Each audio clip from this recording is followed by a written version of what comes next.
Hey everyone, welcome back to WonderGod. Today we will see second part, what if Harry Potter defied Dumbledore and unlocked his true potential. Here is short summary. Harry breaks free from Dumbledore's control, uncovers hidden secrets, and forges his own path as a powerful and independent force in the wizarding world. But before we begin, if you enjoy stories like this, make sure to subscribe to WonderGod and share it with your friends, because it really helps the channel grow. Now, let's begin the story. The two wizards were facing each other, their wands at the ready. The first had black shoulder-length hair held in a low ponytail, tanned skin and emerald green eyes and a lightning bolt scar on the forehead.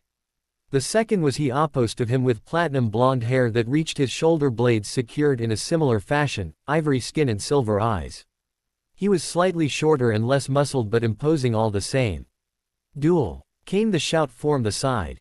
Immediately their wands started slashing in the air and colorful blasts of magic raced back and forth between them.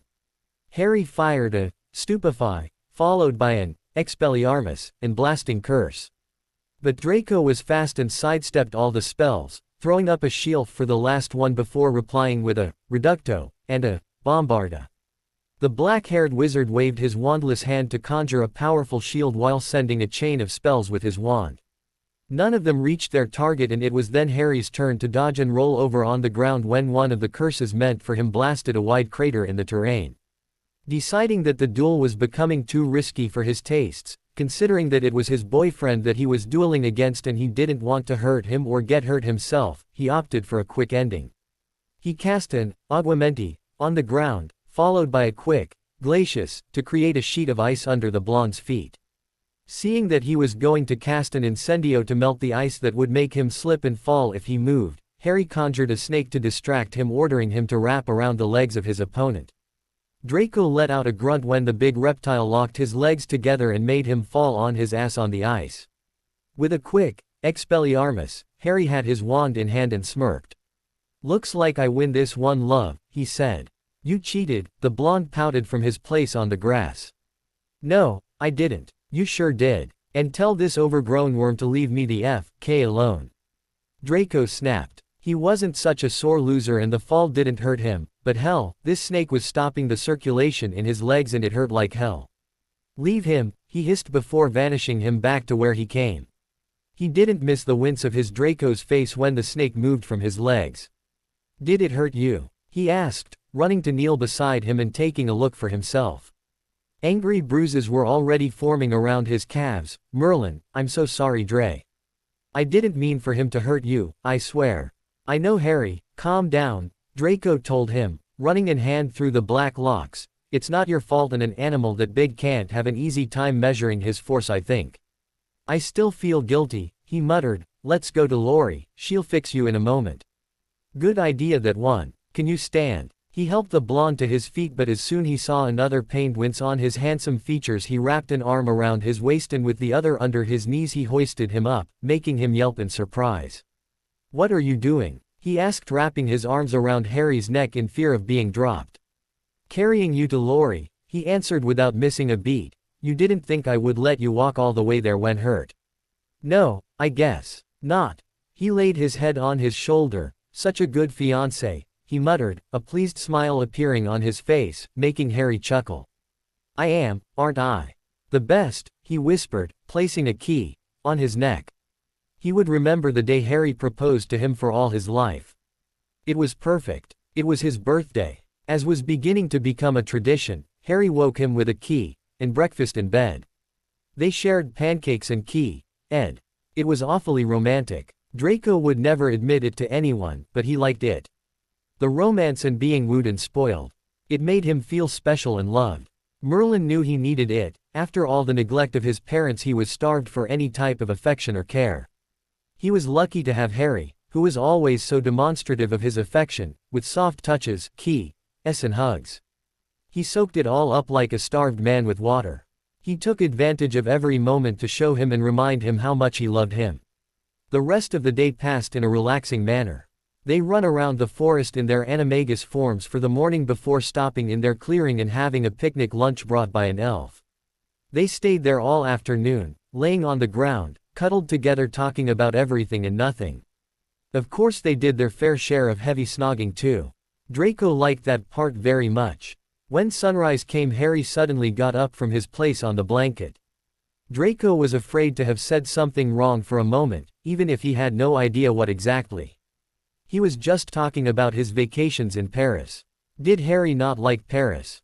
Was he boring him? But then Harry offered him his hand to help him stand up, and his worries eased. He was such an idiot sometimes. But again, with his parents, no matter how much he tried to be worthy of their love, they never cared for him. The fear that Harry too would stop loving him and leave him was great and heart-stopping.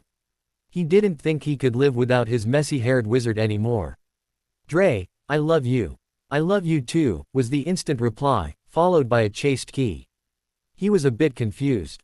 What was Harry doing? He could have told him laying down, he was so comfy using his chest as a pillow. And the feel of his arms around him, he loved every second of it. "You know, the first time I saw you I thought you looked really pretty," he said, making the blonde pout at being called pretty. "You were like Muggles describe Prince Charming in the fairy tales. I would have liked to become your friend. Let me guess. Then I opened my mouth, spewing off the rubbish my father believed in, and you changed ideas," he muttered. "Well, pretty much. But I changed idea after the train incident. Ron was the first friend I ever made and you badmouthed him. Also you behaved like a bully. I had enough of that with my cousin at home." "Stupid Lucius," Draco mumbled. He could have had Harry from the start if it wasn't for the man. "But then I started crushing after you, even if I didn't want to admit it even to myself in the beginning, much less to my so-called friends. I was always so moody. I wanted to be with you, but I thought that you would reject me and laugh at my face if I ever confessed to you. Same here. I guess I always tried to make you angry because it was the only way to have your eyes on me, to make you notice me," Draco confessed. Harry chuckled. "I wasn't any better. It's a wonder we weren't all over each other with all the tension there was between us." Draco hummed in agreement, wrapping his arms around Harry's neck and dotting him softly. He never got enough of that. A moment later Harry broke apart, much to his disappointment. "At the end I got you though," he whispered. "You're the best thing that happened to me so far. You make me feel whole and happy. With you I can be myself without thinking of anyone's opinion. I can be sure that you will always knock some sense into my thick head if start rushing into things again. You never lied to me, you never were afraid to tell me things." He stopped for a moment, running his hands through the soft blonde tresses. "You make me feel, me, too," Draco replied. "I don't have to fear being someone else, wearing the Malfoy mask, because you love me exactly how I am." "Stop interrupting me, love," Harry chuckled, pecking him on the lips. "What I am trying to say is, I don't want to spend a single day away from you. I want to have you at my side for the rest of my life. I couldn't live without you now. Not anymore, not now that I finally got you." Draco could feel tears beginning to form in his eyes and he blinked, trying to will them away. He would not cry. "With you I feel I can make every one of my dreams come true. And I would give you every last thing you desire in life." At that point Harry let go of the blonde hair and stepped back a little. "Harry, I want your eyes to be the last thing I see when I go to sleep and the first when I wake up, with you in my arms." He kneeled on the ground. Draco widened his eyes, a hand flying to his mouth. He couldn't. "Draco Malfoy, will you marry me and make me the happiest and luckiest man on heart?" Harry asked. In his hand was an opened velvet box with inside the most beautiful ring Draco had ever seen. It was a lost battle with the tears now, they were falling without control. He was opening and closing his mouth, but no words came out. After a bit, Harry stared, biting his lip, worried he make a mistake in proposing. "Dre, please say something, anything." Draco felt like his throat was closed and no matter the many things he wanted to say, he just couldn't. So he settled for nodding madly. He sank on his knees too, arms flying around Harry's neck and dotting him for all was worth. It was like a dream for him. Harry had proposed. Harry wanted to marry him. He was going to marry his boyfriend. He never felt so happy in his life. And most of all he felt home. There, wrapped in his fiancée's arms, he felt like home. Finally after 19 years he felt like he belonged somewhere. He knew now for certain that his place was with Harry. That night they made love for the first time. It wasn't perfect. It hurt a bit and it was awkward at the beginning, but for him it was wonderful. It only got better as the night progressed with their second and third time. He was sore as hell the morning after, but no one and nothing could wipe the ecstatic smile off his face. Sure, he blushed because of Blaze, incessant teasing of their night activities, but nothing could ruin his day. Draco smiled remembering that day. Best of his life so far. Harry confessed the day after that he had wanted to do things right. At his raised eyebrow, he explained, well, it's proper to ask to the father for hand in marriage. But I would never ask that man, he wasn't even a father to you. So don't laugh. I asked Snape. I know how much you care for him, and he sees you as his own son. He had been surprised and awed. His boyfriend had braved Snape's wrath to ask for his hand in marriage. That must have been scarier than facing the Horntail in 4th year, he mused. He had been touched and moved that he would do something like that for him. So much that he rewarded him with a full snogging session in something else, definitely pleasant, in the bedroom. His daydreaming stopped as he became aware that Harry was talking to Lorelai. A moment later he was carefully placed on the bed of their little infirmary and the gentle witch was looking at his legs. Nothing to worry about. A bit of bruising salve. And it will be gone in a couple of hours. Quote, "Thank you," said Harry, relieved that it wasn't nothing serious and he hadn't hurt his fiancée too bad. "Yes, thank you. You're welcome," she replied. When she finished applying the beat she told them, "Well, it's time for dinner. Shall we go down?" Severus stood in the doorway for a moment. His godson was so happy, like he never saw him be before. As much as it pained it to admit it, Harry was good for Draco. He loved him and did anything possible to make him happy. The last thing he had expected in his life was seeing the brat at his door and a moment later formally asking for Draco's hand in marriage, but he was touched to be referred like the father figure for the boy. He practically was only one to give him affection as he grew up, but he didn't think he could have the honor of giving him away. Even if it was the Potter brat, no matter if he was a man now, for him he would always be a brat. He gave his blessings. Sure, he made him sweat and suffer for a bit, it was too hard to resist and it was too funny, but the point was that he agreed. He knew looking at Draco that he did the right thing. Potter would roll over and die before hurting his godson and would make the impossible to keep him safe and happy. For a moment he wondered how Lucius would react when he knew. With a positively evil smirk on his lips he entered the dining room to join the others for the meal. "This year we have different things to do," drawled Severus. At his side Remus nodded, letting the other man talk. He was better at making them stay silent even when excited at the new things they would teach them. "First of all, you will all continue to perfect your fighting skills, both with the sword and hand-to-hand. Those of you that opted for healing will learn more advanced material, so that once out of there you will be able to be certified healers."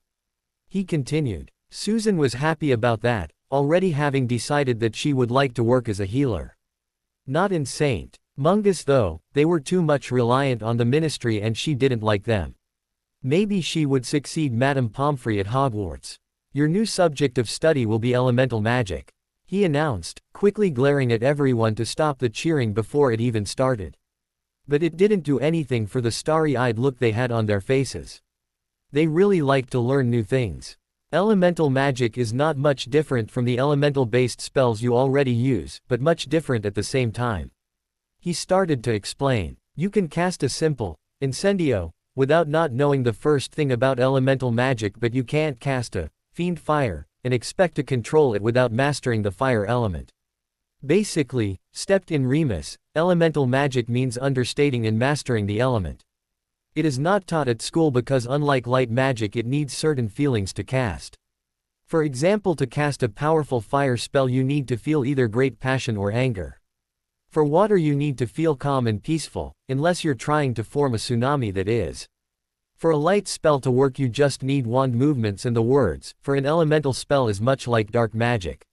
You need the feelings behind it. Unlike dark magic it is not addicting, so don't worry to be placed in danger. Nothing will happen to you apart risking to be burnt like a crisp or drowned like a rat, Severus assured them, enjoying a bit to see them so afraid. We will start easy of course, and in the course of the year you will master each element. Don't worry if some don't come easy for you, or even impossible. It's normal to be suited for one and hopeless for another element. Reassured them Remus. As usual they gave them a number of books to read. Before starting to teach them anything, it was important that they understood the subject and the basics before starting. For Harry's birthday they did something special this year. Following the proposition of the twins they decided to prank him to death, making him flee in the bathroom scared. His hair stood up resembling the fur of a hissing cat. Opting for a calming warm shower, he couldn't have thought that he would end with brilliant blue hair when he stepped out. Still, it wasn't bad that. The bad thing was having to go back in the bedroom with the beeping sheets to get dressed. Ready to stun the bloody things, he ventured out of the bathroom. At the beginning the sheets seemed to be behaving, so he turned to his walk-in closet to dress.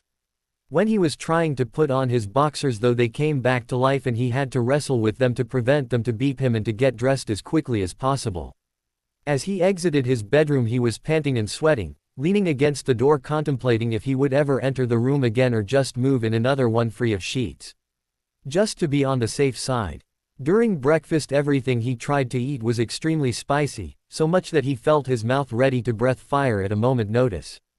The strange thing was that everyone else was eating without a care in the world. They took things from the same plate as him, so it couldn't be only his food that was like that, but they never complained and looked at him funny when he asked them. On his way to the potion lab the stairs kept changing into a slide every time he was halfway up, making him slide to the bottom. The first time he almost lost his nose that way. Stupid stairs. In the end he decided to jump on the ladder as soon as the slide appeared and climb the rest of the way up. In the potion lab the cauldrons wouldn't stand still in one place, hopping all over the place and spilling everything that was inside. The stirring rod even tried to whack him on the head when he stunned the thing, not that it worked. It just duplicated the cauldron, so there were two of them hopping. Lunch was both better and worse than breakfast. Food wasn't trying to burn his tongue anymore, but it tasted like ash. No matter how much condiment he added. His stomach was torn between eating itself in hunger and making him throw up because of the ash feeling in his mouth. When he tried to study in the library the books vanished when his hand was near them, making him run all over the place trying to get the book he needed to read. When he finally got the book, jumping on him in his animagus form, he even hit his head on a table in his efforts, then the armchair tried to swallow him. The couch tried to bite his ass and the chairs walked all over the place with him on board or tossed him on the floor. When it was time for dinner he was spent, so hungry that he could eat his own arm and sweaty. A chorus of "Happy Birthday" greeted him at his entrance. The dining room was decorated for the occasion and a feast was laid out on the table, complete with a chocolate cake. From his gobsmacked expression they decided they did such a good job pranking him that he even forgot it was his birthday. Today he became 19. The twins high-fived, grinning like loons while Blaise and Neville snickered beside them. Harry was really at loss for words. It took his some time to regain his composure and when he did he glared at them and yelled, "Who the F*** spelled by basted sheets to beat me?" Everyone couldn't help but laugh at his indignant expression. Trying to control his breathing Draco raised a shaking hand, while supporting himself on Blaise with the other. "You?" asked Harry. He couldn't believe his fiancée could be so cruel. "You're evil," he stated trying not to pout. The twins he could accept but Draco was supposed to be on his side. Smirking the blonde stalked over to him and leaning to whisper in his ear he said, "I was trying to compensate for my absence this morning." "Well, you failed," he muttered equally soft to not be overheard. "They just scared me to death." Remus tried hard not to cough in embarrassment. Stupid werewolf earring, he thought. He didn't need or want to know about his honorary godson life, thank you very much. Deciphering the look on the wolf's face Severus groaned, his thoughts matching the others. The night passed nicely, after Harry was fed a pepper-up potion and a lot of food to make up for the missed breakfast and lunch, as well as dinner. He was so pleasantly full in the end that he was almost wishing he could go to bed right away. But his friends had done much for his party and he wanted to celebrate with them. When he finally made it to bed it was after 4 in the morning. He checked and double-checked the sheets before even getting near the bed, much to Draco's amusement. When he noticed the blonde snicker at him, he pounced on him. So he actually got to sleep at 6 after a couple of rounds of love-making with his fiancée. He couldn't get enough of calling him that, but he couldn't wait to call him husband either. "What do you suggest we start with? Fire? Or maybe wind?" asked Remus. He and Severus were in the library collecting other books for their students to read. After the basic ones they needed to learn about the specific element. "Not fire. Too dangerous and unpredictable," the man muttered without raising his head from the books he was checking.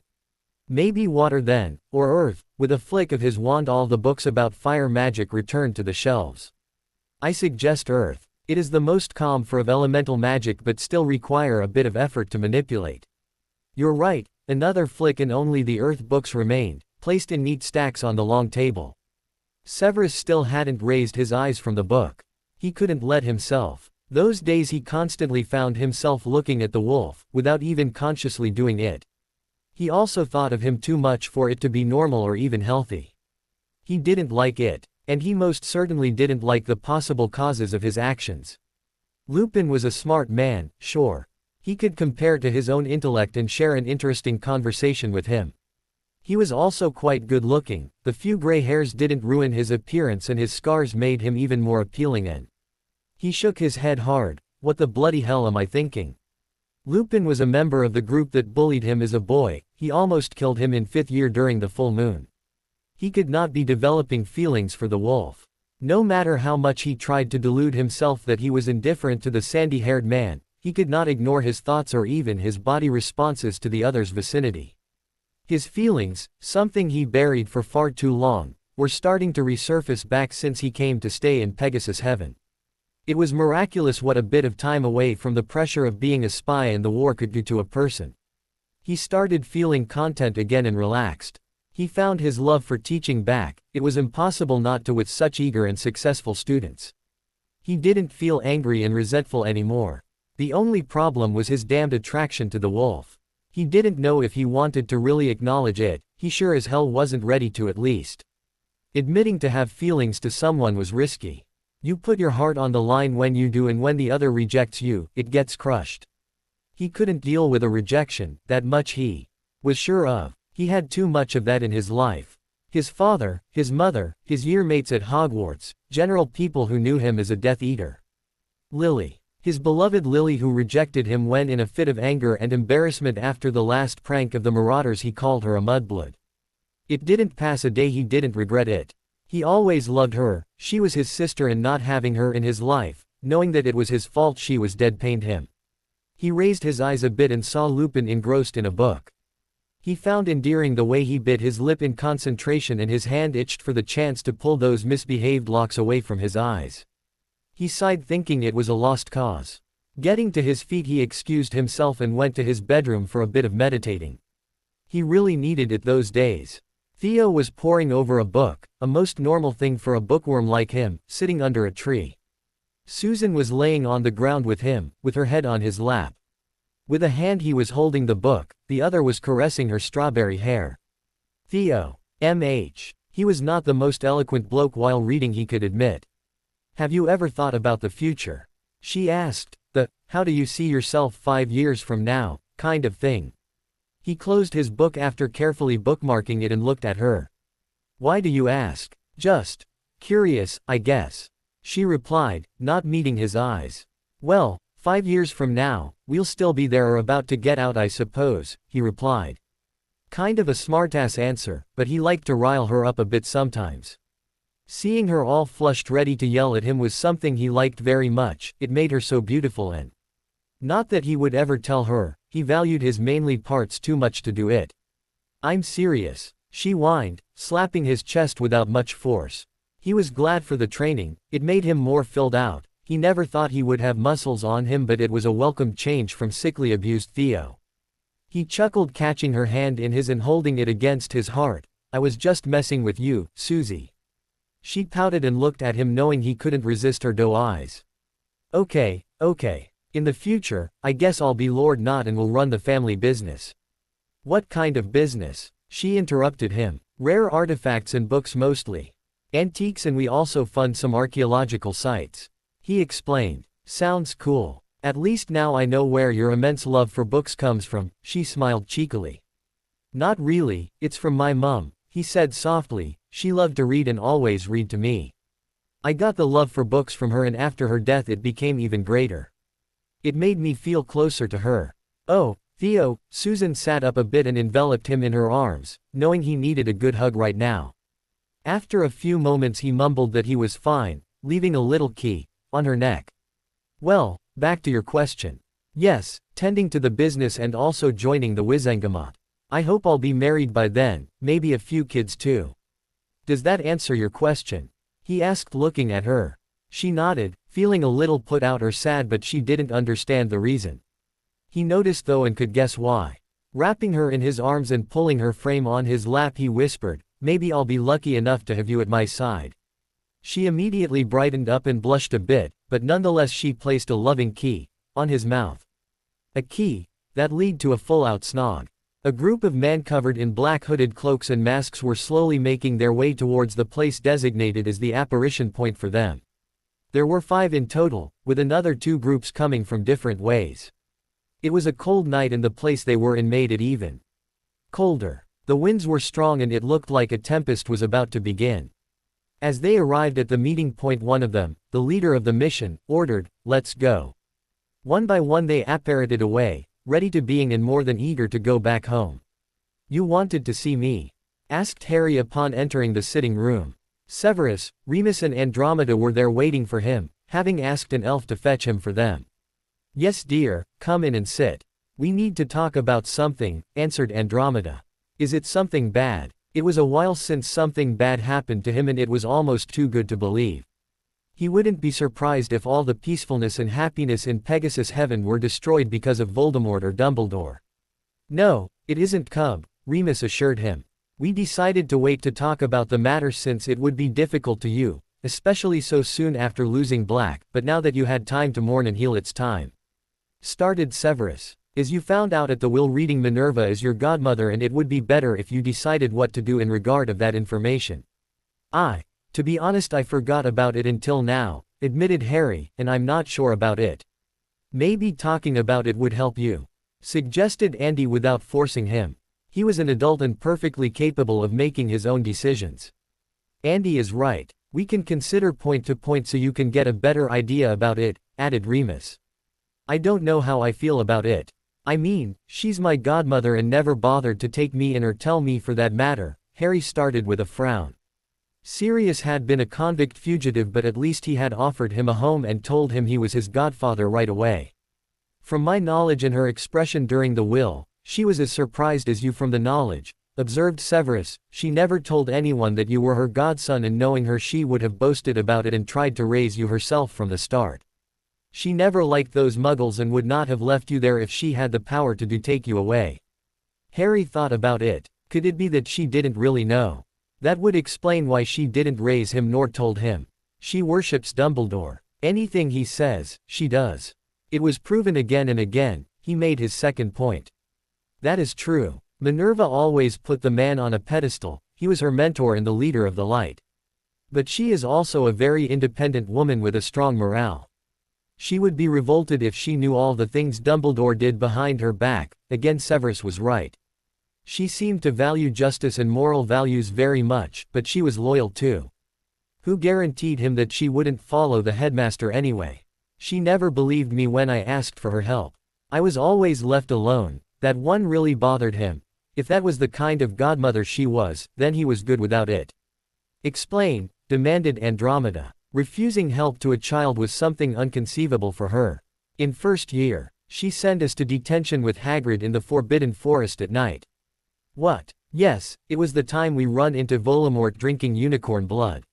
She didn't even know Hagrid had in mind for our detention, thing that she had to make sure about, let alone what happened that night. No one asked me about what I saw or if I was all right." I can't believe it," whispered Andy. "He could have killed you that night." She could feel her body trembling in fear of what could have happened to her darling Harry. "It is not like Minerva, but again she always is packed with work.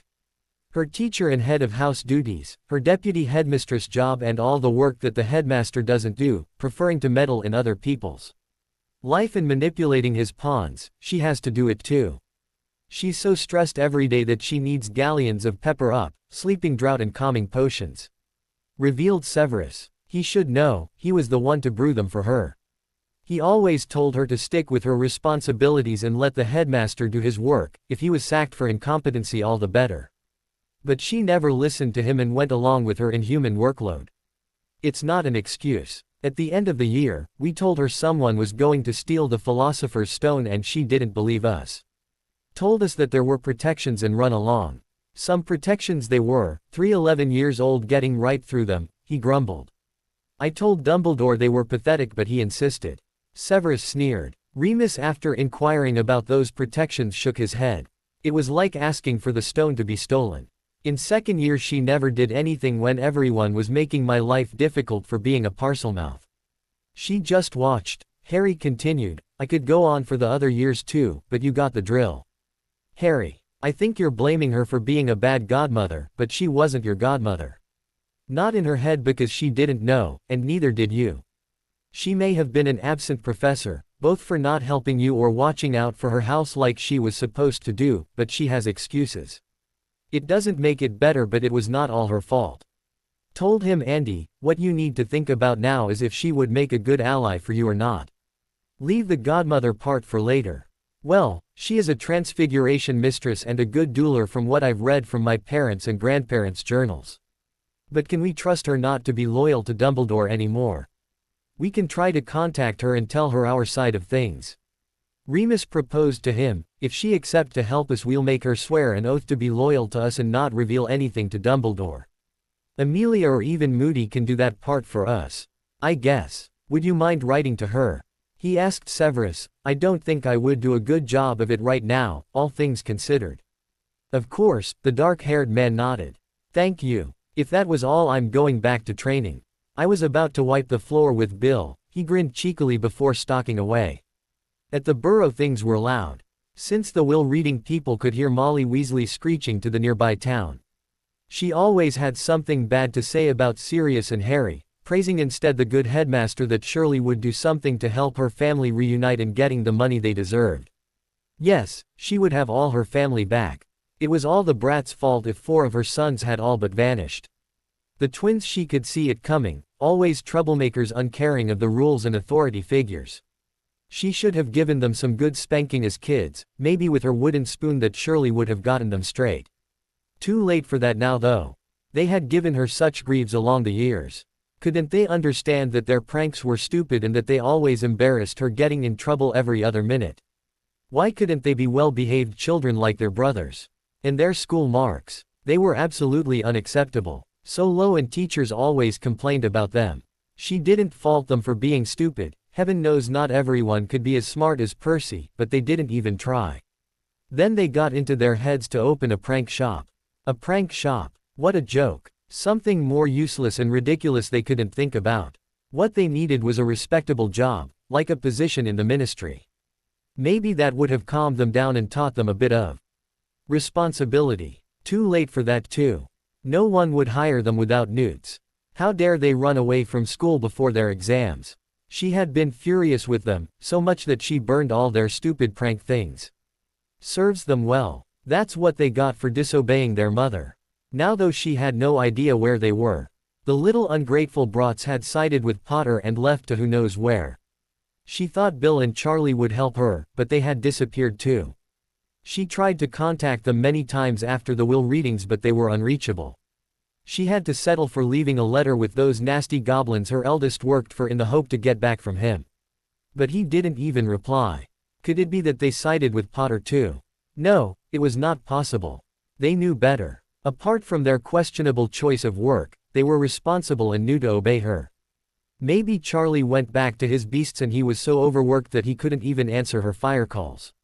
Yes, that was it. As for Bill, maybe he was with that disgusting French half-breed. She hoped that was just a passing fancy. She could and would not deal with an animal as her daughter-in-law. Upstairs things were not much different. Ron was sulking because he lost his money and Dumbledore wasn't giving him other to replace it. His stupid ex-best friend would regret it, he would make sure of it, and before the end of the year he would have his vaults back. Maybe even more money. Everyone knew that he was the only friend Potter had, so he would come crawling back soon enough to have his friendship back, apologizing for being a bad friend and an egoistic selfish prat. It would be good to see. Maybe he would make him beg in front of the whole Great Hall. Ginny instead was trying to find a way to make Harry fall for her and drop the charges. She had to marry him, even if it was the last thing she did. She was meant to be Lady Potter, his money would be hers as well as the fame and power that came with the title. Dumbledore and her mother had promised Harry to her and he would be her no matter what. "Hey Nev, Harry, what brings you to my realm?" he asked jokingly. Everyone knew that the greenhouse is where his domain. The only one to come there was Severus when he wanted to fetch some ingredient himself, otherwise he just asked Neville, trusting him to choose the best. "Wanted to talk with you." The raven-haired wizard smiled. "It's about the wedding actually." "Oh, did you and Draco decide for a date then?" "No, not yet. Draco wants the perfect wedding with the perfect date, of course," he smiled. He just wanted to get married honestly, but anything his fiancée wanted, his fiancée would have. Neville too grinned. Harry was so wrapped around the blonde's little finger, it was funny to see but good.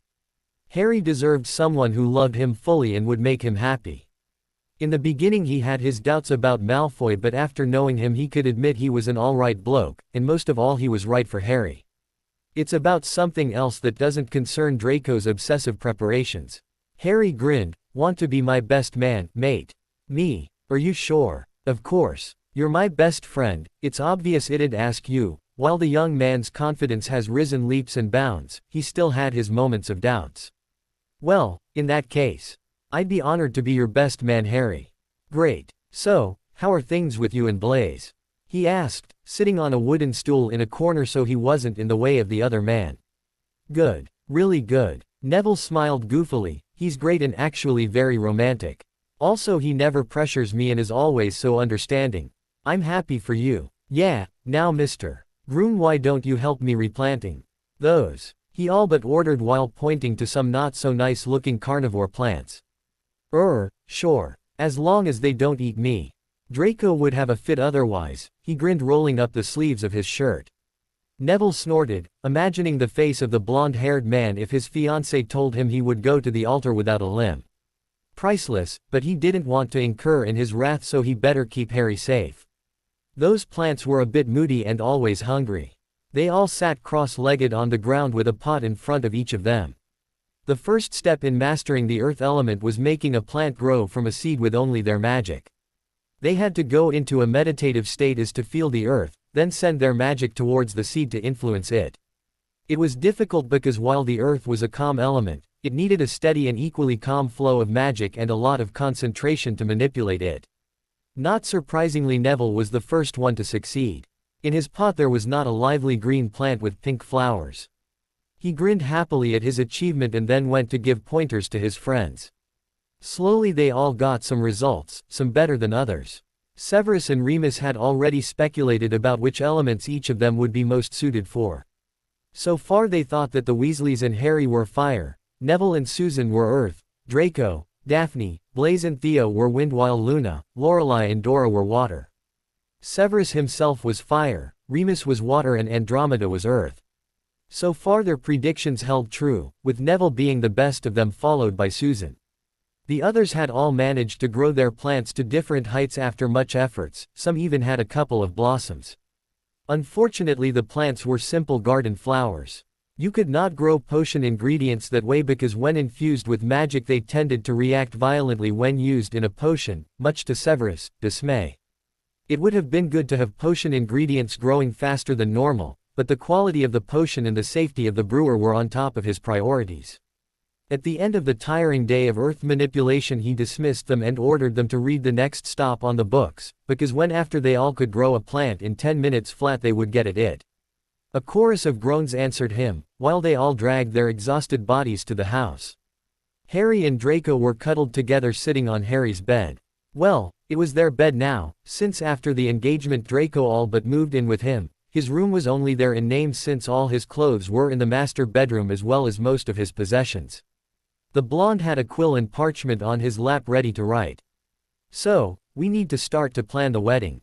Even if there's not as much to do since we're under the dome and it will be only us, I still want it to be perfect and beautiful," the blonde said, part of him a bit afraid Harry would think he was being stupid and just get on with it. A gentle hand caressed his hair. "I know, Dre. I want it to be perfect too, so that we can remember it for the rest of our lives and tell our children and grandchildren about it." He turned around to give Harry a key, before resting his head on the shoulder behind him once again. "So, the first thing is the date then," he started. "I have no preference, really. As long as it's not too far is fine with me. I was thinking maybe December. He was answered with a nod and proceed to write it down. Colors. I guess silver and emerald, after our eyes, would result to Slytherinish right. Harry snickered. Yeah, tough it would have been good, mused Draco. Then let's do it. What about silver and pale blue instead? He proposed. I don't want it to be a house thing, we know it's not, but I don't want to be predictable. I like blue, and they would go well with the winter landscape. I already have asked Blaise to be my best man, and I know you have Neville, so that's covered. Their planning continued for another hour before Harry got bored and proceeded to silence the blonde with a key. That led to a very pleasant afternoon for both of them. Minerva was in her office doing paperwork, again. It was ridiculous how the amount of paper only grew on her desk, it was not surprising though. Albus never did his work, apart from pulling stupid stunts like hiding the Philosopher's Stone in the school or bring back the Triwizard Tournament. Back then she thought Albus could do no wrong, but now she was starting to get disillusioned with him. Even more so since after she found out young Harry Potter was her godson. She could have raised him all those years, instead he kept her in the dark and left him with horrid muggles despite her protests. It was unforgivable for her. Suddenly it was like the blind had been removed from her eyes and she could see all his imperfections and manipulations. Poor Sirius Black had spent 12 years in Azkaban because Albus didn't want him to be around to raise Harry. The boy wouldn't have been trusting and malleable for him to turn into a pawn. All those things that happened in the school in the last years, were those tests for Harry. Was it possible that Albus didn't know what exactly was happening? The wards were designed to alert the headmaster of any problem or dangerous situation inside the castle. She rubbed her tired eyes with her hands. It was all so stressing and complicated. Even if Albus had done wrong things, what alternative did she have? He was the only one to stand up to Voldemort and Harry was nowhere to be found. Harry, she was so worried for him. And what he must think of her. Surely that she was a horrible godmother. Why didn't Lily and James tell her that they made her godmother of their baby? She was so attached to them. It was only after the death of so many of her precious lions during the First War that she stopped being so close to the students of her house. It hurt so much back then, it was like losing her own children and she couldn't take more of it. Nonetheless, there were always some that wormed their way into her heart. The Weasley twins and the two older brothers, shy chubby Neville who reminded her so much of Alice and Frank. Harry. A pop distracted her from her thoughts. A little elf stood there with a letter clutched in hand. Ellie brings letter to Mrs. McGonagall. With that she left the envelope on her desk and disappeared. Raising an eyebrow she scanned it for any curses or spells. Not finding any she opened it wondering who would write to her and sent it with an elf instead of using an all-like common. Dear Minerva. You're probably wondering where me and many others have disappeared to. I can't tell you right now, but rest assured that me, Lupin, the missing Weasleys, Longbottom and Potter are somewhere safe. Oh thank Merlin, she thought, a weight lifting immediately from her shoulders. There would be much to tell, but I'm afraid I can't elucidate you on the matter as of right now, not before you've taken an oath of secrecy. What? I'm sorry to ask that of you, but Dumbledore is not a very liked person around here and one can never be too sure about secrecy. Someone will come to you if you decide in favor of taking the oath. Of course she would take the bloody oath, silly man, she pursed her lips in distaste, she didn't like such oaths, but for Harry's safety she would do anything. For now I need to tell you a few truths. You already know that Dumbledore framed Black, he left Potter with Muggles knowing he would be abused, he stole money from him and he used him as a pawn in this war. I know all that has been said at the will reading when Harry pressed charges on the man. But you seemed still a bit in shock, and the prophet, while telling the truth this time, is not reliable. I don't know what Dumbledore's plans for this war are, but I want nothing to do with it. Nor those who are with me there. I doubt he plans for Harry to survive this war, or his marriage with Ginny, not that it'll ever happen. What is sure is that he wants his fame back and the Potter money. Just as I thought, I can't follow a man like that. Harry, yes, I've said his name twice without dying. No big deal, is being trained right now so he can have a bigger chance at defeating Voldemort, along with his friends. I know that finding that you're his godmother and your distance from him had been a difficult thing to deal with for the boy, he would be on the other hand confident in wanting you as an ally. His ally Minerva, not Dumbledore's. You will need to choose where your loyalty lies this time, and I suggest you to choose well. Do not let your affections for the old man cloud your judgment. When you're ready to make your decision known, simply write back and call for Ellie, she will take it back to me. I hope to see you on this part of the war. Severus Snape. She would have to reply soon, but unfortunately she had a meeting with Albus in a while. He wanted to ask her where Severus was, probably an advice he wouldn't follow on the new teachers to hire.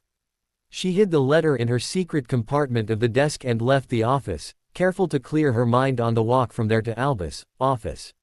Their second task was making the branches of a tree move to follow their wishes and wrap around a dummy. It was even more difficult and draining than making a plant grow. Neville, who was the best of them, only managed to make a branch twitch during the first day of training. For the others it was extremely frustrating. It took them all a month to master that part, but by then they could make the branches do anything they wanted. For those fire-orientated it was most difficult. They were passionate people and earth manipulation required being way too calm for them. Soon they would start of the third part, but in the meantime they started on water manipulation. They were given a bowl of water and asked to make it move, sort of forming waves, with their magic. Lucky for them, water was easy to manipulate, since it didn't have a form of its own, and after the trouble with earth it was less tiring too. The second part was to make the water levitate over the bowl in a spherical shape. A perfect globe, no squares, no informed things, a globe. That was more tricky. Some tended to have oval form, others dripped into the bowl. Blaise made his blast too high and it dropped onto Theo's head when he forced too much magic into the water. Harry's sphere seemed to take strange forms. It was like it was making funny faces at him and mocking him cause he couldn't keep it like a globe. When he became too frustrated, the water tended to evaporate, proof of his fire orientation. The third step with earth consisted in manipulating the ground itself. Severus and Remus asked them to form boulders, walls, spears and much more until they dropped from exhaustion. That concluded their basic training in earth magic. From now on they could experiment on their own using their own creativity while studying the other elements. The last step for water manipulation was gathering water from the particles in the air. The most who's orientated with water could manage was less than an inch of liquid in a little glass. That would take them so much more time to master. When Amelia visited next, Harry and Draco asked her to celebrate their wedding in December. Of course she would be happy too. Those two were so much in love, anyone could see it. No one would believe it if they knew those young men before. They were school enemies and rather vocal about it. She could already picture the chaos they would cause with the news once they were out of the dome. She was now relaxing a bit in the blue room with her niece, trying to catch up on things. "So, Susie, how are things with Theo?" she asked, smiling. "Really good, Auntie. He's so sweet with me and I think he's the one, you know," she said excitedly. "I'm so much in love with him and I can picture having a future together so easily. I'm happy for you, dear." "Yes," she said dreamily before frowning. "If there wasn't the war in the mix it would be perfect. You're not the only one to think that and you'll see that it will end soon enough. We'll make sure of it," Amelia reassured her, patting her hand. "Should I be expecting a marriage in our family too soon?" she asked half jokingly. "Auntie," Susan exclaimed, blushing a fiery red, "we have not even talked about that yet." MH, I guess asking after children is out of question then," she mused, amused at her niece's embarrassment. She was so cute that she could not help herself. "You're horrible," the poor girl muttered, hiding her face behind her hand. "Of course, I'm an evil mean witch," she nodded before adding, "but I want some babies anyway." "Auntie, you all right there?" asked Theo, poking her head inside the door. "I heard screaming from outside." "Fine. Just fine," the girl said, a pitch or two too high for it to be true. "Oh, don't worry, everything's fine," Amelia assured him, "just talking about babies." "Don't you like babies?" she asked with a wide smile on her face, making Susan hide behind a cushion this time, whimpering in embarrassment. "Babies?" he asked, wide eyes. They're cute," he said, unsure. Yes, but do you want babies?" "When the time is right, I suppose," he answered, hoping it wasn't a trap question. "You're not funny." Susan has the decency to blush and stutter all over when I mention babies. The woman wanted to give into the temptation to pout and cross her arms. "Just go, please," pleaded Susan. "Okay," he said, dragging the before going back to where he came from, a little freaked out if he was honest with himself. Mostly at Amelia's behavior rather than the talk about babies. The man shivered, trying to keep some warmth into his body. No matter the fact he wasn't in the hellhole anymore, he couldn't get the cold to get away. They would pay for doing that to him, mark his words. As soon as he got better he would get his revenge. His wife was hiding something from him too, the stupid woman. He snapped at the elf to add more wood into the fire before staring blankly at it. December came faster than they thought it would, and soon it was the day of Harry and Draco's wedding. They had decided to have it at sunset, so a good part of the afternoon was spent getting ready and in the case of the grooms being jittery. The ceremony was going to be held in the sunroom, so with all the glass walls they could appreciate the winter landscape without being feet deep into the snow and needing warming charms. All the furniture and plants had been moved away, leaving place for comfortable chairs and charmed snow. After the ceremony a table would be brought in by the elves for the reception. The candles that illuminated the room usually had been replaced with icicles that glowed a soft white or blue. The decorations consisted in silk silver ribbons and pale blue lilies, in honor of Harry's mother. Harry stood there at the door observing everything. It was finally the day, and in a couple of minutes he would marry the man he loved. Smiling, he walked towards the other end of the room, where Amelia was chatting softly with Neville, his best man. The others were already seated comfortably waiting for the wedding to start. Remus sent him a gentle smile, internally thinking how James and Sirius would be proud of him while Lily would cry for her little boy who was all grown up. It wasn't fair that they couldn't be there to see him, the man he became. "Are you ready, Dragon?" asked Severus upon entering the room where his godson was getting ready in. "Yes." "No. Merlin, I'm so nervous," the blonde beeped. He wanted to get married more than anything in the world, so why was he feeling like a horde of snakes were twisting in his gut? "Calm down and take a deep breath. Yes, like that. Now stop behaving like a scared Hufflepuff, your husband-to-be is waiting for you."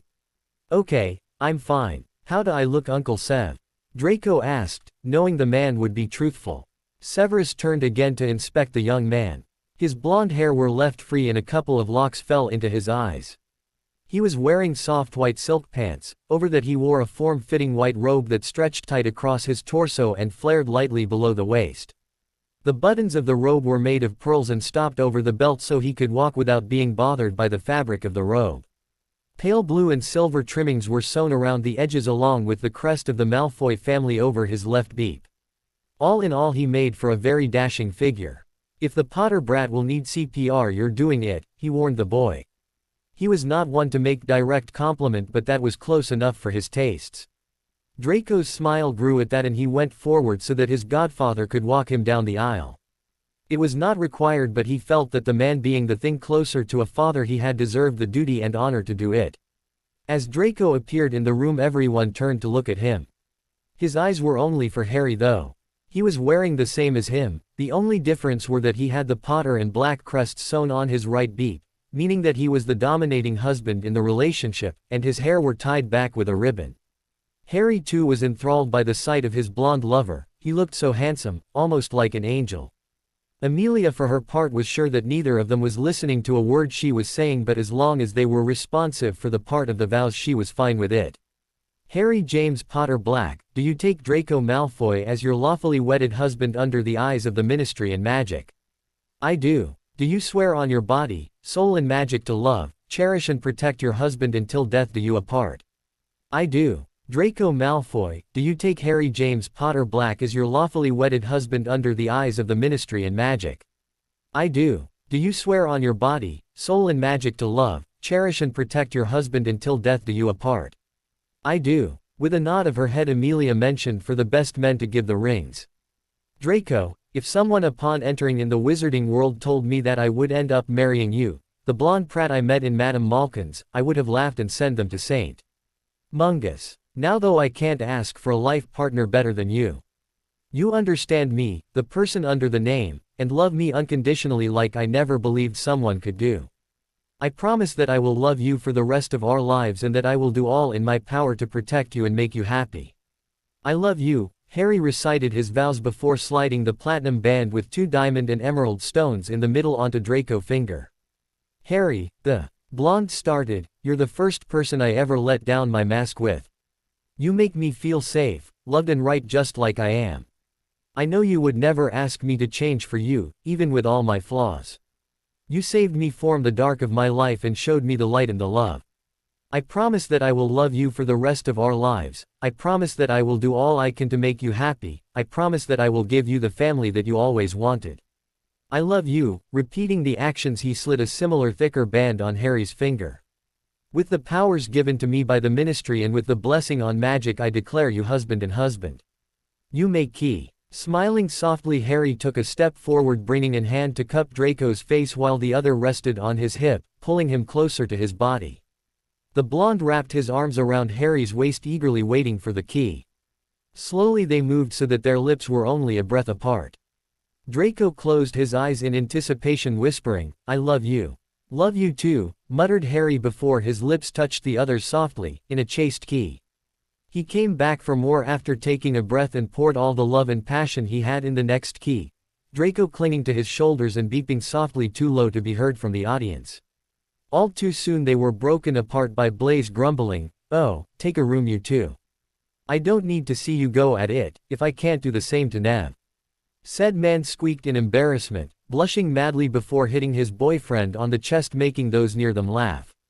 The reception was a triumph of foods. They all chatted and laughed, the atmosphere in the room was warm and lively. Halfway through the dinner they started dancing too. Harry and Draco couldn't help but key every few minutes and tell each other how much they were in love. It was a bit too sweet for the others, but the newlyweds didn't care one bit. Though after the 100th time Blaze told them to give it a break, Harry just told him, "Fine," before throwing Draco over his shoulder and stalking to his bedroom, yelling over his shoulder not to disturb him until they came out. The action was met with laughter, surprise and a shiver of horror in Severus Case, who proceeded to pour himself a glass of fire whiskey. "Put me down, Potter," demanded Draco, pounding his fists against the raven-haired wizard's back. He didn't like being carried around like a sack of potatoes. "Just a moment, love," he replied, still walking towards their bedroom. Once there he threw the blonde on the bed, taking in the image he made sprawled over the blue sheets, and sent him a smirk when he noticed him pouting and trying to fix his hair. "There's no need for that, they'll be much worse soon." Harry crawled over the bed until he was straddling his husband. He raised an hand to caress the side of his face, the high cheekbones and the sharp jawline. Lowering his head he allowed his lips to meet with the awaiting ones under him, starting a slow passionate key. Breaking apart he raised to stand on his knees and started to unbutton Draco's robe, after taking off his own, revealing the pale smooth skin inch by inch. Draco's hands weren't idle either, touching and kneading the tanned and scarred skin of his lover, urging him to hurry up. "Harry, stop teasing me," he beeped, bucking his hips. His husband was biting and licking all over his chest and neck, hands trailing over his trousers line but never going lower, teasing him. Don't know, I'm rather enjoying myself there," was the mumbled answer, the cheeky smile hidden by his lowered head. Draco growled, and with a forceful thrust of his hips he swapped their positions, straddling Harry himself. His long deft fingers started to unbutton his pants, and after removing them, without much fuss, he started working on the others. Their underwear was the next to go, and soon Harry found himself the one being teased by the sinful mouth and fingers that were working on his length. "Oh Merlin," Harry beeped under the tender ministration of the blonde. "Draco is just fine, love," he smirked. "Don't be a smartass. Harry, I want you, now," Draco all but commanded. Switching positions again, Harry took care in preparing his lover, not wanting to hurt him no matter how impatient he was being. Positioning himself between the parted knees he lowered his head, "Dotting Draco, I love you," he said. "Love you too, husband," Draco answered with a smile.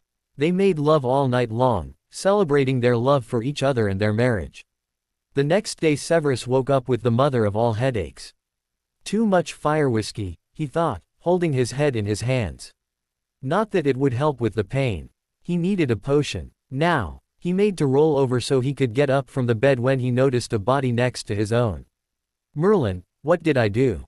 he whimpered in his head. "Not one of the kids, please." He took a deep breath before looking behind him to see who exactly he took to bed. Maybe if he was lucky they were clothed and just fell asleep. No such luck though, he surely was not clothed. Sleeping peacefully next to him was none other than Remus Lupin.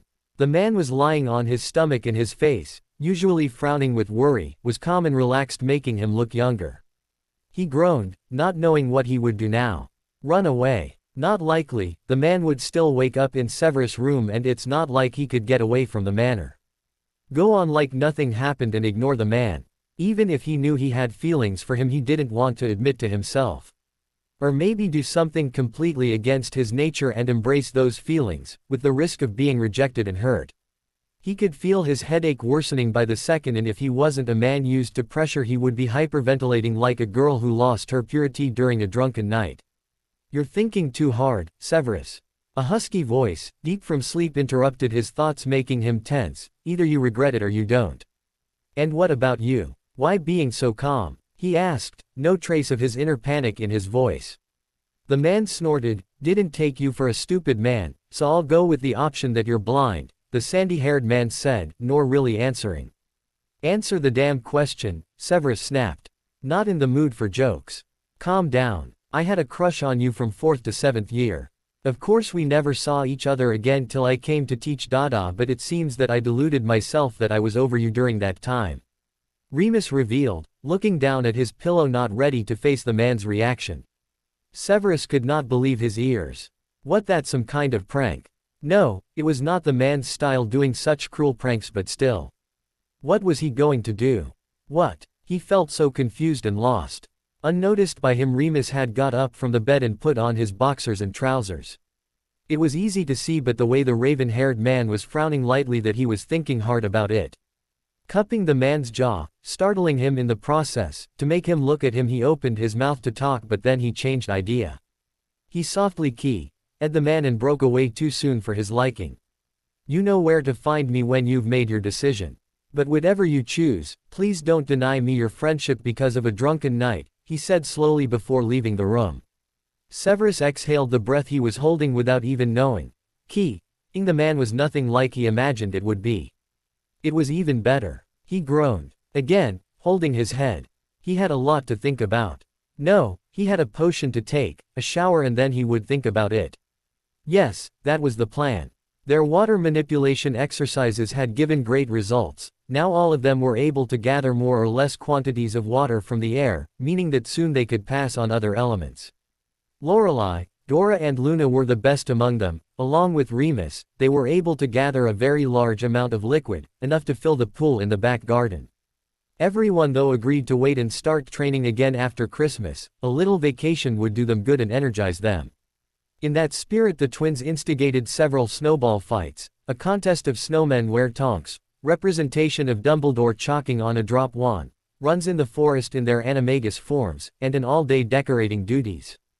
January came, and with it a letter from Minerva McGonagall.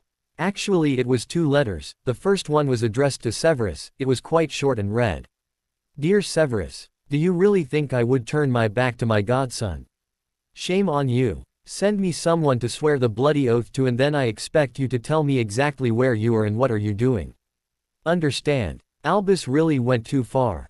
I always knew he liked to manipulate things to go like he wants them to, and I didn't agree with all his decisions during the last war. What he is doing now, it's even worse. Now, be a dear and hurry up. I'm sick with worry here and I need to know. Minerva. Severus wasn't surprised at her tone. He did imply that she was going to take Dumbledore's side over Harry, and he knew that for the woman, family was put over anything. He excused himself and went to his room to write a short note to Alistair to go visit Minerva and have her take the secrecy oath. Harry meanwhile opened the letter addressed to him, after tugging a passing Draco to sit on his lap. He needed him there because even if 3 years had passed since he found out the woman was his godmother, the whole situation was still sensitive for him. He knew Draco would be the only one able to offer him some comfort should he need it. Dear Harry, I can't express how sorry and angry I am that I wasn't part of your life growing up, not like I was supposed to. The more I think about it and the more I'm convinced that Albus knew I was named your godmother. Probably James and Lily asked him to tell me because Post and Flo were not secure at the times. Why he didn't feel the need to inform me of that I do not know, but I can imagine it was because I would have demanded your custody. In that case he would not have had the perfect pawn to mold. Thinking of that day and how Albus insisted to leave you with those disgusting muggles makes me shiver. I should have protested more and tried to change his mind, but I know that it would have been useless. He is too stubborn for his own good. Some way during his life he convinced himself that everything he did was for the best, even the most vile things like sacrificing a comrade, all in the name of the greater good. In times of war you tend to overlook such things as much as you can, but when it is over, the guilt of not stopping him comes back full force. I have my own errors to answer too, mostly in regards to you, Harry. Even if I didn't know I was your godmother, I've been a horrible head of house for my lions, for you. I can't and won't justify my actions because it would be like asking for forgiveness, and I don't deserve it, but you deserve an explanation. I have lost my family, my father and 5 brothers to Grindelwald when I was around your age, and that left me devastated, but I was a young and strong woman, so I healed with time and went on with my life. Eventually. Again, I lost many friends during the first war against Voldemort, so many of them. Later in the war, several of my own students, my cubs who I viewed as my own children, the children I never had, started falling too. So many of them were lost to that horrible war. James and Lily were my favorite students, and I was very close to them even after they graduated. The news of their deaths was the straw that broke the camel's back, as Muggles say. After that I kept myself from becoming attached to my students in fear of being hurt again. I am ashamed also for never believing you in the past and never helping. I was so blinded by my trust and faith in Dumbledore that I didn't really see how things could go wrong. And let us be honest, you were but a student, a first year when the mess with the stone happened. Would you have believed yourself in my place? When so many students make up things just to be noticed or cause mischief. Later in the years, when you needed me to stop the bullying or the voices spread over the school, I didn't. Not for lack of wanting to do it, but I was always so overworked that I literally didn't have the force to deal with other school problems. But I swear to you that never will happen again. I feel like someone pulled off the blind over my eyes and I have my priorities set straight. I know that you don't have much use for a godmother now that you're all grown up, but I hope we can form some kind of relationship. Whatever you feel comfortable in giving, I will be fine with. I just ask you to give this old woman a chance to redeem herself. If there is any way I can help you with whatever you are doing wherever you are, just ask. Love, Minerva McGonagall. Harry sighed, laying his head on Draco's shoulder. He didn't know what to do. Part of him wanted his godmother in his life while the other part didn't want to forgive the woman for how she treated him during school. It was nothing major, sure, but something as little as taking his defense during the chamber thing or the tournament would have been much appreciated.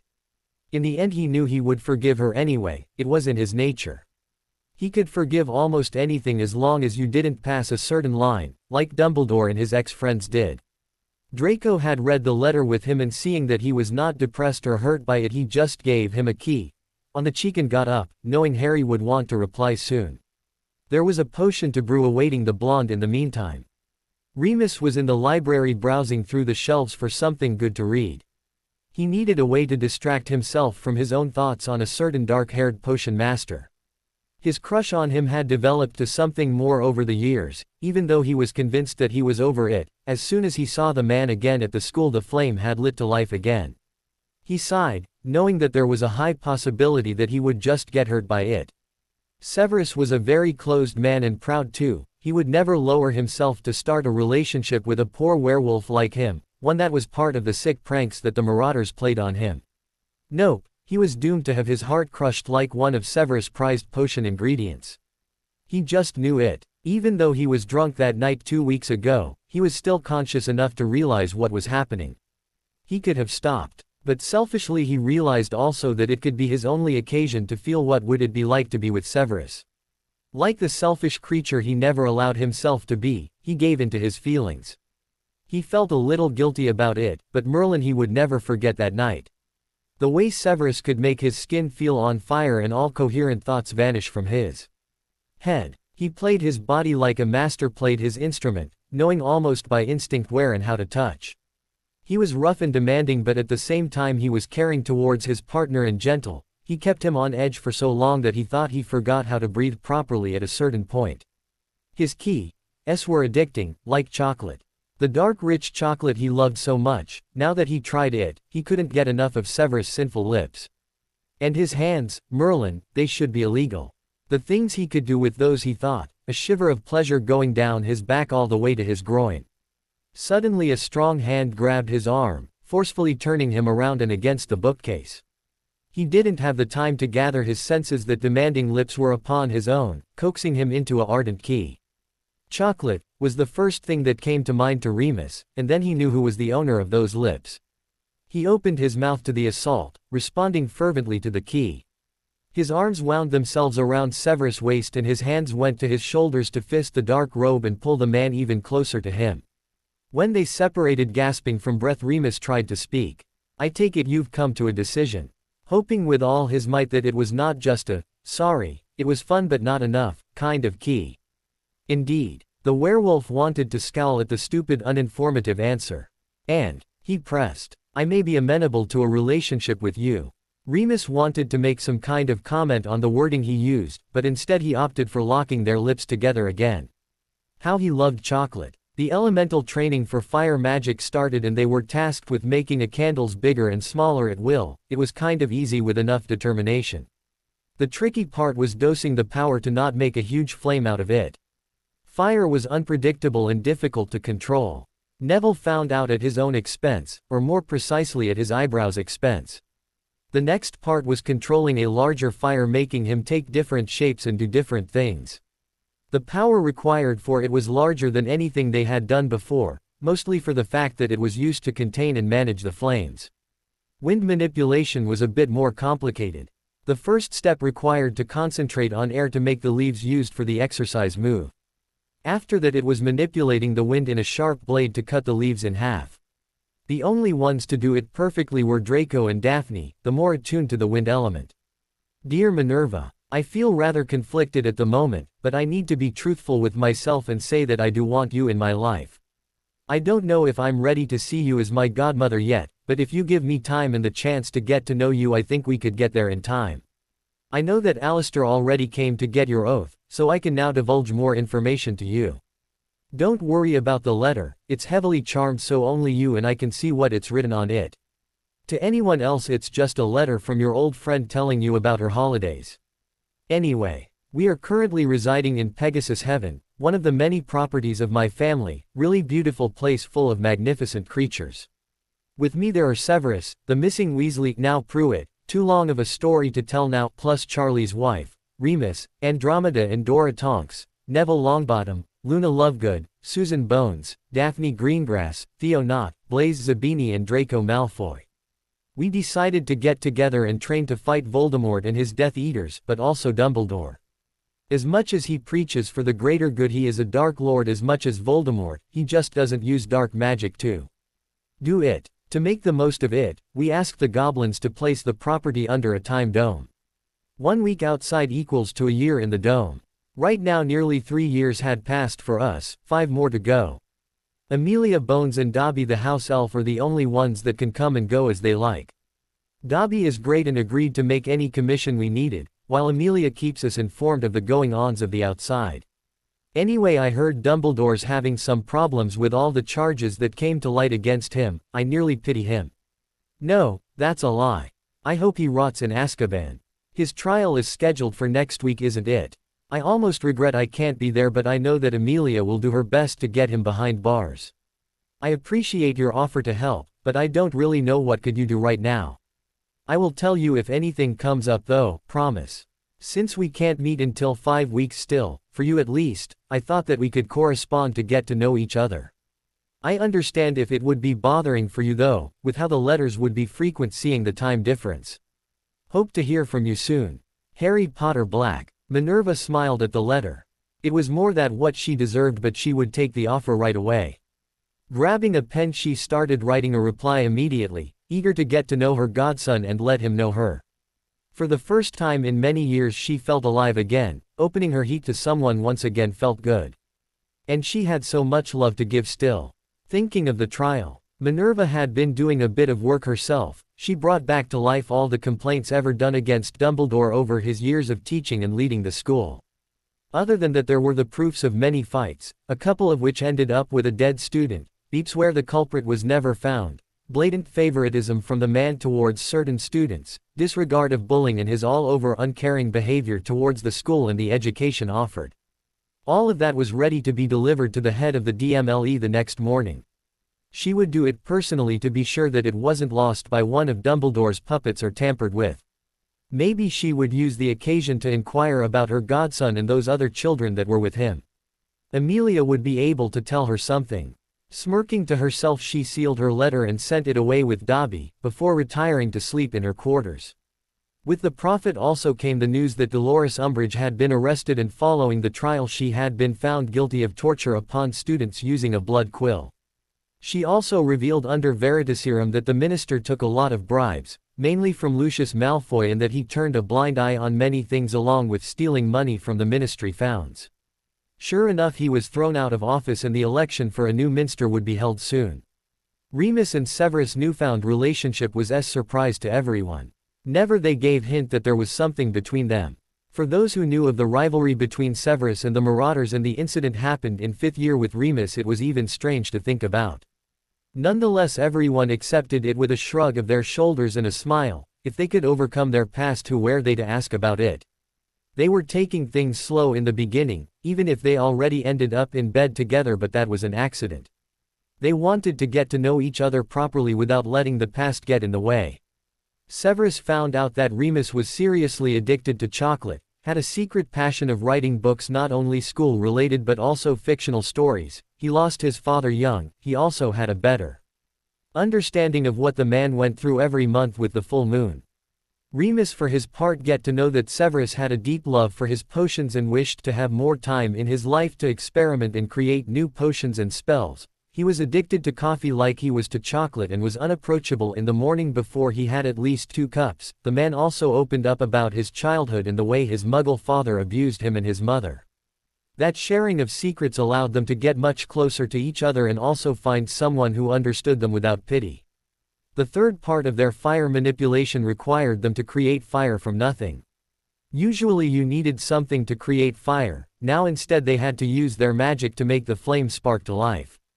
They worked on it for weeks before the first sparks started to appear, but still no flame. The concentration and power required for that were absolute. Those who were fire-orientated had a slightly easier time of it, but still no great achievement. It was only after a month and a half that Harry managed to conjure a flame. It lasted only for a little while, but it was still a start. After that they all started to get it, those orientated with water and earth having a difficult time of it, but got some results anyway.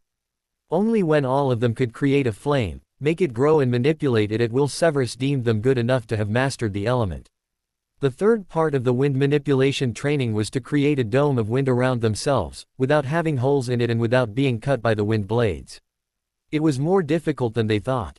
Another month passed before they could create a circle of wind on the ground. Then they slowly added more wind in height over that circle.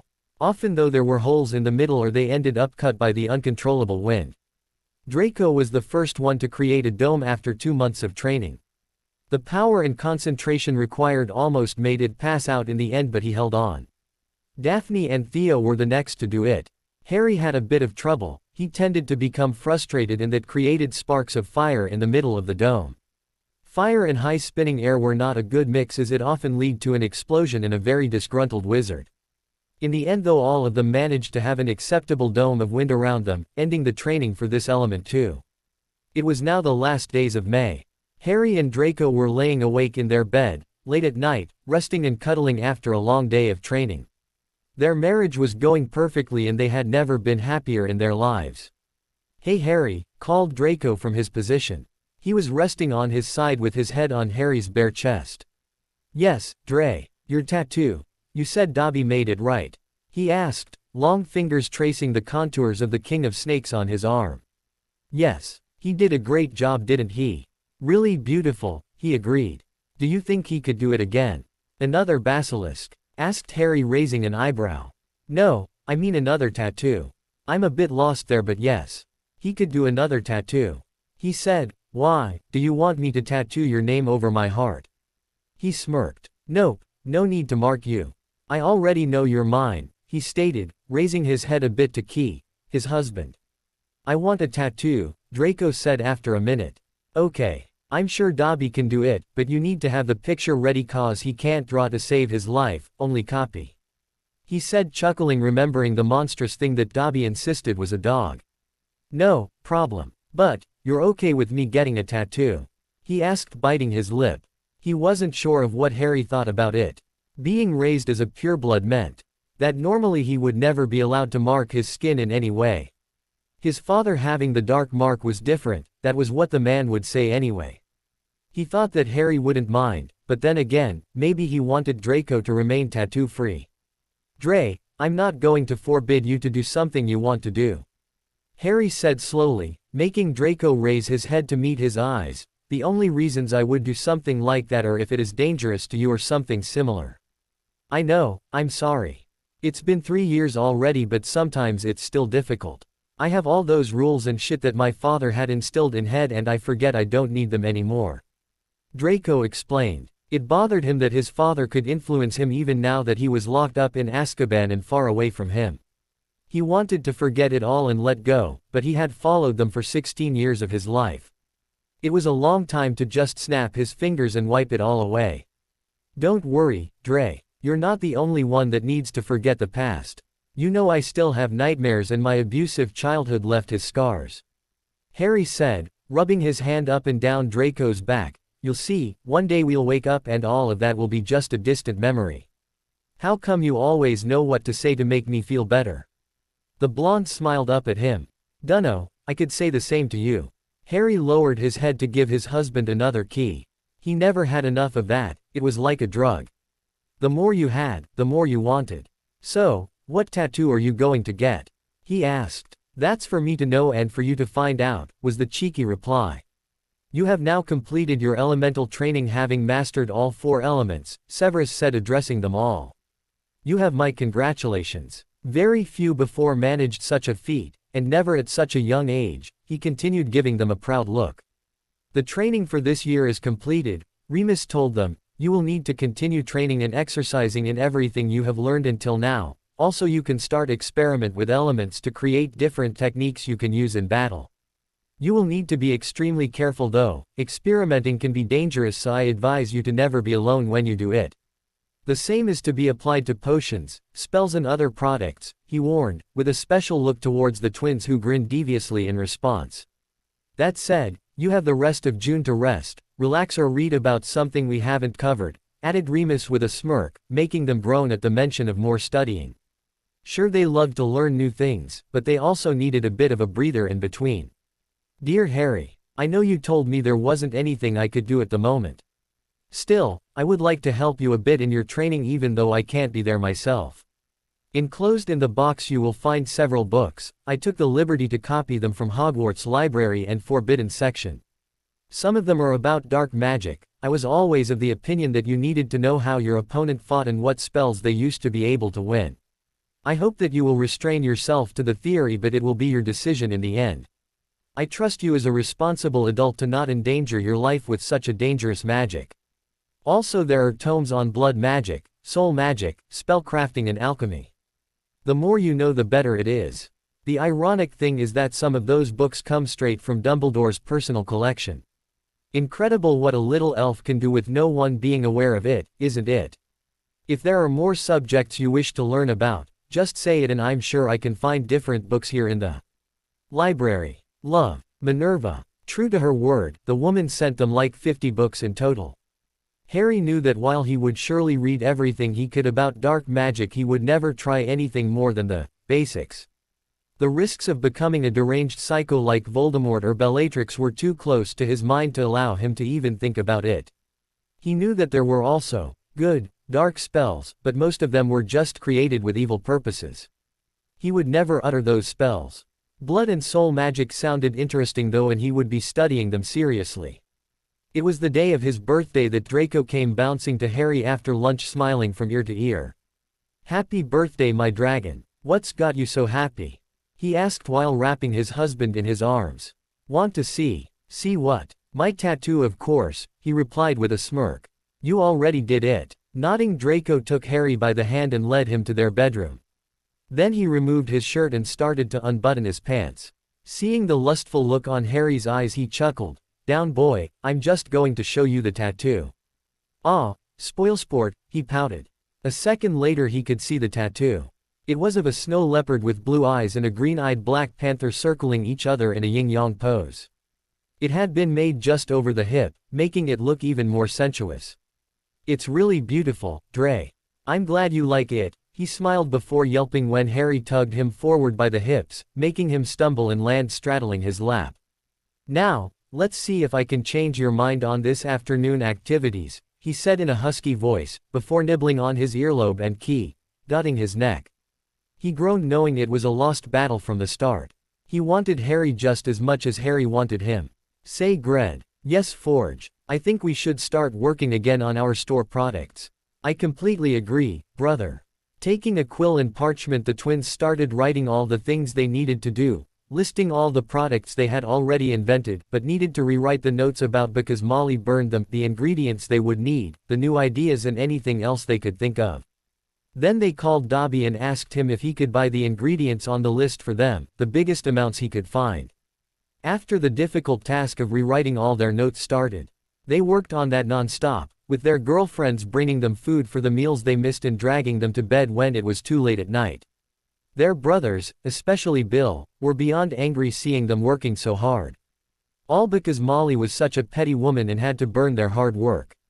The eldest brother swore to himself that he would do all in his power to support and help the twins realize their dream. It took them 2 weeks, but finally they had all their precious notes back.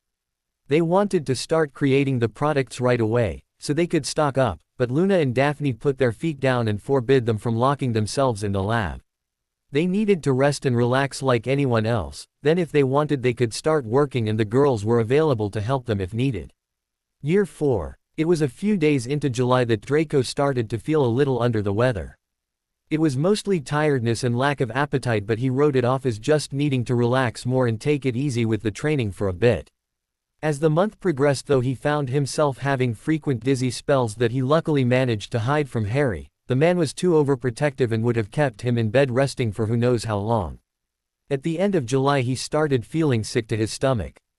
It was strange because he rarely got sick, even as a small child, so maybe it was something that didn't agree with his stomach. Maybe too much chocolate pudding the evening before. His love for chocolate could nearly rival Remus. For 3 mornings straight he woke up only to run to the bathroom and hug the toilet. How Harry didn't notice it was a mystery. The man had such a light sleep usually, but then again he was training twice as hard than the others. The morning of Harry's birthday was no different. He had to run into the bathroom to throw up what little he managed to eat the day before.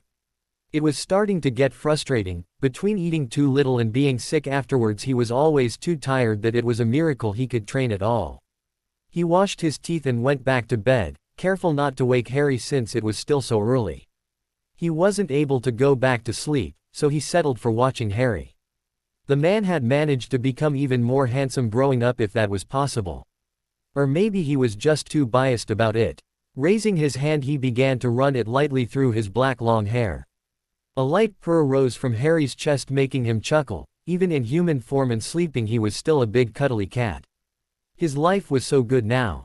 He had real friends, his godfather was safe with them, his aunt was back in his life, and he was married to the best man in the whole world. Sure, being trapped in the dome for years became a bit tiring after a while, and he wouldn't mind a trip to Diagon Alley or anywhere else, but as long as Harry was there with him he didn't care. Could things get better than that? Or maybe it was just too good to last. Sometimes he felt like he was waiting for the other shoe to drop. He wasn't used to things going well. Usually something bad always happened to him at some point, and it involved his parents. Harry too wasn't a particularly lucky bloke. Well, he was lucky, but only after getting into trouble. Maybe he was just overthinking things. It was the hunger and nausea talking. Yes. Don't stop, came the mumbled request from Harry. While thinking he had stopped his petting and scratching, waking Harry. With a smile he resumed. "Happy birthday, love," he whispered, leaning in for a good morning key. It was slow and languid. His husband wasn't yet properly awake, it seemed. With a smirk he decided to rectify the fact. Moving so he was straddling the man, he started to lay keys all over his chest and neck, slowly grounding his hips onto the others, making him groan roughly. Bucking his hips, Harry rolled them over, now wide awake and eager for what was coming next. "Do you have anything planned for today already?" Draco asked from his position half over Harry's chest, trailing imaginary circles with his finger. "No, do you?" "Not exactly. I thought that maybe we could go for a ride with the Pegasi or something else alone. I like the idea. Maybe we could take a picnic basket with us. Harry proposed. Soon they were dressed and out in the grounds riding. When they finally stopped, Draco wasn't feeling very well and was regretting ever having the idea. He felt hot and sweaty, a little nauseous, and had little black dots flashing in front of his eyes every once in a while. He took a deep breath and, tightening his grip on the Pegasus, he made to dismount and join Harry. It happened all too fast. Harry was already on the ground, and when he turned to look at his husband, he saw him paling all of a sudden while dismounting. He didn't have the time to put his feet on the ground that he was already losing consciousness. Luckily Harry was close enough, and with a few quick strides and his good reflexes he was able to catch the blonde before he hit the ground. Draco! Draco! He tried to shake him a little, but he didn't wake up. Panicking, he apparated inside the manor with Draco in his arms, shouting for Andromeda while running towards the little infirmary. "Harry, dear Merlin, what happened?" asked Andromeda upon seeing him and the unconscious Draco. I don't know. We went riding, and when we stopped he just fainted," he stuttered. "Please, do something. Put him on the bed, dear. And breathe," she ordered him. "It won't do him any good if you go join him on another bed." She took out her wand and started murmuring incantations and talking to herself in between. "He's a little dehydrated, maybe a sunstroke. No, there's something else. Why isn't he awake yet, Andy?" Harry asked from the side. "Don't worry, dear, he's already starting to wake up," she reassured him. And just as she said, Draco started to stir. He groaned, feeling like he had been run over by an herd of hippogriffs. Opening his eyes, the first thing he saw was Harry's concerned face. "Draco! Merlin, you scared me to death. Are you all right?" he fired off while caressing his face and arms, as if he was making sure he was not injured. "Fine," he replied, accepting a glass of water that Andy gave him and taking a sip gratefully. "Draco, dear, I need to ask, are you sure you're okay? Nothing I should be aware of?" she asked sternly. He bit his lip, debating if telling her and worrying Harry even more or staying silent. The incident today though meant that Harry would be overprotective either way, and he didn't fancy a repeat. "Well, I've been tired lately," he started, Andy nodding at him to continue, "and in the last days I've been throwing up too. I thought I just ate something wrong, but maybe it is a stomach bug. I will be the one to decide that, young man," she said before waving her wand again, a determined look on her face. Ah, she exclaimed. "What?" they asked together. "I just found out the reason for your illness, Draco dear," she stated with a smug smile. "What is it? Why are you looking so pleased if I'm sick?" they asked at the same time. "Just calm down. I never said it was anything bad. Merlin's beard, you two need to relax a little," she huffed. "As for your condition, you're pregnant." "What?" he yelped, wide-eyed. How was it possible? They were always careful. Harry wasn't even able to finish the word. He was just looking at Draco's abdomen without blinking. "I think we broke Harry," Andy chirped. "Well, I'll leave you two to talk and I'll be back later." "Harry, Harry, Harry," Draco shouted while slapping his unresponsive husband. "Ow, that hurt, Dre," he complained before remembering what Andy just told them. "We're having a baby," he whispered. "Merlin, how did that happen?" he beeped. "Not like that, I meant that we were careful with the contraception charms," he said at his husband's hungry look. "Well, we must have forgotten at least once, but I don't recall." "My tattoo," Draco exclaimed. "You jumped on me when I showed you my tattoo. You horny bastard, you got me pregnant." "Dre, don't Dre me. How could you? You knocked me up," he shouted. It wasn't on purpose, but I didn't think you would be so against the idea," Harry muttered with a hurt look in his eyes. "I'm not. Draco said between breaths, "I'm not ready. I don't know how to take care of a baby, or how to be a parent. I certainly didn't have good examples growing up. What if I'm an horrible parent?" Seeing that the blonde was working himself up, he went to sit on the bed and hugged him close to his chest. "Hush, Draco, we're in the same boat there. I didn't have parents and don't know how to take care of a baby, but then again, no parent really knows the first time. You're not alone, we have each other. I'll be right next to you all the time, and we have our family there to help us," he tried to soothe his husband. "I'm sorry, Rye. I know love," We weren't expecting it and you don't like not being in control either. He smirked. You know, it means I'm nearly 2 months along if it was that time. Draco trailed while looking at his flat abdomen. I'm going to get fat, he whined. Not fat. Our child will be growing there, Harry corrected him and then he whispered huskily, I bet you'll look so. Oh shut up, he said blushing. You know, I think this is the best birthday gift I ever had, smiled Harry, his eyes twinkling brightly. Andromeda soon confirmed that Draco was 2 months along in the pregnancy and prescribed him several prenatal potions, an anti-nausea potion and made many recommendations about his training and what he should and shouldn't do in his condition. Everyone was happy with the news even if Severus looked a bit green, he didn't need the proof that his godson and Potter had say. Draco's physical training had been changed to a very light workout and some dueling with many protections shields around his middle, courtesy of his overprotective half. That was only after he beat said man with a conjured frying pan over the head when he suggested that he should stop training in his delicate condition. Delicate my ass. I'm a man if you expect me to start making crochet or something you're sorely mistaken. He yelled before throwing him out of their bedroom for the night and the one after until Harry gave up under a few conditions. Along the lighter workload and the shields he also had to stop training when he reached the 5th month, something that Andy advised. He wasn't happy but it was better than being relegated to bed for half of the pregnancy because he overdid it. All his magic needed to go to the baby to help him grow healthy and avoid complications in the pregnancy. Male ones were more delicate than a female one, the fact that they managed to conceive without a potion was a rare thing too, only the most powerful wizards could manage it. That went to show how much both Harry and Draco were powerful. In the end, he decided that he could live with it. Thanks to his bigger magical core he was a few steps ahead of his friends, even if still a lot behind Harry, so a few months of no training would not give him problems. Also he was the best potioneer among them, only second to Severus who had taken the blonde as his apprentice and he was sure he would soon surpass himself. Soon after came another good announcement. Fred and George had proposed to Luna and Daphne. In true Pruitt twins fashion they did something great and crazy.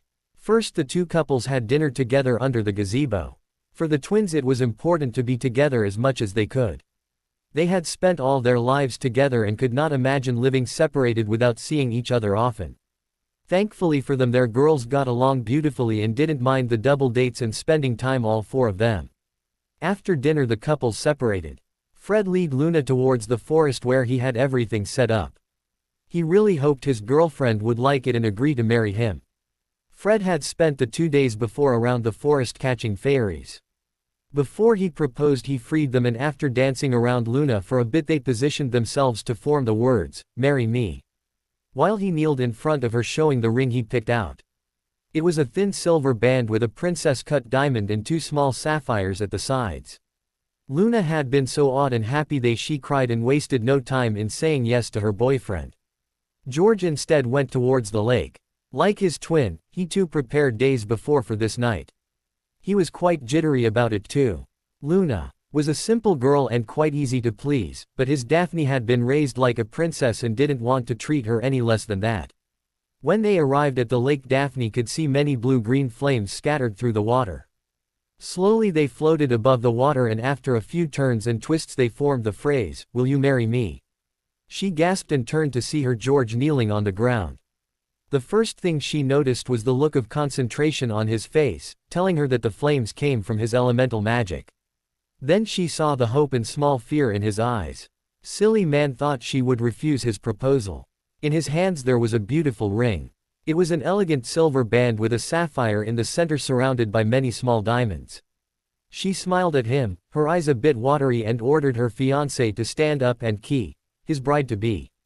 The wide smile he gave her warmed her heart and she knew that she couldn't live without this man anymore.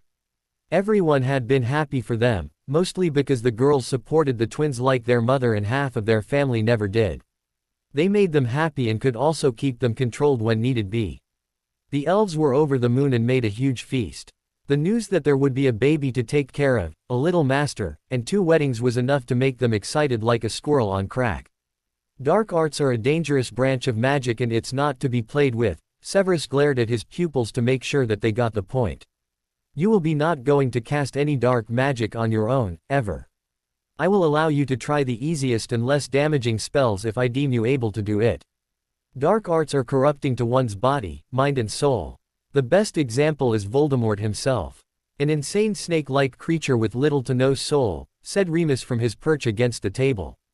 Dark arts consist in many spells that affect the object in a negative manner, usually painfully, and not always are reversible, harmful and poisonous potions. One example is the drink of despair that I had to invent for the Dark Lord during the First War. It causes the drinker to see horrible things, much like a dementor, then dehydrate and experience excruciating burning in one's insides. Quote, everyone shuddered imagining the terrible pain one must be in because of that potions. And Severus had invented it. It was one reason more not to get on the man's bad side. He wouldn't poison them like that, but he sure knew how to get you uncomfortable and ready to weep for forgiveness. The breeding of certain creatures like basilisks is too considered dark arts, continued Remus. Necromancy and drinking the blood of a unicorn are also put under the category. You can find many items can be cursed with dark arts. An example is the blood quill. Its use is only legal when signing high-importance documents with the ministry or Gringotts. Dark arts though are not evil per se, while usually used with bad intention they also can be used for good.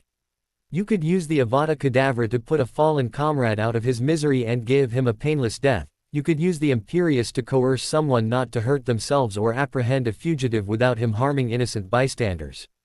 Lectured the potion master. Still, this subject will be mostly theory work. Finished Remus with a small smile. Harry, what is it, Dre? He asked without raising his head from the basic dark arts book that Severus had assigned them as introduction reading. Can you make me one of your delicious sandwiches? Draco asked, giving him the puppy dog eyes at all potency when his husband looked at him. Sure, what do you want in it? He asked, bookmarking the page and raising from the plush carpet. He was sprawled upon. Ham, mayo, tomatoes, chocolate and, he listed while tapping a finger to his chin, and some orange juice too please, he smiled. Harry thought he was lucky his cravings hadn't gotten too strange yet.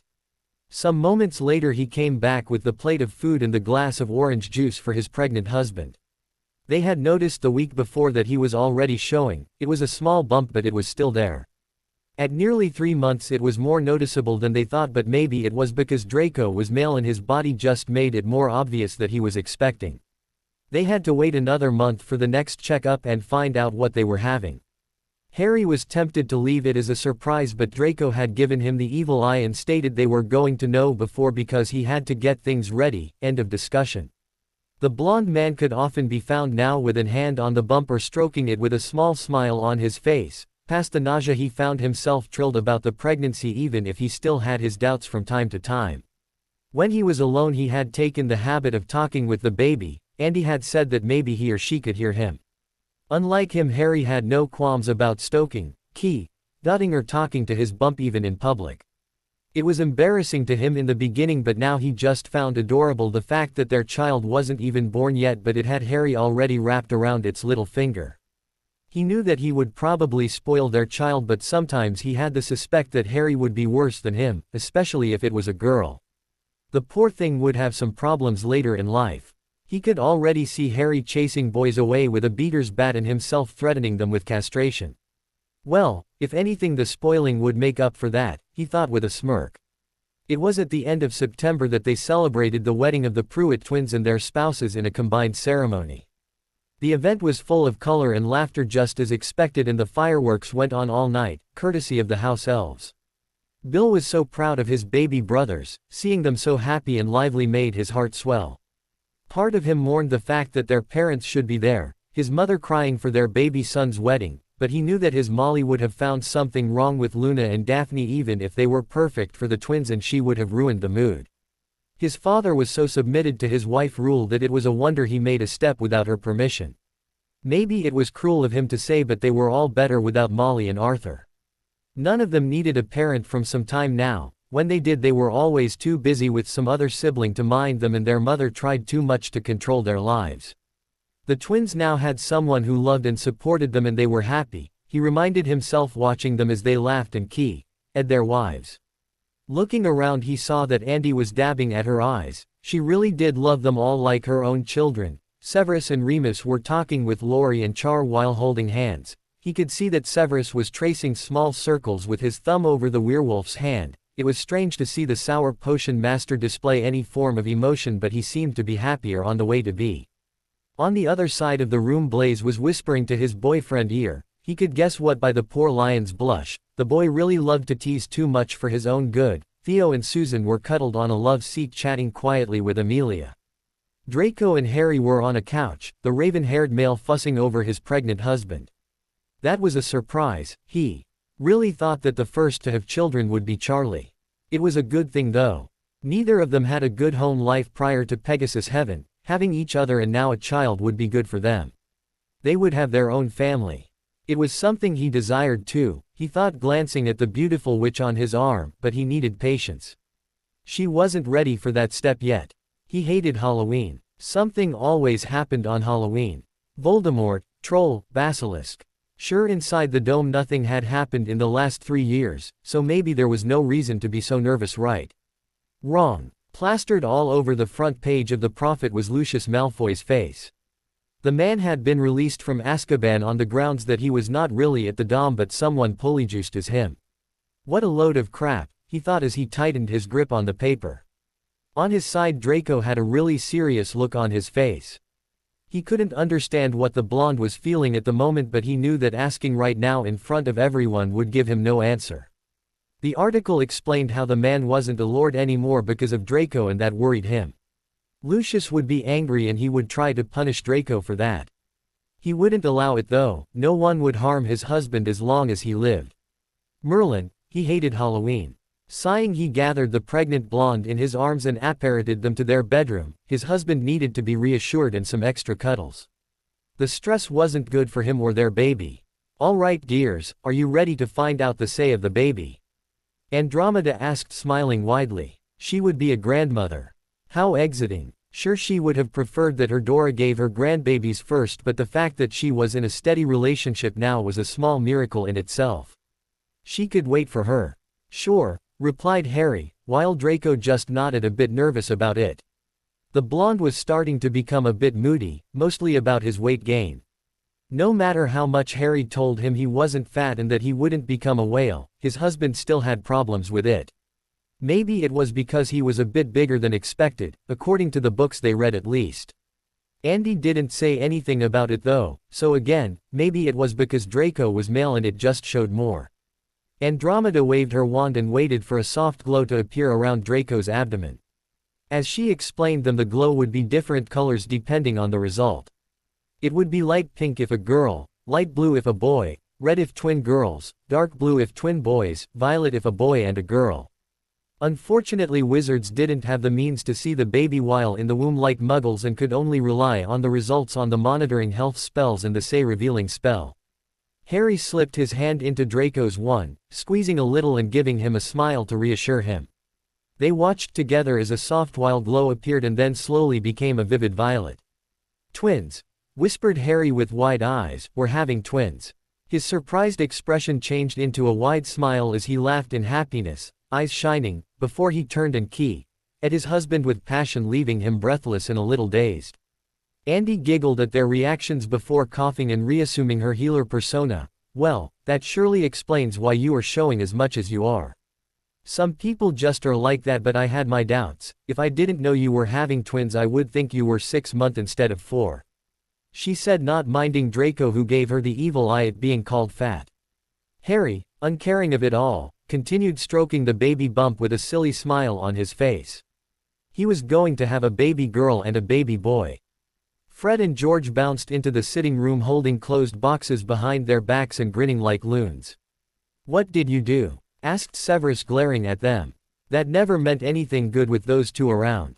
Well, Severus, you see, some time ago Harry there showed us something really cool that his father created with Sirius, started Fred. Now, it was really a pity that Remus wasn't there at the time and never got around knowing how they did it, continued George, bouncing on the balls of his feet. So we took Harry's one and worked to replicate the charms and runes on it. No easy feat, I have to say. The runes were hidden and the charms nearly broken along with the object. But, they exclaimed together, we, the amazing Pruitt twins, are proud to present you the new, improved Communication mirrors. They finished the presentation holding two twin mirrors in front of them with one hand and a box in the other. The others were looking at them with different expressions on their faces, who surprised, who confused, who amazed. "That's great, guys. I knew you could do it," smiled Harry, happy that the mirror he had broken could be replicated. It was as much important to him as his invisibility cloak. It was something created by his father and godfather. "Thank you," they replied, bowing. "How did they work exactly?" asked Neville, eyeing the boxes. "Well, as we said, we improved them. The one Harry had was connected to only one other mirror. We instead created a mirror that could be connected to many other by adding under the runes in the back the special linking rune to each mirror. For example, we created a mirror for all of us to use. They are protected by a password, you could say, and personalized. Mine has a tiny fox turned to the left to recognize it, and the password to call me is Swift. Mine one turned to the right and the password is Sly. Adding the linking rune under the runes that permits communication to our mirrors, they are able to connect. The same goes for yours. We used your animagus forms to recognize them. We already took the liberty to connect all of them. All you need to do is find yours and test it." Remus laid on the couch with his head on Severus' lap, who was reading the latest issue of his potion journal while running a hand through the sandy locks of his lover. If someone told them they would be there like that years ago, they would have cursed the poor fool and shipped him to St. Mungo's, now though it felt just right. They were different in so many ways, but they completed each other and had their common grounds. Remus longed to make their relationship more official. He could see himself 20 years from now beside the man he loved, but he was afraid of even voicing that desire in fear of rejection. His sensitive hearing alerted him of someone approaching. From the footsteps he could guess it was the now heavily pregnant Draco and the ever-following Harry. The boy was so much like his father. In the last weeks of the pregnancy he was shadowing Lily every second in fear she would go into labor without him. Just as he thought, the blonde-haired man and his husband joined them into the blue room, the first seating himself with a little trouble.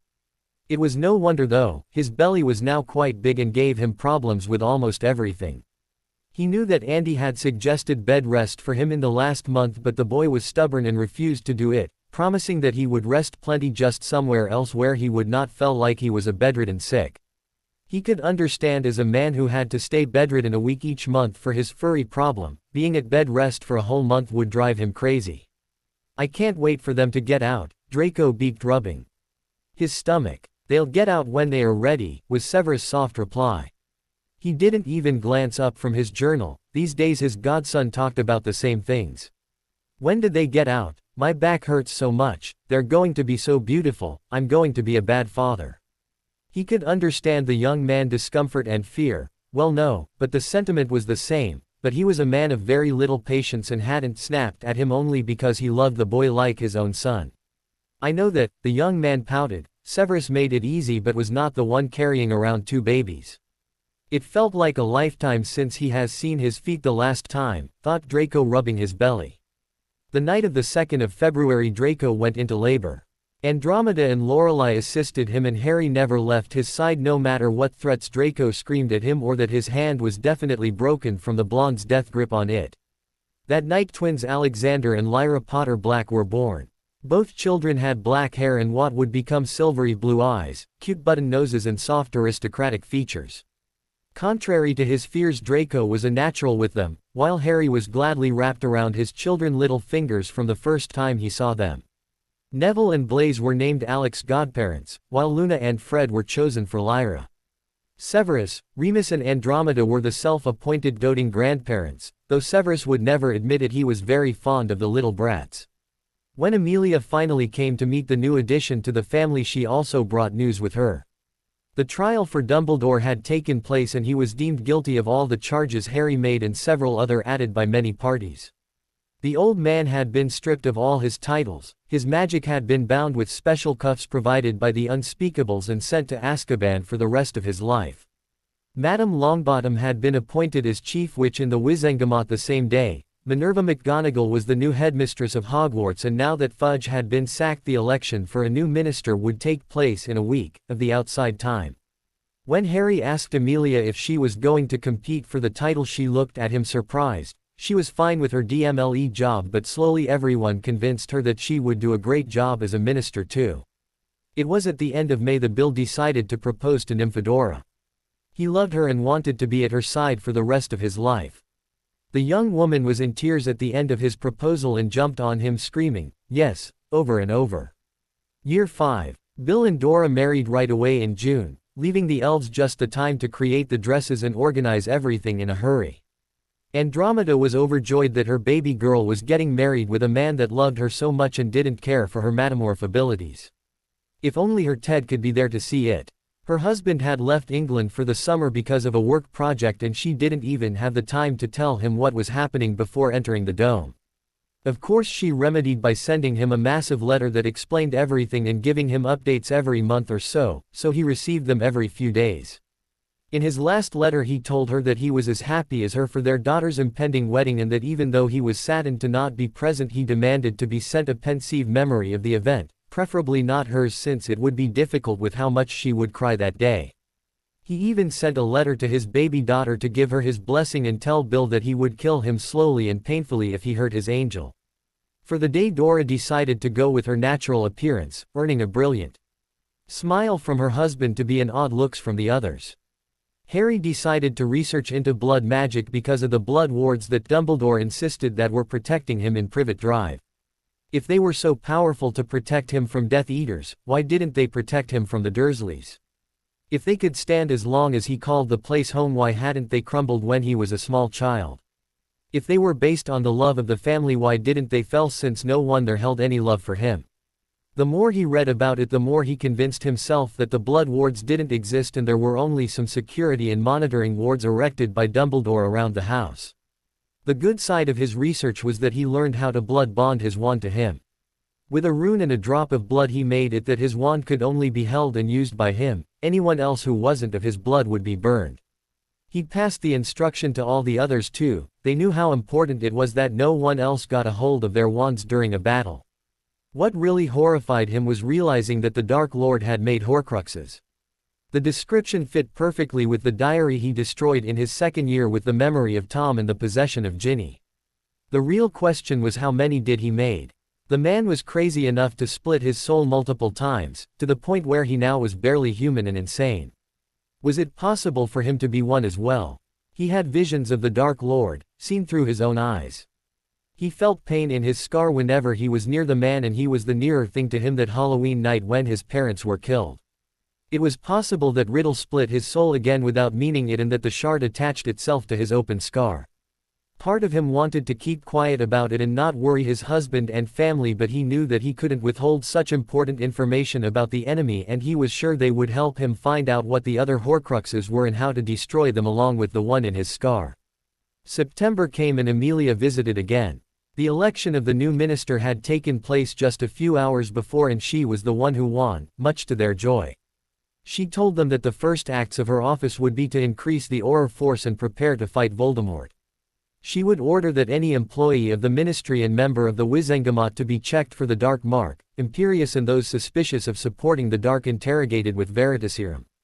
The ministry would be cleansed for good from the followers of the Dark. The twins and their wives took advantage of the gathering to announce that they were pregnant and the girls were due almost at the same time. Susan and Theo too announced that they would get married sometime after New Year. Theo had asked Amelia for her niece's hand in marriage during her last visit before proposing to her. Amelia also informed them that Minerva had spoken with Flitwick and the man was on their side. He made sure to send them several books on dueling, some even written by himself that could be useful to them. There were official dueling books as well as ones that suggested more unorthodox methods and tactics, different variants of existing spells and combinations of different chains of spell casting. Harry was the one who dive-bombed on the books and started reading right away with a look of mischief in his eyes while gently rocking his son to sleep in his other arm.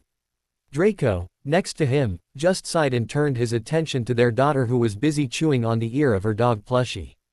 As New Year came, so did Susan and Theo's wedding. The stern and scary Minister of Magic, ex-director of the Department of Magical Law Enforcement, Amelia Bones, was reduced to tears at the sight of her beautiful niece speaking her vows clad in her mother's wedding gown. Susan revealed that she asked her aunt to search for it because she wanted to feel closer to her mother during that day, and with a few modifications it was perfect for her. Theo, who usually was quiet and still introverted, couldn't stop grinning and chatting with everyone. It was obvious that Susan was good for him. The new living conditions and the bond that he formed with the inhabitants of Pegasus Heaven helped to bring him out of his shell, but his wife was the one who really made the difference for him. Severus was a man on a mission. He knew that his wolf longed to make their relationship more official. Not that he told him that, but he could see the longing in his amber eyes each time one of the brats got married, the way he more and more often got lost in his daydreams with a silly smile on his face that then turned sad. He could also see the way he looked at his grandchildren. Like he wanted some of his own. It wasn't difficult to imagine, those little monsters, for all their screaming and smelly nappies, were too adorable for their own good. They made even him think about children one time too many. Were it someone else, Severus would have turned and forgot about it all, but for all his nastiness and cruelty he could not do it. He genuinely loved the damn wolf, and he would be damned if he couldn't make him happy. Pity it was easier said than done. Well, the marriage part was easy enough, but the wolf would then cite every one of the stupid laws against werewolf to make him change idea. Even more difficult was the children part. It was very common for men to have children with the use of a simple pregnancy potion, unless they were as powerful as Draco and the brat. Remus though couldn't take it, because in the event that he got pregnant he would have a miscarriage at the first full moon because of his curse, even with the help of the wolfsbane. Because he would still change, and the shift of the organs, the pain and the trauma would prove too much for the fetus. If it was enough to make his wolf happy he would have taken the role himself, even though the brats would have teased him for life about being the carrier. He was after all a fairly powerful wizard on his own right, but that wasn't an answer either. He knew without having to do any tests that the prolonged exposure to the Cruciatus curse made him unable to sustain a pregnancy even with the help of the potion, and there were the effects of his dark mark to consider that would have created problems. What he needed now was a way to make his wolf not so much of a wolf. With the wolfsbane Remus could now keep his mind during the full moons, but he needed something that stopped the transformations altogether or that made them into something else. That something didn't exist, so he had to invent it. For the last 5 months he had been researching anything he could about lycanthropy and wolfsbane and anything else that affected werewolves. After much time he found a lead in one of the endless amount of books he read. It said that the most common way to become a werewolf was to be bitten by one during the full moon when they were in their wolf form, though some werewolf-like characteristics could be gained also if wounded by a werewolf in semi-human form right before the full moon by either their claws or fangs. Some werewolf were instead born that way from one werewolf father. Those were extremely rare though, because while they didn't change while in the womb of the mother, the moon still affected them, and that meant miscarriages in nearly every case. What caught his attention was a few lines about the Lysiacomia curse, a curse that made the recipient a werewolf. It was thought to be the reason for the creation of the first ever werewolf. Unfortunately the words and the wand movement were unknown. It created some problems to this plans, but that meant that if one upon a time the creation of werewolf was a spell, he could find another spell, or better, a potion to take the curse away. That was why he was still searching in any book he could get his hands onto for mentions of the Lysiacomia curse, even arriving to order Dobby to buy any book he could find in Nocturne or out of the country that could help him. The revelations about the Horcruxes and the fact that he could be one were met worse than he thought it would. Suffice to say that there was a lot of yelling.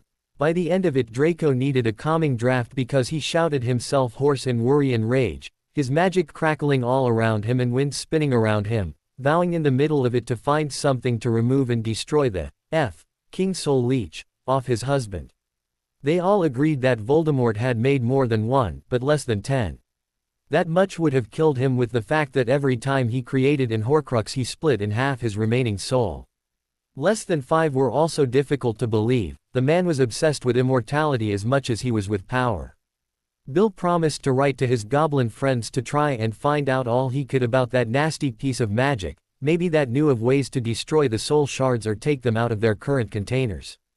If he was lucky they could even offer some kind of ritual that could help Harry. Remus and Severus were also going to contact some of their acquaintances, while Amelia, Moody and Kingsley researched within the ministry records. Susan, Theo and Daphne were going to research Voldemort's life to try and guess what could be the other Horcruxes. And that was only the beginning. That night Harry and Draco took little Alex and Lyra to bed with them, cuddling them in between their parents. Draco needed all of his family there with him. He needed to make sure that they were there with him and safe. The thought that something above their control could take his husband away from him was terrifying and heartbreaking. He would not live without him, and their little ones needed their father while they grew up. The second marriage of the year was that of Blaise and Neville in spring. After seeing Neville becoming more and more sad when months passed without a reply from his grandmother to the letter he sent her, he decided to take matters into his own hands. If that old hag didn't care enough about her remaining family, her only grandson, the way he deserved, then he would become the family his little lion needed. He loved him more than he could have imagined was possible. For him, love was a foreign concept with his mother and her way with men. But Neville made him realize that he was able to love and care for someone else more than he did for himself. So he made plans. He retrieved the Zabini engagement ring, the one his great-grandfather gifted his spouse so many years ago. He also purchased several rare plants to make it all even more special. When he brought his lion in the gazebo, the place was full of pots containing beautiful blooming flowers that just happened to be so rare that only 2 greenhouses in the world kept them. But the most beautiful thing was the loving smile that Neville sent him after he proposed. But that was months ago. Now they were married, and Blaise vowed to himself that he would always show his little lion how much he loved him and do his damned best to make him happy. Harry was walking aimlessly through the manor in the dead of the night. Lyra had woken up, and the only way to put her to sleep without too much of a fuss was that. Walking around and hum until she was asleep again. He was about to turn back towards the nursery when he heard a grunt of pain coming from behind one of the doors. He scrunched his eyebrows, wondering what on heart was that, and just decided to go check. His little princess was still awake anyway. When he opened the door, he was met with the sight of the potion master on the floor clutching his arm in obvious pain. It took very little for him to connect the dots and realize that it was the dark mark that was hurting him. Voldemort was probably calling on him, thus the pain. "Sev, how long has this been going on? Are you all right?" he asked, hurrying at his side. "I'm fine, brat," he spit out. "I'm a potion master, aren't I? I can take care of it myself." "Doesn't look like it. Annoying brat. He calls me every day, probably just to make me feel pain since he knows by now that I am a traitor. The dome must be interfering with it somehow, though. It lasts for days each time instead of the minutes he holds the call," he managed to say in between bursts of pain. "How on heart did you deal with something like that?" Harry asked, wide-eyed. He knew that the man was tough, but this was like being under the cruciatus for hours, if he understood what the pain of the mark was like. "Pain-relieving potions, numbing salves and things like that," the older raven murmured. Finally the throbbing was starting to recede. "You should have told someone sooner.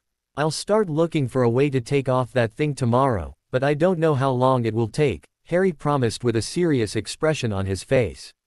"Always the hero, brat," sneered Severus. "Go take your daughter to bed, she's asleep." "I'm fine now." After giving the man a once-over to make sure he was really alright, he nodded and left. Year 6. Daphne and Luna's pregnancies went smoothly, and the twins couldn't wait to meet their children. The only difficult moment was when both women went into labor the same day.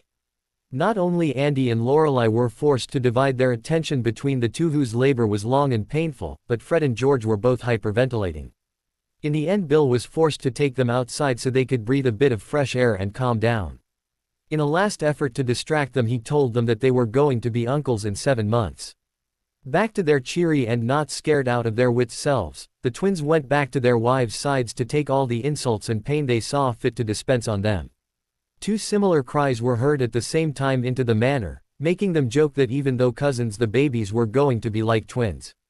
George and Daphne welcomed their daughter Faith Pruitt, while Fred and Luna their son Gabriel Pruitt, both having decided to keep the tradition of the names starting with F and G in honor of their uncles Fabian and Gideon. During that year they all decided to study different things. Daphne decided to study warding at advanced level under the supervision of Bill. She wanted to create the perfect wards that could protect them all and their families once they were outside and the threat of Voldemort and Death Eaters would be once more real.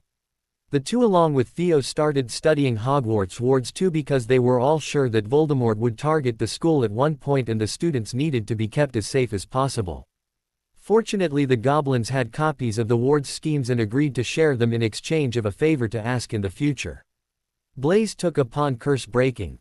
He was extremely proficient in casting curses thanks to Severus who tutored him, and with Bill's help he wanted to be good at the reverse too so he could have a more complete knowledge. His main project was to research curse scars and horcruxes along with Draco. The blonde Slytherin had started his apprenticeship under Severus studying potions. To become a master he needed to invent 3 potions and patent them in the ministry. What he really wanted though was to find a way to destroy the King Soul Leech in his husband's scar. If that worked for the other horcruxes too, even better. He was also assisting Severus in his personal researches and taking lessons from Andromeda, because to be a proficient potion master you needed to be also a certified healer, something that many didn't do anymore.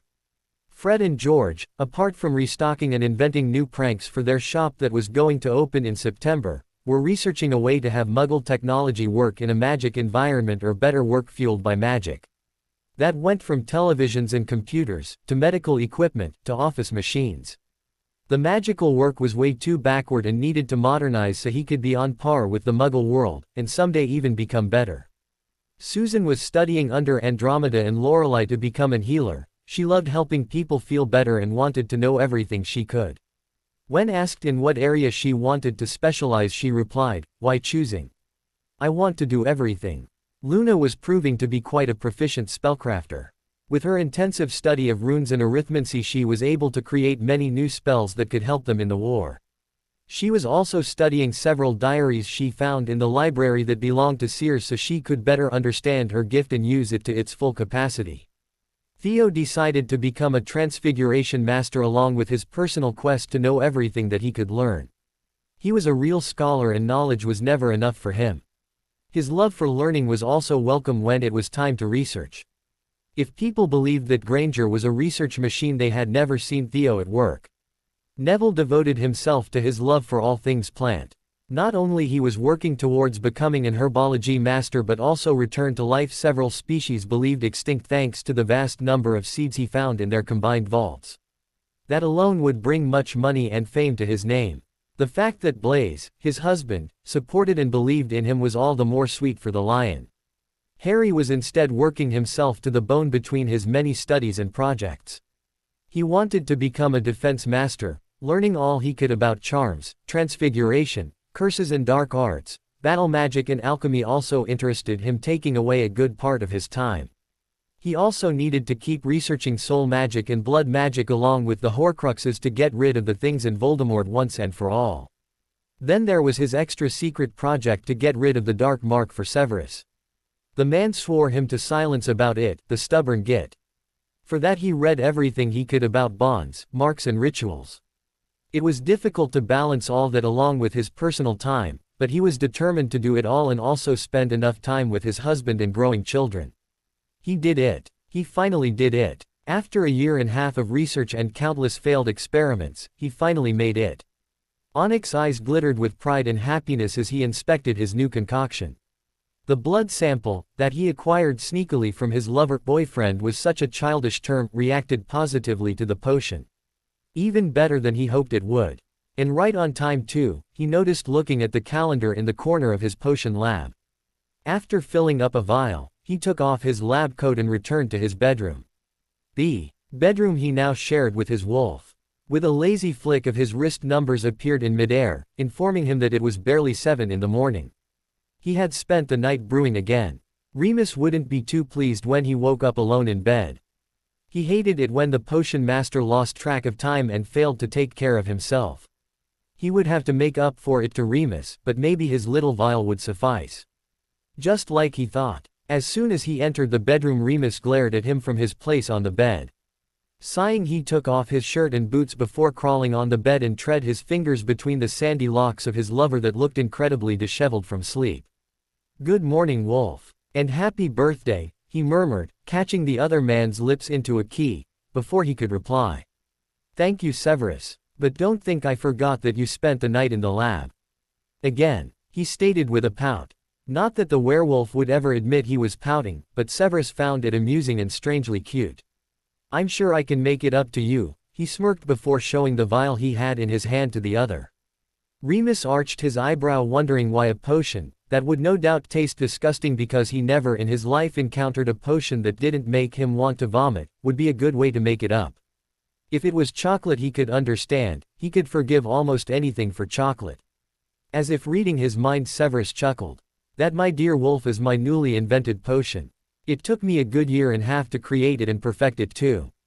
I studied all I could about werewolves and ways to take away the curse, and I came up with that. Remus' eyes became more and more wide the more he spoke. The curse can't be completely removed, but I was able to change its characteristics. With that little potion, you, my dear wolf, won't be a werewolf anymore. The wolf and human parts will merge. You won't be subjected to the curse of the moon anymore. The strength and healing ability will remain. Silver will probably cause you an ugly rash now, but it won't be deadly anymore, and the wolf will become your animagus form. If I am correct, it will be bigger than a normal one, but apart from that, it will be a normal transformation. Remus was so shocked and incredulous that he didn't know what to say. His lover did something like that for him. Now he knew why he spent so much time over books and cauldrons, sometimes forgetting to sleep or eat. I must warn you though. It will be painful, but it won't last more than half an hour for it to take effect. Somewhere in the back of his mind he heard Severus warn him. Throwing all thoughts aside, he jumped on Severus and at him passionately until his lungs burned for air. He could feel tears falling from his eyes as his voice chanted, "I love you," on and on. He had dreamed of this day since he was bitten, but never he hoped it could become reality, and now this man, this wonderful man, gave him such an incredible gift. He could now have a normal life. Soft thin lips pressed against his own, stopping his chanting. "I love you too, wolf. Now are you going to take it or waste all my hard work?" That was so Severus, saying he loved him too and quickly changing the topic. He nodded, smiling, amber eyes bright with unshed tears. He gulped the potion down quickly. It tasted as horrible as usual. Fire started spreading through his veins and he clamped his lips, sealed from the pain. It seemed to last a lifetime when in reality it was like 20 minutes. Severus waited patiently, knowing that he could not take away the pain. When Remus relaxed, he was able to see the subtle differences. His complexion, usually pale at this time of the month, was more healthy. The lean muscles filled out a bit since his body didn't have to sustain the weight of the curse anymore, and his eyes changed. They were really beautiful, a bright amber typical of werewolf with specks of the light green that Remus told him was his original eye color. Remus' new condition surprised all of them, apart from Draco, who helped Severus once in a while, but all of them were happy for the man. He was so gentle and loving that he deserved everything good life could offer to him. Even more surprising was the news that he and Severus were going to marry soon. The raven-haired man had proposed as soon as Remus was able to leave the bed after recuperating from the potion. Susan and Theo announced that they were expecting. Amelia couldn't be happier for her niece and once again cried a little. The last joyous event of the year was the birth of Matthew Pruitt, son of Dora and Bill, and already exhibited signs of being a metamorphomagus like his mother. Once his dark red hair turned blue upon seeing his mother change color too. Year 7. Remus and Severus married quickly in the beginning of summer, not seeing the point in waiting anymore since they weren't going to become any younger. The children, as they still referred to them, ganged up and gifted them a rejuvenation potion that took away all effects the war and lycanthropy had on them, leaving behind 2 much younger and healthy-looking men. Unknown to any, the two had decided to try for a child immediately. Severus knew that Remus wished for nothing more than having a baby of his own, and he found himself yearning for it too, much to his dismay. In terms of studying, that was a quiet year, apart for Harry, who added parcel magic to his schedule. He had several books taken from the chamber belonging to Salazar Slytherin himself that described several kind old magics and the use of the snake tongue to render them stronger. It was very interesting, especially the fact that something cast in Parseltongue could be undone only by the same language. Voldemort was the only other speaker that he knew of, and he doubted he would lower himself to cast finite around if Harry decided to start cursing his Death Eaters in Parseltongue. Maybe that would lead him to a way to remove the dark mark too. Until now he hadn't had much success in that department, much to his frustration. Up. He looked down from his book to see Alex sitting on his bottom near his armchair, demanding to be picked up.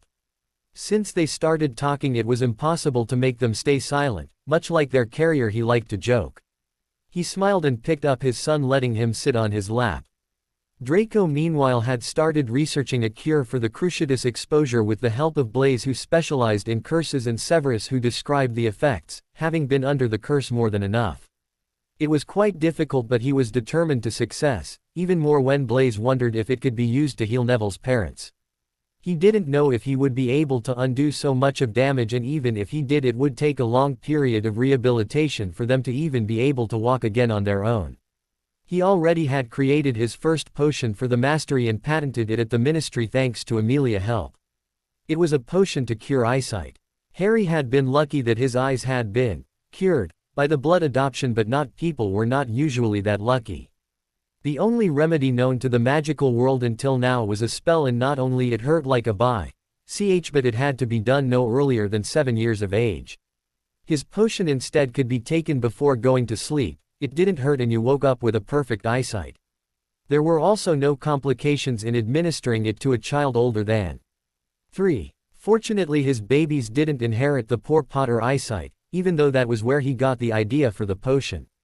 Maybe he would need it for the next one though, he mused. He found himself wishing for another child even though he swore to never do it again while pregnant and in labor. The joys of a child overrode any pain and discomfort he suffered, so maybe he could drop a couple of hints to his husband. Harry was overwhelmed. In the span of an hour he had found a way to remove the dark mark from Severus. Draco all but told him that he wanted another child, and Remus told him in confidence that he was pregnant and waiting for the right moment to tell his brooding half. He blinked and shook his head. First things first. Take off the ugly tattoo. Congratulate Remus properly and then make love all night to his dragon. Susan gave birth to a pretty girl they named Amanda, which was similar to Amelia in honor of her aunt. Theo was totally enamored with his daughter, much like the other fathers when their babies were born. Remus and Severus made their announcement after the 3rd month of pregnancy, since they wanted to be sure that there were no complications. Neville too found out to be 4 months pregnant when he fainted during the party. He didn't have any symptoms before, so he had no idea of his condition. At the beginning he was afraid of Blaze's reaction, as stupid as it was, but he had nothing to fear. The man was on code 9, and even though he would deny, he shed a few tears of joy. Draco too was quite quick to get pregnant again, much to his joy and dismay. He was happy because he was getting the baby he wanted, but he realized that if he ever forgot the contraception charm it would be quite problematic.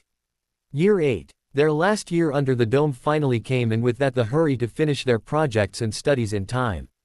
Thanks to Luna, who invented a spell for the occasion, Draco was able to keep his research and brewing in the lab without the risk of harming his child.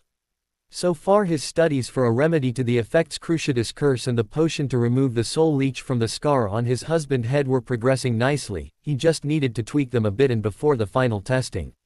Unfortunately he couldn't test the one for the Horcruxes using lab rats like any other potion, but he made sure that nothing in the potion would harm Harry when ingested. Remus was reading a book in the sitting room near the fire when the familiar pit-patter of little feet reached his still sensitive ears. He smiled to himself, wondering what the little monsters had done this time.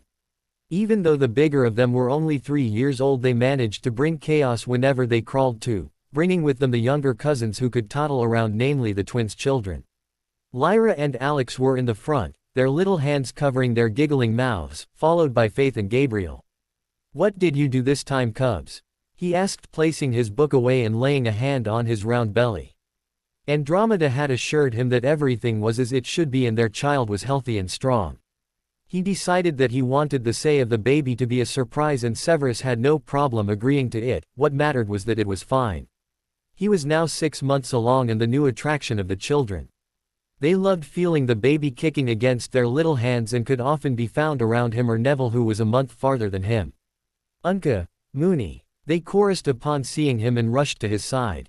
He chuckled as he petted their heads, running his hands through the twins' raven hair and then going to the blonde Gabriel and the strawberry-colored Faith. "So, why were you running?" Lyra giggled cutely and then showed him a couple of cookies. "I see. Did your papa say that you could eat cookies before dinner?" The children shook their heads. "No, let's make a deal, MH. I will let you feel the baby if you give me the cookies. I will give them back after you eat your dinner and I won't tell your papa." He tried to compromise. He knew that Draco wouldn't be pleased to know that the little cookie thieves did it again. Alex and Faith scrunched up their button noses thinking about it, while Lyra pouted knowing that Uncle Mooney was right and Gabriel looked dreamily at, well, he didn't know what he was looking at. "Fine, but you give them back later," Alex stated. He was without a doubt the leader of the Junior Marauders, as the 4 had been dubbed early on. He was sure that soon enough little Matt would join them. Of course, he smiled. The twins were men on a mission. After reading much about Muggle guns, they decided to invent, or better modify them to be able to shoot spells instead of normal bullets. Luna, Theo and Daphne decided to help them in the endeavor, thinking that it would be useful during the war. Pulling a trigger was way faster than calling out a spell, if you didn't know silent casting. Also, they figured that if one was able to store the magic in a bullet, you could shoot them without feeling the tiring effects and magical exhaustion that a battle was sure to have. After many explosions, mistakes and an ugly concussion for Fred, they managed to create Stupefy, bullets, Reducto, bullets, Petrificus Totalis, bullets, and Bombarda, bullets. Those were the spells most used during an all-out battle with Death Eaters without resorting to the killing curse. Luna's work was the key to success. She studied the arithmancy equation of each spell, tore it down to what she needed, and then with the others' help created a runic array to mimic the spell casting and a storing rune for the bullet. Thanks to the storing rune, a little magic was stored inside at the moment of the incision, allowing the runic array to create the spell upon shooting. At the beginning they couldn't decide which bullet to use, and they were in a limited number. The twins then decided to carve all the runic arrays on a bullet and add an intent rune. Thanks to that they could decide with a thought which one of the spells to use. A liberal use of shrinking and resizing charms solved the problem about the number of bullets. After that they just needed to create as many as possible. Neville honestly loved being pregnant, but he felt like a bleached whale these days and couldn't wait to see his daughter. Blaise didn't want to know the say, but he made Andromeda tell him in secret. Curiosity was killing him. They had already decided names for both male and female. He let his husband have Marco for a boy's name, knowing that it would be his rose that would be used in the end. Not that Blaise suspected anything, the poor man thought he was the only one able to be snake-like in the marriage, but then again he had a good teacher, and he wasn't speaking about Severus either. It was now a couple of days past his due date. Usually male carriers went into labor around the middle of the 8th month, and he was nearing the 9th. Why was his baby so lazy?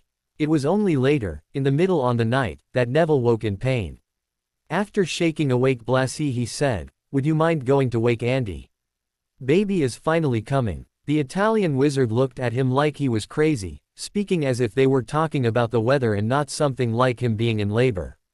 Then run out of the bedroom in search of Andy and Lorelei. "So, how exactly will this work?" asked Harry, eyeing the potion on the table. "Right. It's difficult to explain." The Bond sighed, rubbing his eyes. While he was only carrying a child this time instead of twins, nausea had been twice as worse for some cruel joke, and at the 4th month it still hadn't left him.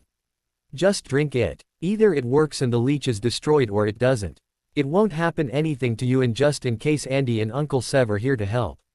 He groaned and without wasting time drowned the potion after laying down on the sofa for safety measure.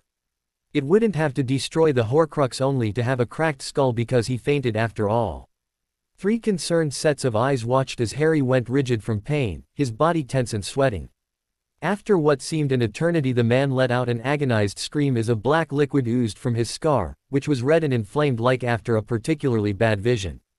Thank Merlin they had silenced the room so that none of the children would hear. There was a moment of panic when Harry seemed to stop breathing before he started coughing and gasping for breath. If he had to say what was more painful between that and Voldemort Cruciatus, well, let's just say that the latter was more of a tickle in comparison. When he opened his eyes, he found himself in a meadow. "Oh, my baby boy has become such an handsome man," he heard a soft voice say to his right.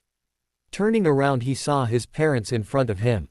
"Mom, Dad." "Yes, Harry. Don't worry, son, you're not dead. We just wanted to take the opportunity to have a little chat since you died for a second." James assured him. "We have something important to tell you, Harry. First of all, we are proud of you and we approve of your young husband." "Never fear, the opposite." Lily smiled at him before elbowing James. "Yeah, he's not like that Ponce Lucius, so it's okay," he was quick to state. He smiled, relieved. The only reason he still hadn't talked with their portraits was that he was scared they would be disappointed in him and wouldn't like his dragon. He felt like a huge weight had been lifted from his shoulders. "Thank you. It means a lot to me." He hugged them. For the first time in his life he was able to hug his parents. "Why isn't Ciri here?" he asked, afraid that the man was somehow angry with him and didn't want to see him. "Don't be silly, Prongslet. Sirius is not here because he isn't dead yet, James said, as if he was stating the obvious. Our time is coming to a close, Harry. Remember that we love you. Lily smiled angelically, eyes sparkling. Rye. Harry. Fine, he grunted, feeling like a herd of elephants walked on him. Mumandad. Sirius alive. The three looked at each other, but before they could ask for more, Harry was already asleep, finally without a shard of soul leeching on him. A quick scan had confirmed that the Horcrux was gone, and without the soul to keep at bay he now had even more magic at his disposal. Remus' time to give birth came soon after, with him being just 8 months along. A little earlier than normal, but still fine, told them Andromeda. He went through labor like it was nothing, simply reading the book he had started the day before. When asked how could he do something like that, he snorted, and after shrugging he said, I've transformed for 30 years into a werewolf on every full moon. That's like a walk in the park for my standards. As much as seeing his husband lounging calmly while in labor was weird, Severus could not fault his logic. Remus was the only to have a pain tolerance higher than him that he knew of. After 12 hours of lounging, labor, Angelique was born. Truthful to her name, she was fairly skinned like her father and had sandy blonde hair like her carrier with big amber green eyes. If Severus was a man not used to keep a tight control of his emotions, he would have been crying all over for the little miracle that was his daughter. Draco managed to finish the cure for the Cruciatus just in time before he was forbidden from the lab on his 6th month of pregnancy.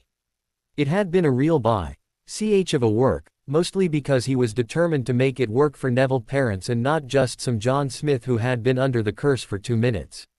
Just to do everything right, he made a potion to help the healing of the muscles that hadn't been moved for years, so the couple would have an easier time recuperating. He now not only had all 3 potions patented at the ministry and his certification of healer, but was a recognized potion master. To celebrate the event, Severus gifted him his own potions book where he would write all his notes and potions, while Harry gave him a golden cauldron and a set of crystal stirring rods and vials along with the most charmed and beautiful lab robes he could find. He was now 8.5 months along, and his twins couldn't wait to see their little brother, even though once in a while they asked if they could change the little brother and have their parents buy them a puppy instead. Harry was tempted to gift them a puppy as soon as they got out of the dome, but Draco convinced him to wait until they were 6 at least, so they would learn to take care of it and he wouldn't have to be worried of an animal near his newborn baby. Orion Potter Black decided to join his family late in spring. He was born with blonde hair and the emerald green eyes of his father. It was a couple of weeks before the time under the dome would end that they reunited in the sitting room to talk. It was time to put the final touches to their plans, do the last-minute preparations and enjoy the final moments of peace. Daphne decided to take advantage of the situation to give them something she had made in the last year. She explained to them that she worried about the children, so she made special protection charms for them in the shape of necklaces or bracelets. Thanks to those, the children would be protected by any kind of magic performed by anyone who wasn't in the room with them at the moment. Physical harm was also impossible thanks to a ward that would activate upon sensing negative intent from strangers. A portkey was also added to it, that would take them to Pegasus Heaven if the children were scared or in danger and none of them was near. All the parents accepted the gifts with gratitude, a huge weight taken off their chests. For all the war could be important, their children's safety came first. Lorelai also chose that moment to inform everyone, Charlie included, that she was a month and a half pregnant. The poor redhead fainted from shock at the news but was happy nonetheless, though he could do without the twins making fun of him. Me and Severus created this potion for the older of you. It will take away some years of age from now. For us, being 24 is an advantage and we didn't lose any years from the dome, so it isn't a problem. But for some of you it's not fair. Draco said. After he practically forced them to drink the potions like he would to one of his children, they were all younger. He didn't know though that it would work differently for each of them. Andromeda was 40 when she entered the dome and was now 42 thanks to his potion.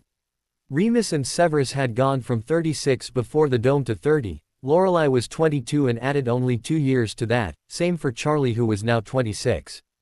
Tonks entered at 23 and the potion made her 25, while Bill who was 26 was now 28. All in all the potion worked fine, they just didn't know how it could decide all on his own how much to age them. To think that they could all have been de-aged to toddlers. Why are you all glaring at me? The blonde pouted, Severus made it too.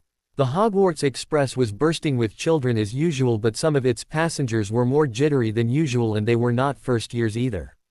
The youngest Weasley children, Ron and Ginny, along with their friend Hermione, had been looking for Harry everywhere. First on the platform, and then they searched all the train, every single compartment, but no sign of Harry whatsoever. They were ready to tear their hair out from frustration. They had so many plans for that attention-seeking bastard, and if they didn't find him, all would be useless. Hermione planned all summer for ways to make Harry understand that they were really his friends, to convince him to give back their money and her books. She even helped Ginny with her love potion so she could marry the scrawny git. What would she do if he wasn't in the Great Hall for the feast? What would Professor Dumbledore think? In all her preparations, she had failed to follow the newspapers and always tuned out when the adults were speaking, so she had no idea that her idol was now residing in a not-so-comfortable cell in Azkaban prison, nor that Harry could very well destroy her life if she tried anything just like he did for the esteemed old wizard. Meanwhile, in Potter Manor, Harry and Draco were sorting the last-minute paperwork that Bloodfang sent them. They had a few things to do at the bank, but that could wait for a couple of days. Right now they had to help the kids get used to the new home. Harry had commissioned with the help of the goblins for the reconstruction of his family manor. It had been done following the original plans with only a few modernizations. The family portraits had been moved from the vault to the portraits hall where the new generation of Potter Blacks could interact with them. James and Lily's portraits were instead put in the family room where they could enjoy their grandchildren and have conversation with their son and son-in-law on daily basis. So far Alex and Lyra were liking the manor and absolutely loved their new bedrooms. They didn't have to worry about Orion still, since he was barely 4 months old. Sitting the papers aside, he wondered how the rest of his family was doing. Some of them had relatives to meet and issues to resolve that could be quite problematic. He was confident tough that they would call him if they were in need of help. His husband too will have to deal with such things, and he hoped it would not hurt him too much. He couldn't stand the thought of his most precious person in any kind of pain. "You worry too much, Rye," Draco whispered, wrapping his arms around his shoulders from behind. "I know I do, but I can't help it," he replied, taking one of the pale hands and keying the back of it. "I'll just have to take your mind off it then," the blonde smirked, tugging his husband on his feet and leading the way to the master bedroom. Blaise apparated his husband and daughter to his family villa. Neville didn't want to deal with his grandmother right away, so they decided to stay here since it wasn't much used. His mother usually resided in her husband's home during her short marriages, and he had many good memories of the place. He was also sure that Neville would love the gardens and the greenhouses. They appeared right into the entrance hall thanks to the fact that he was the one controlling all the wards belonging to the Zabini and any acquired property of his mother. Immediately he turned to the left, his body shielding his husband and his daughter from a possible danger. "Looky, who's there? The Dark Lord will be pleased to know that I killed a little traitor," a man sneered, emerging from the shadows. Before he could answer, preferably with a well-placed curse, his mother appeared from the stairs. "Blaise, you came back, I see," she said, not a hint of emotion in her voice. "Mother, I see number 9 is still alive. Are you losing your touch perhaps?" He mocked them, not moving an inch from his position. "Don't be rude. I am still your mother," she snapped. "And who is there that you're hiding? Your last conquest. I wonder how long will he last, just like your other little whores." Neville for his part wasn't worried. He knew that Blaise could take the man out in a second and his mother couldn't harm him, as stated from the marriage contract she signed with his father. He was although astonished at the way she addressed him. Without an inch of love, she didn't even notice how her son had changed during the summer. He felt guilty now. He had been worrying about his grandmother all the time while his husband had his problems too, but never complained about it. He was awakened from his thoughts by Blaise, who chuckled lowly. "You can say all the shit you want about me, mother," he said, not looking up from the ground, "but no one, and I mean it, no one, insults or threatens my husband and gets away with it. Not even you. Do I make myself clear?" He spoke with a dark voice and glared at her, making her shiver in fear from the power showed by her son. "And you," he said, turning towards number 9 inches, stupefied. And he fell to the ground like a sack of potatoes, not even having the time to register he was being attacked. "What do you think you are doing?" she yelled, running down the stairs. "Stay out of it," he ordered. "Lori, I want you to call Minister Bones. Tell her I have a marked Death Eater restrained in my home and to send a few Aurors to collect him." The little elf nodded before going quickly to obey. The woman couldn't believe her eyes. Who was this man and what happened to her son? The boy who ignored everything that she did and never spoke out to her. Who was the man at his side and, was that a child in his arms? The roaring of the fire alerted the three of the arrival of the Aurors, led by the minister herself. "Lord Zabini, what is the problem?" She addressed directly to him, ignoring the other woman completely, much to her astonishment. "Madam Bones, I found this man in my home upon arrival. He is a marked Death Eater and threatened my life," Blaze answered smoothly. One of the Auror went to confirm and after seeing the dark mark nodded to his superiors. "Isn't he your mother's husband?" One of the trainees asked without thinking. "If my mother decides to associate herself with such scum is not my problem. And if she were to remember correctly, she doesn't own any money or properties under her name. This is my home and she brought that man without my consent or permission, as such I am entitled to deal with the situation as I see fit." "Lord Zabini is of course right and you," Amelia said, motioning to the trainee, "should learn to mind your business." The still unconscious man was bound and taken to the ministry holding cells awaiting for trial in a matter of minutes by the Aurors while Amelia stayed behind with one of them acting as guard. "Madam Zabini, I would suggest to choose your acquaintances better next time. As it is, you will be summoned by the DMLE for questioning tomorrow," the minister said coldly to the woman. She didn't like those like her, gave a bad name to women. With that she nodded curtly to Blaze and Neville before departing. "What is the meaning of this?" the woman yelled, finally coming out of her stupor. "Do not raise your voice with me," the Italian man snapped, angry that she had woken Rose, who was now whimpering softly in her papa's arms, who was trying to lull her back to sleep. "And who are those?" she demanded, pointing a manicured finger towards the two. "Enough," he ordered, taking an intimidating tone of voice. "You will be confined to your room for the night and until the Aurors demand your presence. After that, if you are released you will be stripped of the Zabini name and privileges. I suggest you to enjoy your last night sleeping in a comfortable bed and start thinking where you're going to stay from tomorrow. I hope for you that number 9 didn't spoil all of his monies for Voldemort." Blaze then snapped his fingers and an elf came to take care of his mother, making sure she wouldn't be able to leave her rooms without his permission. His shoulders sagged as she vanished. That was not how he imagined the first night home with his family. A soft key to his lips made him look up from the floor to his husband, who was smiling softly. "Don't worry too much," he whispered, trying not to wake the sleeping Rose. "Think of it as warm up for the meeting with my gran. She's one scary woman." He chuckled at that. Leave it to Neville to try and minimize what happened. The next days a multitude of articles came out in regards of their lives and their achievements. Amelia has promised that no one would see their certificates or other personal information while they were inside the dome, but now she couldn't hold them back anymore. Thankfully it wasn't Skeeter who found the information but another serious reporter. The news of their marriages and the birth of their children was now public knowledge and the masses couldn't wait for interviews or photos of the couples. While some people didn't know if believe it was true or just some made-up news the paper created taking advantage of the disappearance of the ones involved. The paper made a big deal out of it, not only because some of them, in particular Harry, had left behind numerous heartbroken fans and suitors, but mainly because all of them came from an ancient and noble family. Their newts results also made the papers, the highest scores ever, surpassing even Dumbledore and Tom Riddle. The achievement of their chosen masteries was also widely publicized. Voldemort was enraged when he read the paper. He was losing more and more support and followers every day because of that brat.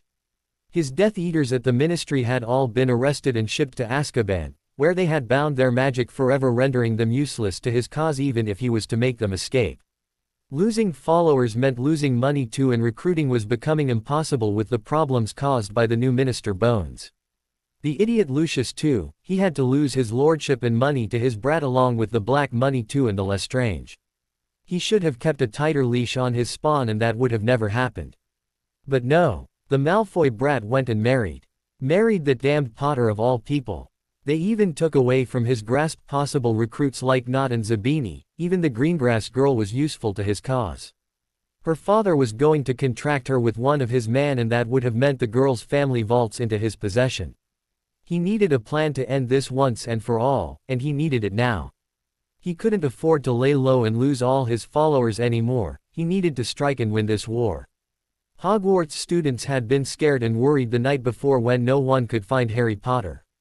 The members of the D8 renamed Defense Association to keep the initials had looked anywhere for him and were afraid that he wouldn't come back because of what Dumbledore and his pets did to him. The other houses too had made up their minds during the summer, and most of the Ravens and Badgers had decided to put their trust in Potter and follow him. More than half of the Snakes were instead convinced to deny the Dark Lord. When they read how Malfoy had defied his own parents. As a result of that, the Weasleys and Granger were treated like the plague by the whole school, and it was only the second day of term. When the papers arrived, they couldn't believe their eyes. While they now had the confirmation that Harry wouldn't return, since he had his newts and mastery, everything else was surreal. When and why did he marry Malfoy? And the kids? How could they be 4 already when Harry himself was 16? Was it even true or just a big lie? Questions seemed to pop up every second. Hermione seemed to be stupefied for the fact that she was staring blankly at the paper without blinking. Ron had been cursed to silence and petrified as soon as he started one of his rants, and Ginny was having a nervous breakdown because of the news that her Harry was married to someone else, to a man. Meanwhile, the Potter Black family was having a pleasant day in Muggle London away from the craziness of the magical world. Harry and Draco had decided to take the kids to the zoo so they could have some fun. They enjoyed it very much, often associating the animals they saw with the animagus forms of their parents or uncles and aunts. At the end of their visit, Alex was adamant that he wanted a pet snake once he found out that he could talk to the reptiles much like his father did when he was 11. Lyra too could understand them, but she held no love for the scaly things, she preferred furry and cuddly animals. Draco felt like pouting. Why could everyone talk to snakes but him? As a parent, he already knew that ability of theirs would give him many a headache in the years to come. It was like a secret language no one knew, only they didn't need to invent it. The childlike part of him instead was a bit jealous they could do such a cool thing and he couldn't. Maybe he could invent a potion, and with a little of Harry's blood. Harry could see that a little part of Draco's mind was analyzing ways to avoid buying the children a snake, and he didn't know what else. He had already conceded that they could have a puppy the next year with Harry, anything else would have to wait for them to be 10 at least. And only if they didn't give him gray hairs. He felt like laughing when Draco added the last part but refrained, seeing the serious expression on his face. After a good lunch they went to do a bit of shopping, where Draco went totally crazy buying everything and anything nice he could find for all of them, especially the children. Even though he now owned different properties in a family manner thanks to his claiming the Prince Lordship, Severus and Remus decided to take residence in one of the smaller cottages. They felt something more homey and smaller would suit them better, at least for the time being. The small cottage still consisted of a big kitchen, dining room, living room, a library, 4 bedrooms, 3 bathrooms, 2 studies and a potion laboratory. The grounds were also quite extensive. At the moment Remus was making his way towards the living room where he had last seen his husband and daughter. He couldn't help but smile at the scene that greeted him. Severus, the scary bat of the dungeons, was sleeping lying on the couch with the little bundle on his chest, arms curled protectively around Angie's body. The baby was awake and chewing on a tiny fist, blinking owlishly from the remains of sleep. He loved how such a composed and supposedly cold man could be so gentle and affectionate with their daughter. He was a great father, even though he claimed to be rubbish at that. Honestly, Severus never thought he would live enough to think about having kids, let alone finding someone who would be crazy enough to love a grumpy old man like him. His relationship with the wolf had been a big surprise in his life, if not the best thing to happen to him. The man was the perfect match for him. While they both were headstrong, Remus had the patience and calm reason with him. He was also very smart and could challenge him and keep him on his toes when he needed it. The best thing about him though was his capacity to love and understand that he was not as demonstrative of his emotions. He never pushed him and let him take his time to do things. Angelique was, along with Remus, the most precious person in his life. To think that a cold man like him could so unconditionally fall in love at first sight with the tiny being was astonishing. But it happened, and he vowed to be a good father for her, to give her the love he never received from his. Silently Remus walked to the couch and removed the baby from his arms, trying not to wake Severus. The man though was a war spy, and his eyes sprang open as soon as he felt Angie moving. It's just me Sev. Angie is hungry, he said in a shooting voice. Even though his days as a spy were finished, memories were still too fresh, and more often than not when woken abruptly the man was prone to curse first and speak later. Severus nodded before sleep reclaimed him. Remus couldn't fault him though. He spent the night awake tending to the fussing baby while Remus had a much-deserved night of rest. Adjusting her in his arms he then gave her a key on a chubby cheek, making Angelique giggle and wave her arms. "Let's go eat and then make some dinner for Daddy, yes?" he said. It was the third day out of the dome and the Potter Blacks decided it was time to visit Gringotts. They flowed right into the bank's flow room since Bloodfang had given them the password and permission to do so before the summer. Once in his office they sat down to business, while the twins looked around amazed from their father's side. "Greetings Lord Potter Black, Lord Malfoy. How may I be of service?" the goblin asked. "Greetings Bloodfang. I wish to dissolve the marriage between Lucius Malfoy and Narcissa Malfoy," Draco said. It was something he decided to do a couple of years after he entered the dome. "Very well, I expected a decision like that and prepared the documents in advance just in case. A couple of signatures here and there and it will be done. Thank you. After that I want to officially disown Lucius Malfoy from the Malfoy family. Even if he wasn't the Lord anymore, Lucius still had the right to access part of the money and at least one of the properties, same with Narcissa. Dissolving the marriage meant that his mother became Narcissa No Name, with no money or assets belonging to her. The same would happen to his father upon disownment. He would just need a thought now and the wards around Malfoy Manor would evict any and all inhabitants from its premises, bar the house elves who were loyal to him. Part of him had wanted to sign the documents and forget all about it while still inside the dome, but Harry asked him to wait. At the time they knew that Voldemort and the majority of his followers resided in Malfoy Manor, but if Draco were to evict them all they wouldn't have idea of where they would hide again. So he waited, and now that they had a way of knowing where they would be at all times he could get it over with and have the elves purge the manor of anything dark, dangerous and sanitize it all. Merlin knows what germs those rats had brought inside his home. The next thing to go would be his father's precious peacocks. Damned birds always tried to take a bite out of him when he was a child. Maybe he could have them roasted. How different could be a roasted peacock from a roasted chicken? He thought with a malicious grin. The Pruitt brothers had gone together to the family manor. After all, it was big enough to house all of them 3 times over. They had decided to confront their parents once and for all. They were tired of all the letters from their mother where she slandered Harry and Sirius and tried get them to send her more money every time she wrote. While they had nothing against their father, they were disappointed he never stood up for them against his wife. He never tried to take the reins of the household and followed his wife and Dumbledore without question. Upon arriving to the manor, Bill decided to write a short letter informing his parents that they would go visit them in 2 days' time, if only to stop the woman's elf from coming at every hour.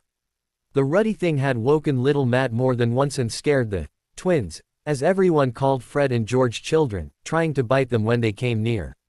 Charlie had threatened to incinerate him if he ever came near again for daring to hurt his nephews, and he wasn't the only one. They were all a bit nervous about the meeting because even though they wanted to cut ties with them, they were still their parents, and Molly had a talent for saying hurtful things. She would have read the articles by now and surely couldn't wait to scream and rant against her sons.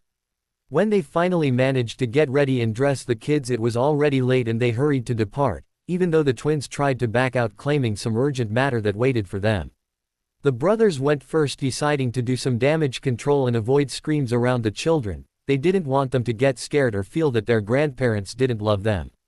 If it came to the worst, they were just going to tell them that they didn't have grandparents at all, instead of having them feel unworthy like the twins often felt because of their mother. When they apparated into the grounds, they didn't see anything different in the burrow, not that there was reason for it to be, but for them it was 8 years since they had last seen it. Bill took the lead and knocked on the door waiting for someone to open. When he came face to face with Ron he was surprised. He should have been at school, but then again, knowing his mother, she must have told everything to Minerva, and the woman gave his siblings permission to return home so that their mother wouldn't bother her all the week about it. She wanted them to convince the wayward brothers to see reason and come back to the side of the light, he was sure. What a load of bullshit. Are you going to let us enter, or we must wait outside for your underworked brain to catch up and remember some manners? Charlie sneered. He was disgusted to know that such a stupid boy was of his same blood. Ron went red in the face before he stomped away yelling that the traitors were there. Always so charming, George grumbled, wishing to be anywhere else than here. Bill sighed, feeling like he would be doing it a lot that day, and motioned for them to enter. They didn't have the time to set foot into the kitchen that Molly came bursting out and started talking, or ranting depending on the point of view, a mile a minute. Bill. Oh Bill, you're home. Why did you never answer my letters? Do you have any idea how worried I've been? Always working with those nasty creatures. You should find a proper job and settle down. It's time after all to find a proper witch and marry. Did you read the prophet? Of all the things to make up saying that you married that woman, she isn't proper wife material, and you know it, of course. And you, how could you shame me and your father that way? Running away from school without even completing your newts, obsessing over your stupid pranks and that idiotic dream of opening a shop. You're a disappointment. I expect you to go back to school to retake your final year come Monday. I've already spoken with the headmaster last summer and he was gracious enough to allow you two undeserving failures back. There will be hell to pay if you create problems. Do I make myself clear? After that you will apply for a ministry job. That will teach you be responsible and humble, none of your dreams of grandeur.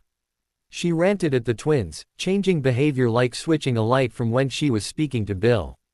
You will also go to the ministry and file for a divorce. Those girls are not suited to you and I will not have their spawn leeching off my family. Divorce is frowned down in the wizarding world, I know, but you're already as low as you can get. And it's better if you're looked down from your fellow wizards than having to deal with those whores. She ordered, taking no note of the murderous glares the twins were sending her. Oh Charlie, you're here too. When did you arrive? She chirped, ignoring the fact that her second son had been here all the while. During all that, Arthur had remained on the kitchen doorstep, not speaking a word either in defense or against his sons. Well, now that we've cleared things, let's go to the ministry. She said, only to backtrack when no one made to follow her. I said let's go, and I mean now Fred and George Weasley. Bill took a deep breath, in the vain attempt to calm his temper before speaking.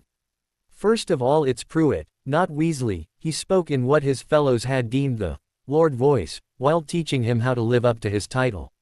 While he and his three brothers knew enough about purebloods and etiquette, many of the finer points escaped them since they were never taught nor they frequented the purebloods circles. Both his parents seemed to freeze and pale upon hearing his words.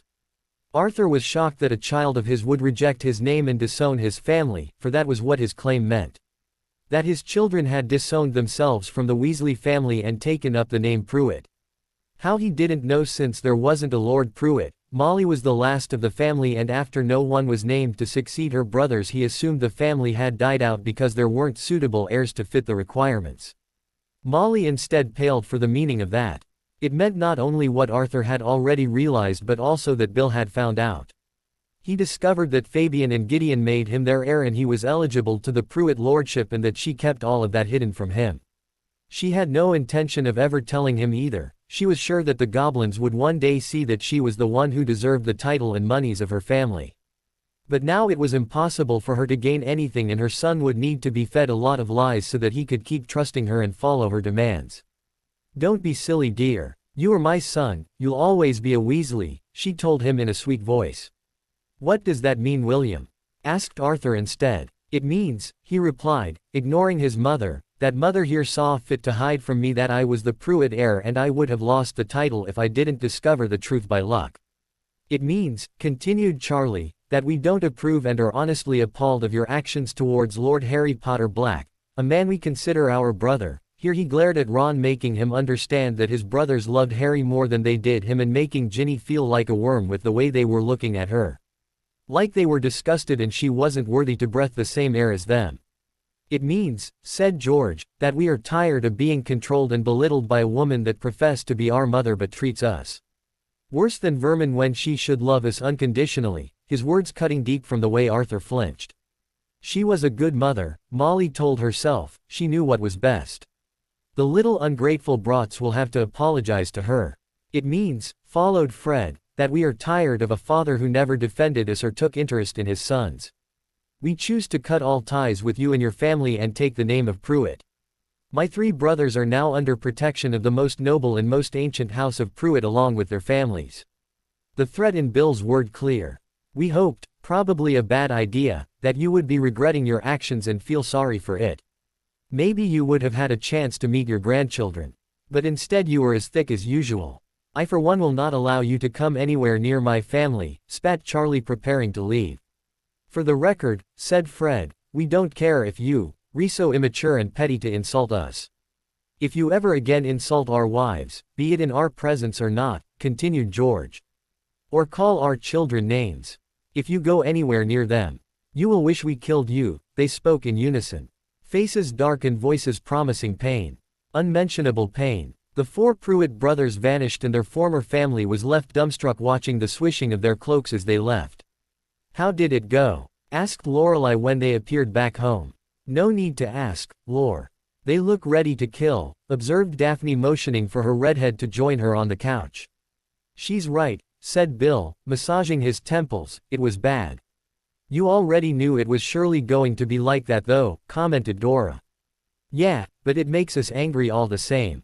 Sneered George, she demanded that we divorced and insulted both you and the kids. That surely earned growls from all the women. They were worse than a nesting dragoness, as Charlie once described them when someone dared to touch their babies. The man sighed and decided that to lift the mood a bit they needed to spend the rest of the day playing with their children. They were always sure to draw out a laugh. Susan and Theo were in the sitting room playing with little Amanda when Amelia came back from work. Being minister was harder than she thought, but then again Fudge left such a huge mess of things behind that it was a miracle she was even able to return home to sleep instead of working all day and night for all the days of the week. Thankfully she had a great team of assistants helping her, and after purging the ministry of Death Eaters and not qualified people, things run much more smoothly. If only they could get rid of Voldemort and all his Death Eaters for good, she would be even happier. The only thing more problematic than a deranged Dark Lord was Dumbledore. Even if the man had been put on trial and judged guilty, his followers were still adamant he had to be released of all charges because all he did was for the greater good. As if all she wanted to do now was forget all about work and problems and cuddle a bit with her little Amy. Tomorrow she would help Theo and support him when he went to lay charges against his father to the ministry. Andromeda was home, waiting for her husband to come back. Today was the day he returned from his business trip and she couldn't wait to see him. 8 years without him had been more difficult than she could imagine. She would do it again of course, but not being able to share certain moments with her love had been sad. She wanted him to be able to be there for their daughter wedding and first child, but he had to miss it. Pensive memories were useful for that, but it wasn't the same. Mom, we're here, screamed Dora from the fireplace. She had been adamant that she was going to be there and welcome her daddy home. She also wanted little Matt to meet his grandpa. Dora, you don't need to scream. I'm not deaf. Yet, she added the last part whispering. The little family came in the living room where she was waiting, tea ready on the table. Matt was squirming in his father's arms, wanting to go to be put down. As soon as his feet touched the floor he bounced towards her with a call of, Guani. Oh, my little man. Did you grow up in the last 2 days? She smiled, hugging him close to her. She was so used being around the children that when she came home at first it seemed too empty and sad. Don't know about growing up, but the little thief sure eats a lot, Bill chuckled, sitting down in the couch next to his wife. Since the Potter Black twins taught them the tricks, Matt, Faith and Gabriel had been stealing cookies left and right. The funny thing was that no one, not even Fred and George, could figure out how they did it. It was half an hour later when the door opened and the voice of a man could be heard from the hallway. I'm home. True to her childlike soul, Dora sprang to her feet and ran into the arms of her father, telling him how much she missed him, with tears in her eyes. Oh, I missed you too, Nymphy. He hugged her back. Shish, it's all right, baby. After a while she calmed down and led him to meet the rest of her family. Ted already knew of William thanks to being acquaintances with the Weasleys and the fact that the second son went to school with his daughter. He heard that he was a talented cursebreaker and had been recently transferred to the main Gringotts branch in London. That meant not only that he was the best but that the goblins trusted him. It's nice to finally meet my son-in-law, he said, shaking his hand. And who is this lad hiding behind my wife's skirts? He laughed. Once they told him that the new man was his grandpa, Matthew was fast to attach himself to the man, talking a mile a minute. Or as much as a 2-year-old could. It was deep night when the inhabitants of the manor were woken by the loud ringing of the wards. The master of the house couldn't understand what was happening and was quite confused. He explained to his lord that it looked like the wards were scanning the occupants of the manor for what he didn't quow. Everyone was reunited in the ballroom that Lord Voldemort used for his meeting, all sleepy, annoyed and some frightened of what was going to happen. All of a sudden the ringing stopped. They shared a sigh of relief only to find that they couldn't move.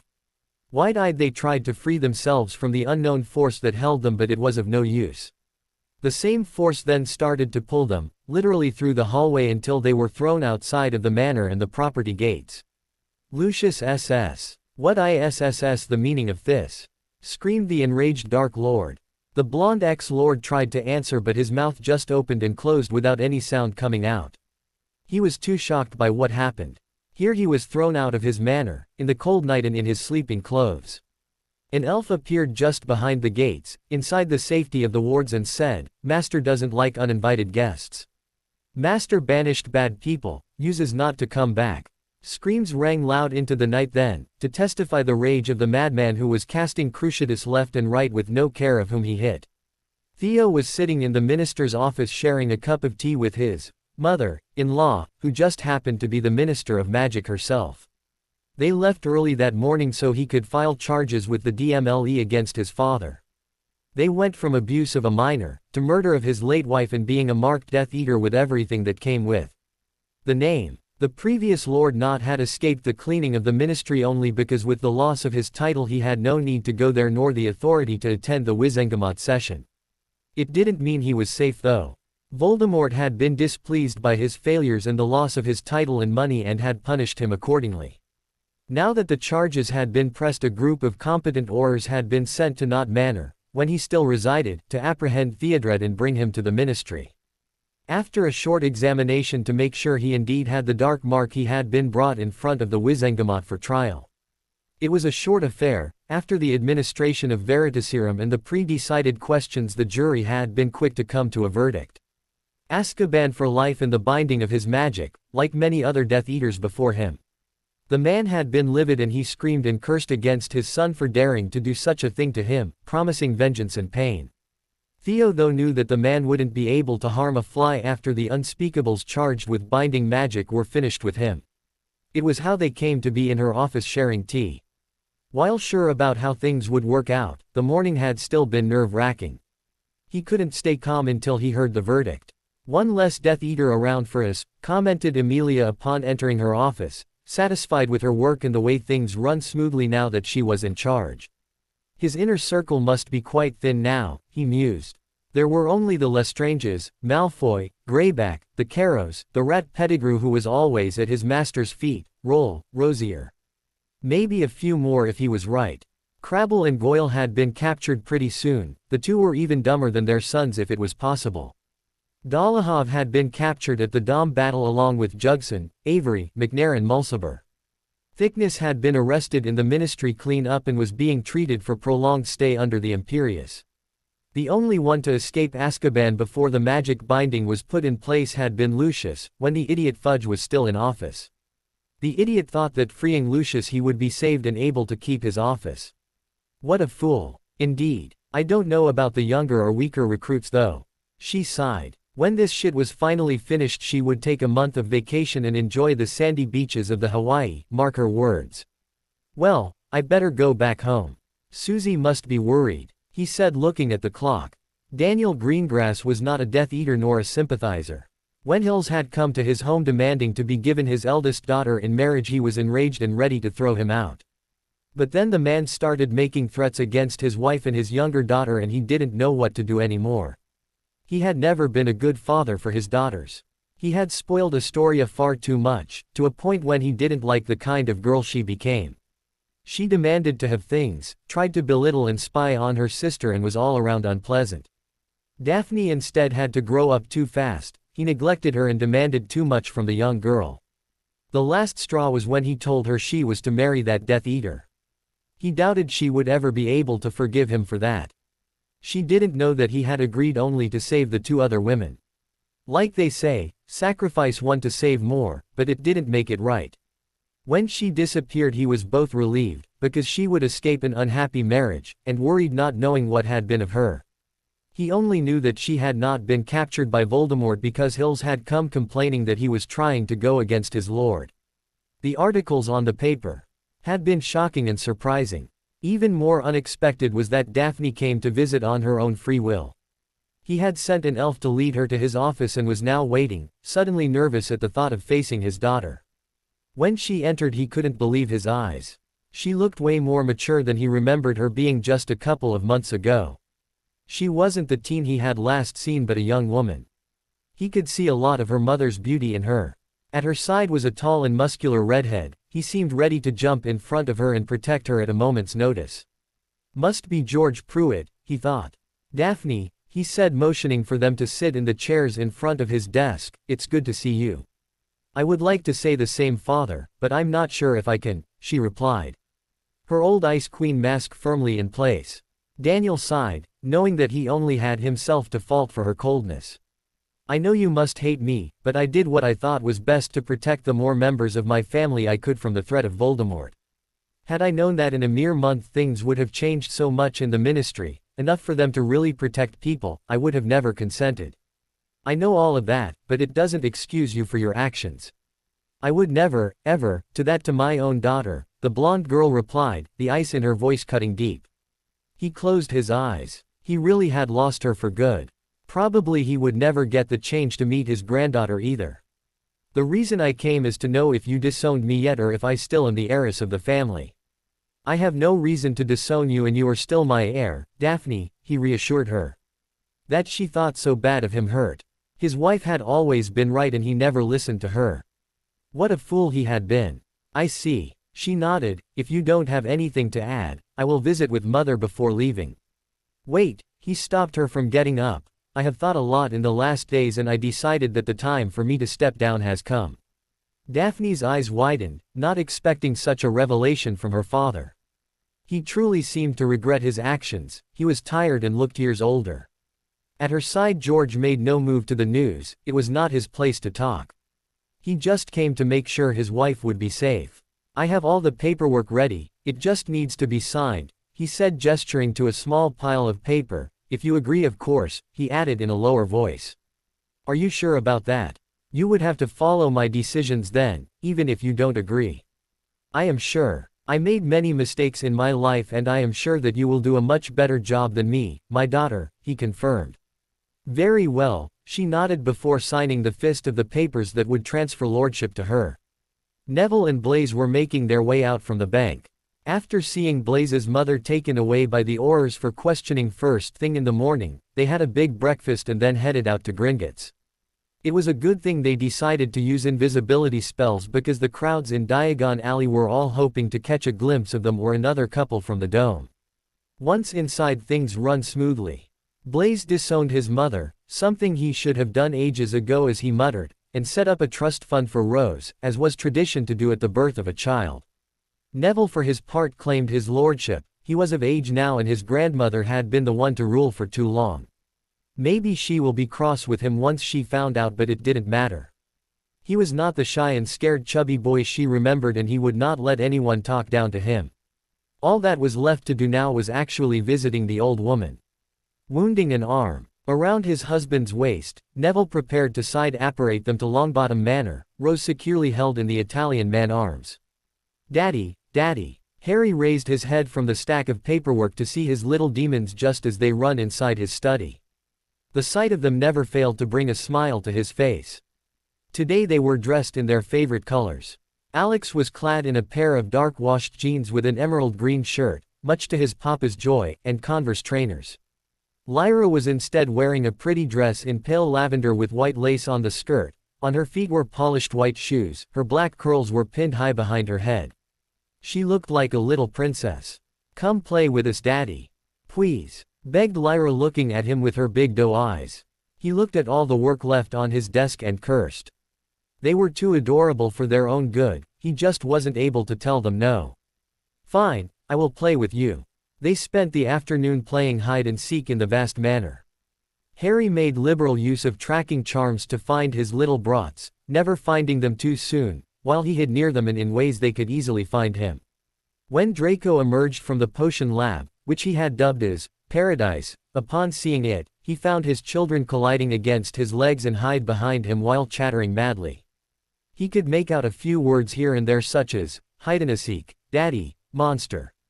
He blinked, having no idea of what they were talking about. Just then he heard a loud roar and his husband emerged from a side room looking ready to pounce on his prey. "I'm the tickle monster," he roared, for his dragon's benefit, who looked quite confused and lost, before pouncing on him and tickling him without mercy. Not many people know it, but the Snake Prince was ticklish. Soon enough he was giggling and begging for help. The twins were giggling too. Their daddy was funny when he played with them, and seeing Papa laughing so hard was funny too. "Luna dear, I was waiting for you to visit," Xenophilius said, appearing from some dark corner of the house, startling Fred. "Of course daddy. You need to meet my boys after all," she smiled dreamily before hugging him. Gabriel was looking around the place fascinated. There were many strange things and all of them seemed to catch his eyes. Of course. You must be Fred, and this lad." "Pleasure to meet you, sir," greeted Fred, shaking his hand. "His name is Gabriel." Yes. "Tell me dear, did the Nargles bother you?" he asked, turning his attention to Luna, after patting the boy's head with a smile. "No, daddy. The last 8 years had been wonderful, though I assume they will start showing up again now," she mused. "Daphne, my dear," a melodious voice called from the sitting room. Her mother was a tall blonde woman. It was easy to see who she took after. "Mother, it's good to see you again," she greeted her with a hug. "You must tell me what happened. How come you look older, and why after only 3 months you come back with a husband and a child of 3 if the prophet is to be believed? I can't tell you much right now, it is too dangerous still. For now just know that for me 8 years passed since I left." Daphne replied, wordlessly promising a full explanation as soon as possible. "I see. Well then, at least tell me about your man and child," Isabel demanded with a smirk, which widened at the gentle blush on her daughter's cheeks. "George is waiting outside, he needed a bit of fresh air." I saw him from the windows when you arrived." "You sure have good taste." "Mother." Isabel had always been easygoing and teasing with her daughter, trying to get her to be the child and teenager she should be. Her husband's teachings had been too harsh on the girl, leaving her with an ice mask. "I have a daughter. Her name is Faith. She has strawberry hair, a mix of mine and Fred, and my violet eyes. She and her cousin Gabriel behave like twins, they were born practically together. They are real marauders, along with the Potter Black twins," she spoke with a gentle smile and bright eyes. "Oh, if they are anything like the original marauders, I feel for you, my dear. They were a nightmare." She laughed, remembering the days at school when Potter and Black caused chaos. "Don't I know it?" Daphne sighed. "Fred and George are no better, but I love them the way they are. I am so relieved to see you happy, my dear. I feared for so long that ice mask that was forced on you at such a young age would be a problem for you in finding friends and love." She confessed. "I know, Mom. But my friends helped me, now I use the mask only when I really need it. I feel like I can finally be me. I never thought I could love someone so much, but George is like that. He didn't give up until I was head over heels for him." She giggled, remembering her husband's determination in getting her to give him a chance. "What's on your mind?" Severus asked, coming behind his husband. He noticed he was lost in thought for quite a while, and by the look in his green eyes it wasn't something good. "Nothing. I just can't believe you hid from me the pain the dark mark caused you for such a long time," he replied with a sad voice. "Remus, I can't understand why. Don't you trust me?" he asked, turning to look at the raven-haired man. "Of course I trust you, Wolf," he whispered. He still used his nickname for the man, even though he wasn't a werewolf anymore. He came to sit beside him on the couch and gathered the slightly shorter man in his arms. "I didn't want you to know because I knew you would worry about me. And we both know how you are when you worry so much. And even though I am really trying, I am used to deal with things on my own. I never had someone there to help me or worry about me. But I do trust you, Remus, more than you can imagine." "I am just being silly, right?" he asked, with a little quirk of the lips. "A bit." Severus smirked, receiving a swat on the chest for that. "Now, my dear Wolf. Angie is finally sleeping, so why don't we take advantage of that and enjoy each other a bit?" He proposed in a husky voice that sent shivers down Remus' back. I have missed you. Taking care of a baby was more demanding than they thought, and they weren't naive about it either. Often they were too tired at the end of the day to more than fall asleep in each other's arms. It was not wonder then that Remus wasted no time in dragging his lover to the bedroom, amber-green eyes sparkling in excitement. Longbottom Hall had the same feeling as always. It never felt really like home to Neville. Sure, his gran loved him, but the big shadow of his father she constantly forced over him was too much to bear. She didn't see him as his own person but a being to shape after her son. She made him feel like a loser, like he was not good enough, like he wasn't enough to make his gran happy. He missed his parents' presence in his life, most of all.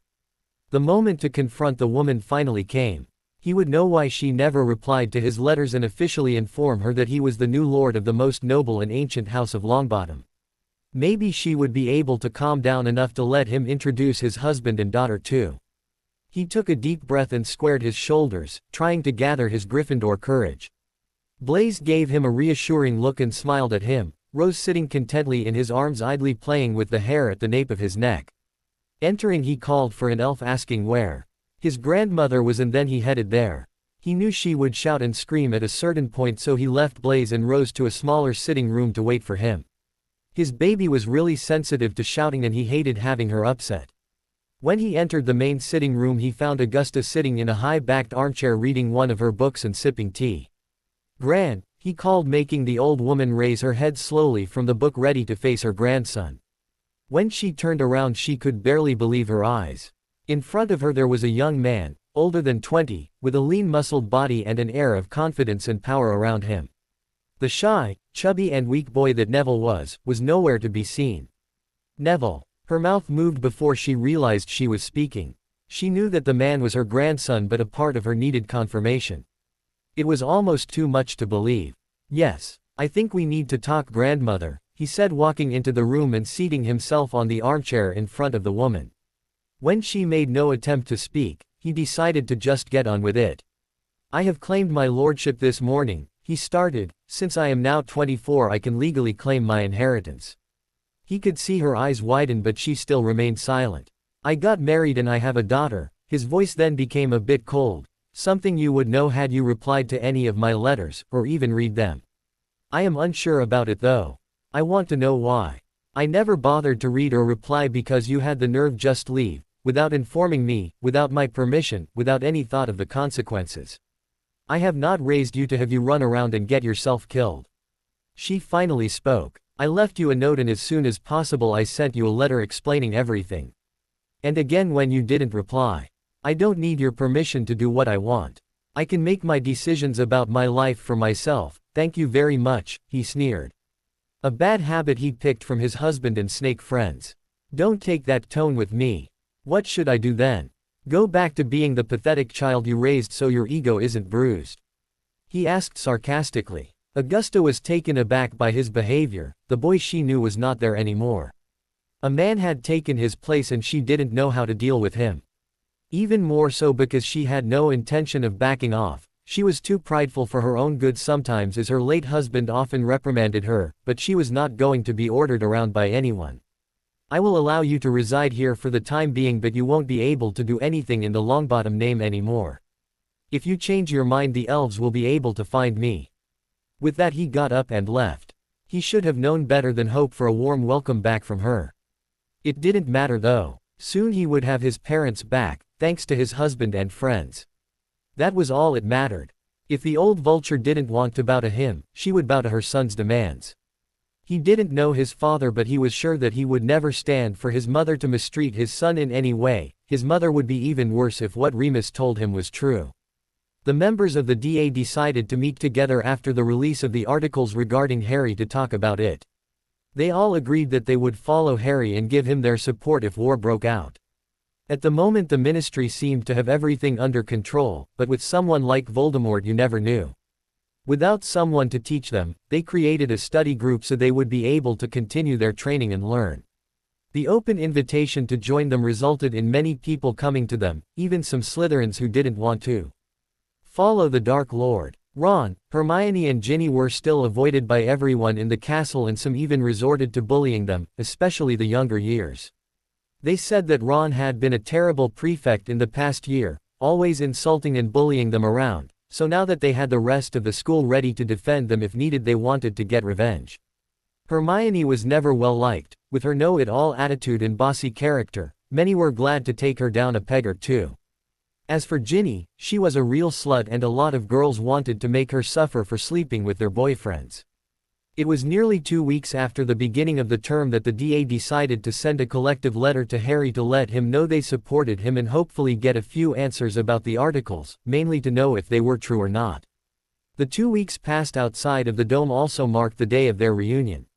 The couples and their allies were to meet at the reconstructed Potter Manor for lunch and some planning after that.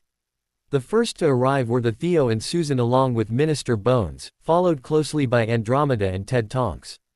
The Pruitts arrived en masse, bringing with them the chaos that came with so many people in one group. Remus and Severus flowed in not much after, and the men opted for retreating with the elder of the present in a silent corner of the sitting room. Kinglesey and Moody came together form the ministry, while Minerva and Phileas arrived a little before lunch as soon as classes ended.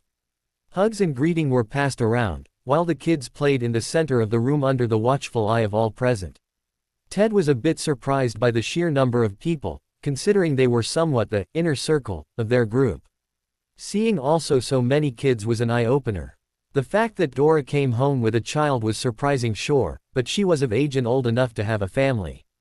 The majority of the other couples though weren't even of age a few months back, and having them look older and with kids was a bit difficult to believe even for someone used to the magical world like him. Minerva was a bit misty-eyed at the sight of her students so grown up, happy and in love, and their children, though she hoped she would be retired for the time the little demons were ready for Hogwarts. She wasn't sure she could deal with another set of marauders, for the third time if one counted the Pruitt twins. After everyone had arrived, Harry led them to the dining room so they could enjoy a good lunch together before the serious talks. Minerva had seen Harry leaving the room where all the others were led to after the feast-worthy lunch and decided to follow him in the hopes to get a chance to finally talk to him face to face after the revelations of the will's reading. She knew that by now the young man had forgiven her for her absence in his life. He understood that it wasn't her choice, that no one informed her of her role as a godmother to the boy. He knew and was mature enough to recognize all the duties and burdens that had been placed on her by the headmaster and how difficult it could be to take care of it all, especially being responsible for a whole house of trouble-making children, while surviving on potions. She knew that she had had the chance to be his godmother and lost it. He didn't need one now. But she swore on her magic that she would do all she could to make it up to him somehow and help him in any way she could. Minerva, is something wrong? He asked, coming to a stop in front of his study. He wanted to take a few of his notes of all the things they needed to do so they could better plan. He motioned to her to follow him inside while he went behind his desk and started to shuffle through papers and documents. I really need to be more organized, he thought with a sigh. I just wanted to talk with you. I needed to make sure. It was not like her to hesitate, but Harry was the only person she could consider family. Make sure that you really forgave me. You know I did. We already talked about that in our letters, he said with a small frown, both for her unusual behavior and for not finding the damn notes. I know that, Harry, but a part of me needs to hear you say it. He stopped his search and noticed that she looked older. That doubt was probably weighing heavily on her mind. Minerva, I forgive you, and even though I don't really need a godmother now that I'm grown up, I know that my children need a grandmother in their lives, and I know that you will be a great one, he said, smiling slightly at the sight of a tear escaping the stern woman's eye.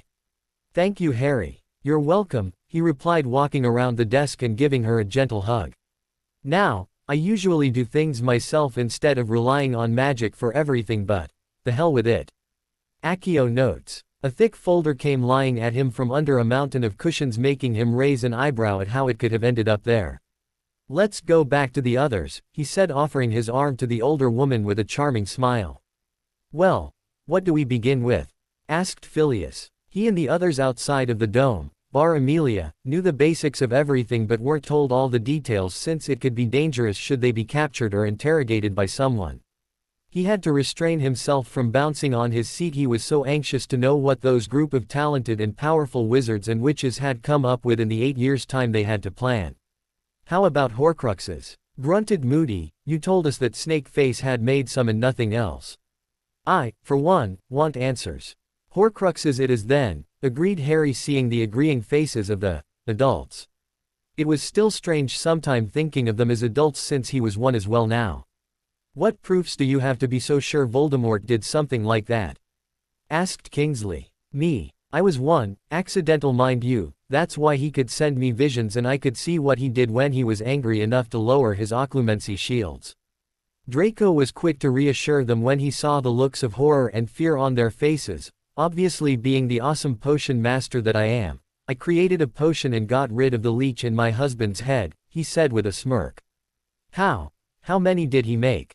Asked Ted, visibly shaken by such a revelation.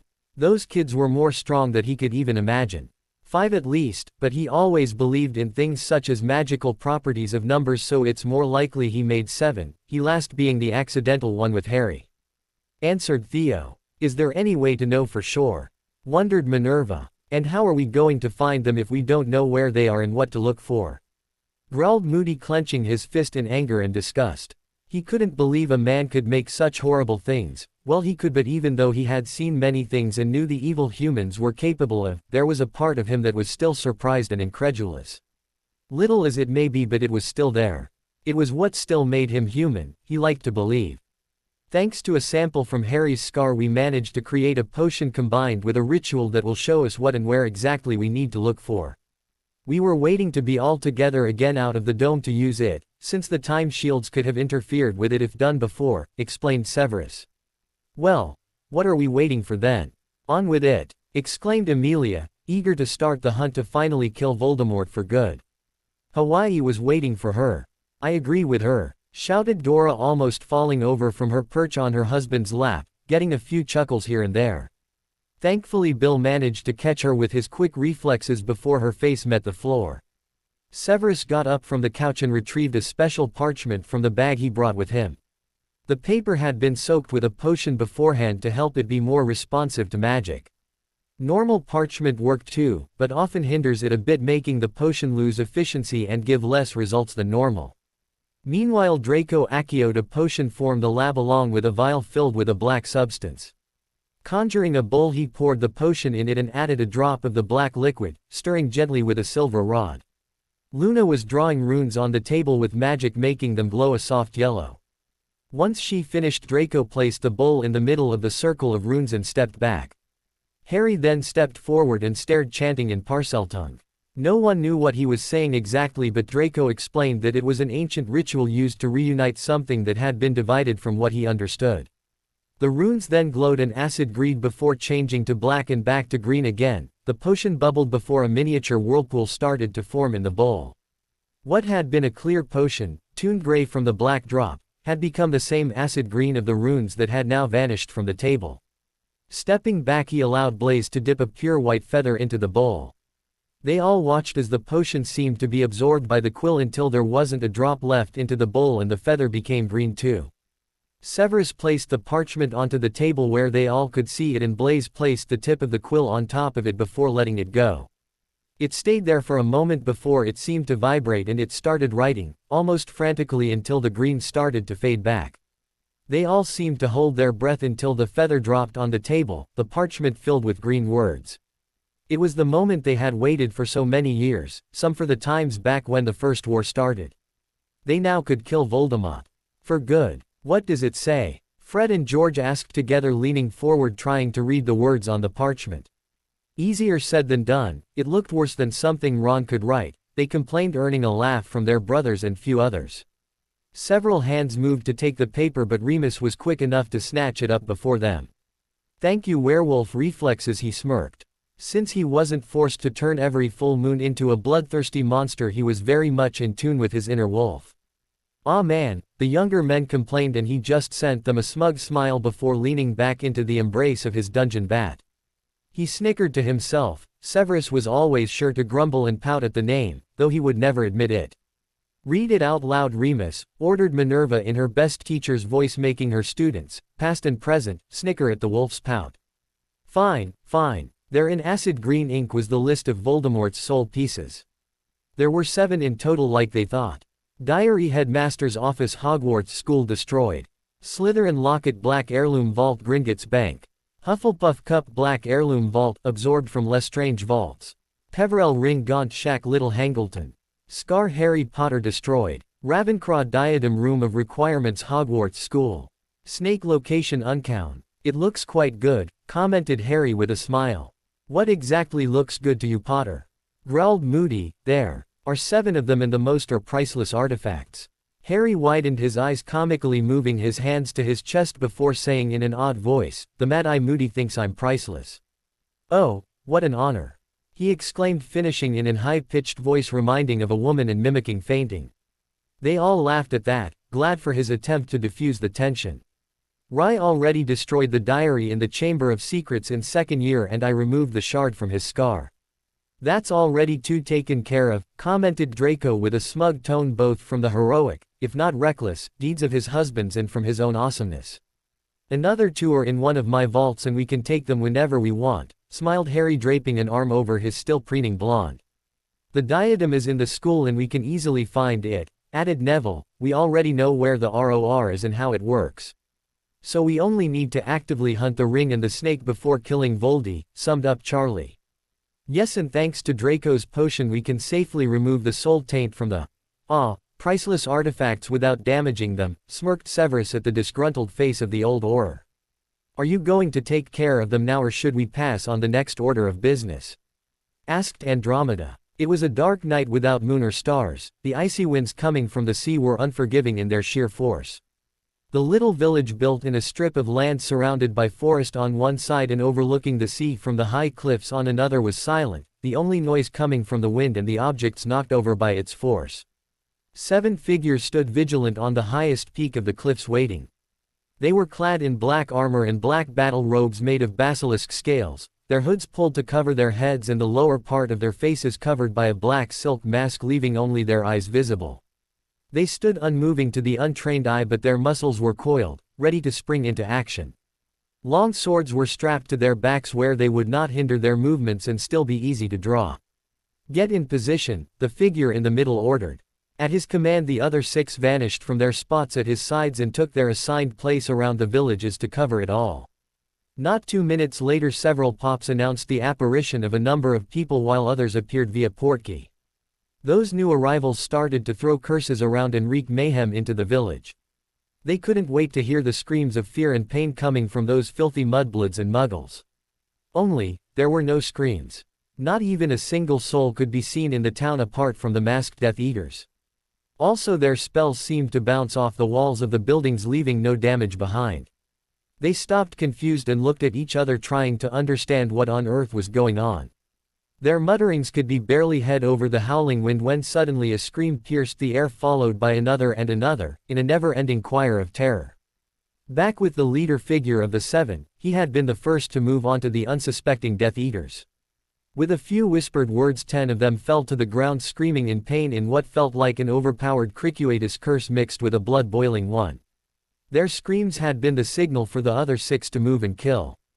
Glowing eyes blinked slowly, glowing eerily in the darkness of the night, the Avada Kedavra green sending chills of fear into their soul, and they knew that they had no escape.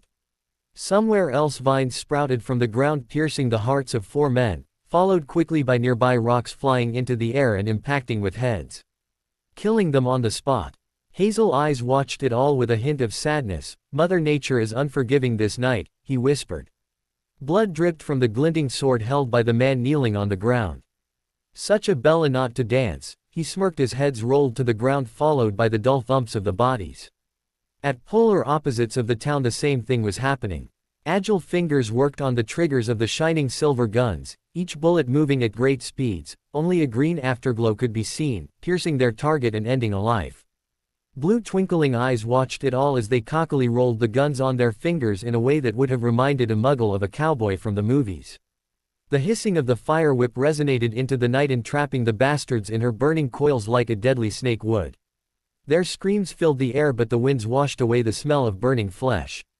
Onyx's eyes watched it all, impassive but at the same time eager to give those worms exactly what they deserved. The last figure was almost petite compared to her 6 companions, but just as deadly.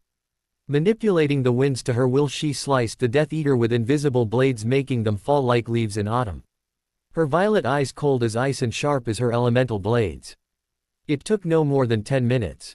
10 minutes and all the Death Eaters sent to raid the town were on the ground dead. The leader reached into his robes and took out a small mirror. Mission complete. Retreat. Moody and Shacklebot watched it all happen from the safety of the cliff and were both unbelieving and terrified of what they just witnessed. Those brats were ruthless and efficient. Back at Potter Manor, the 6 figures reappeared. They slowly took off their hoods and face masks, showing their identities as Harry, Neville, Blaise, Fred and George, Severus and Daphne. "How did it go?" asked Draco from his position on the couch. The other, as eager as him to know, leaned forward. Luna had warned them earlier in the day that she had a vision and that Voldemort planned to raid the little village.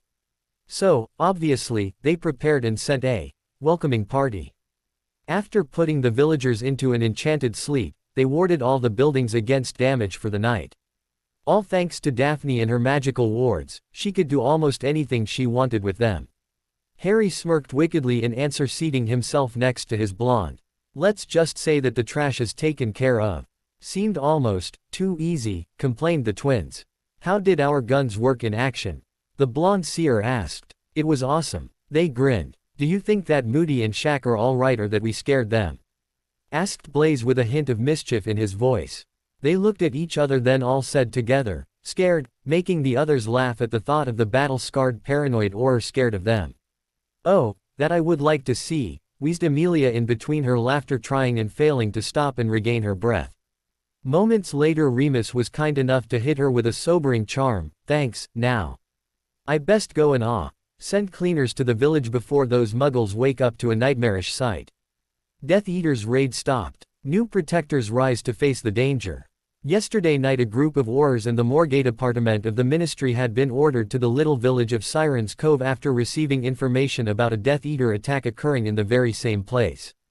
The town is known to be inhabited by half-bloods, Muggleborns and their Muggle families, much like the famous town of Godric's Hollow. It is so not surprising that he who must not be named choose it as a target in his quest to get rid of those whose blood isn't pure. When the Ministry employees arrived, it was to a bloody and gruesome sight.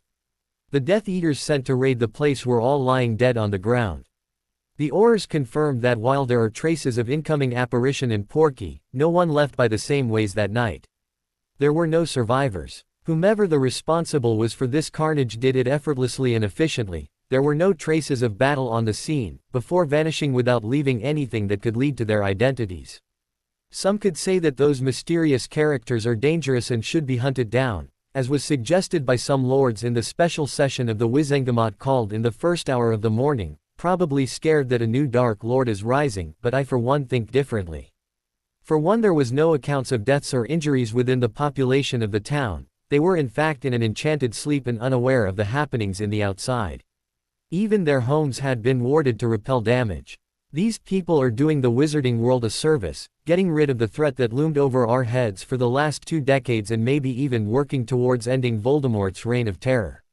Something that for the longest time the Ministry hadn't been able to deal with, only starting to take real measures with the elections of Minister Amelia Bones, who freed the Ministry offices from the Death Eaters operating from the inside and guaranteeing that those and many more wouldn't be able to harm a wizard ever again. For now, in regards of those mysterious protectors, we should just wait and see that they have in store for us. Now we just need to hope they don't give us a stupid and ridiculous moniker, mumbled Theo from behind his copy of the Prophet. Like you know who? Asked Fred. Or he who must not be named. Pointed out George. How about Boy Who Lived?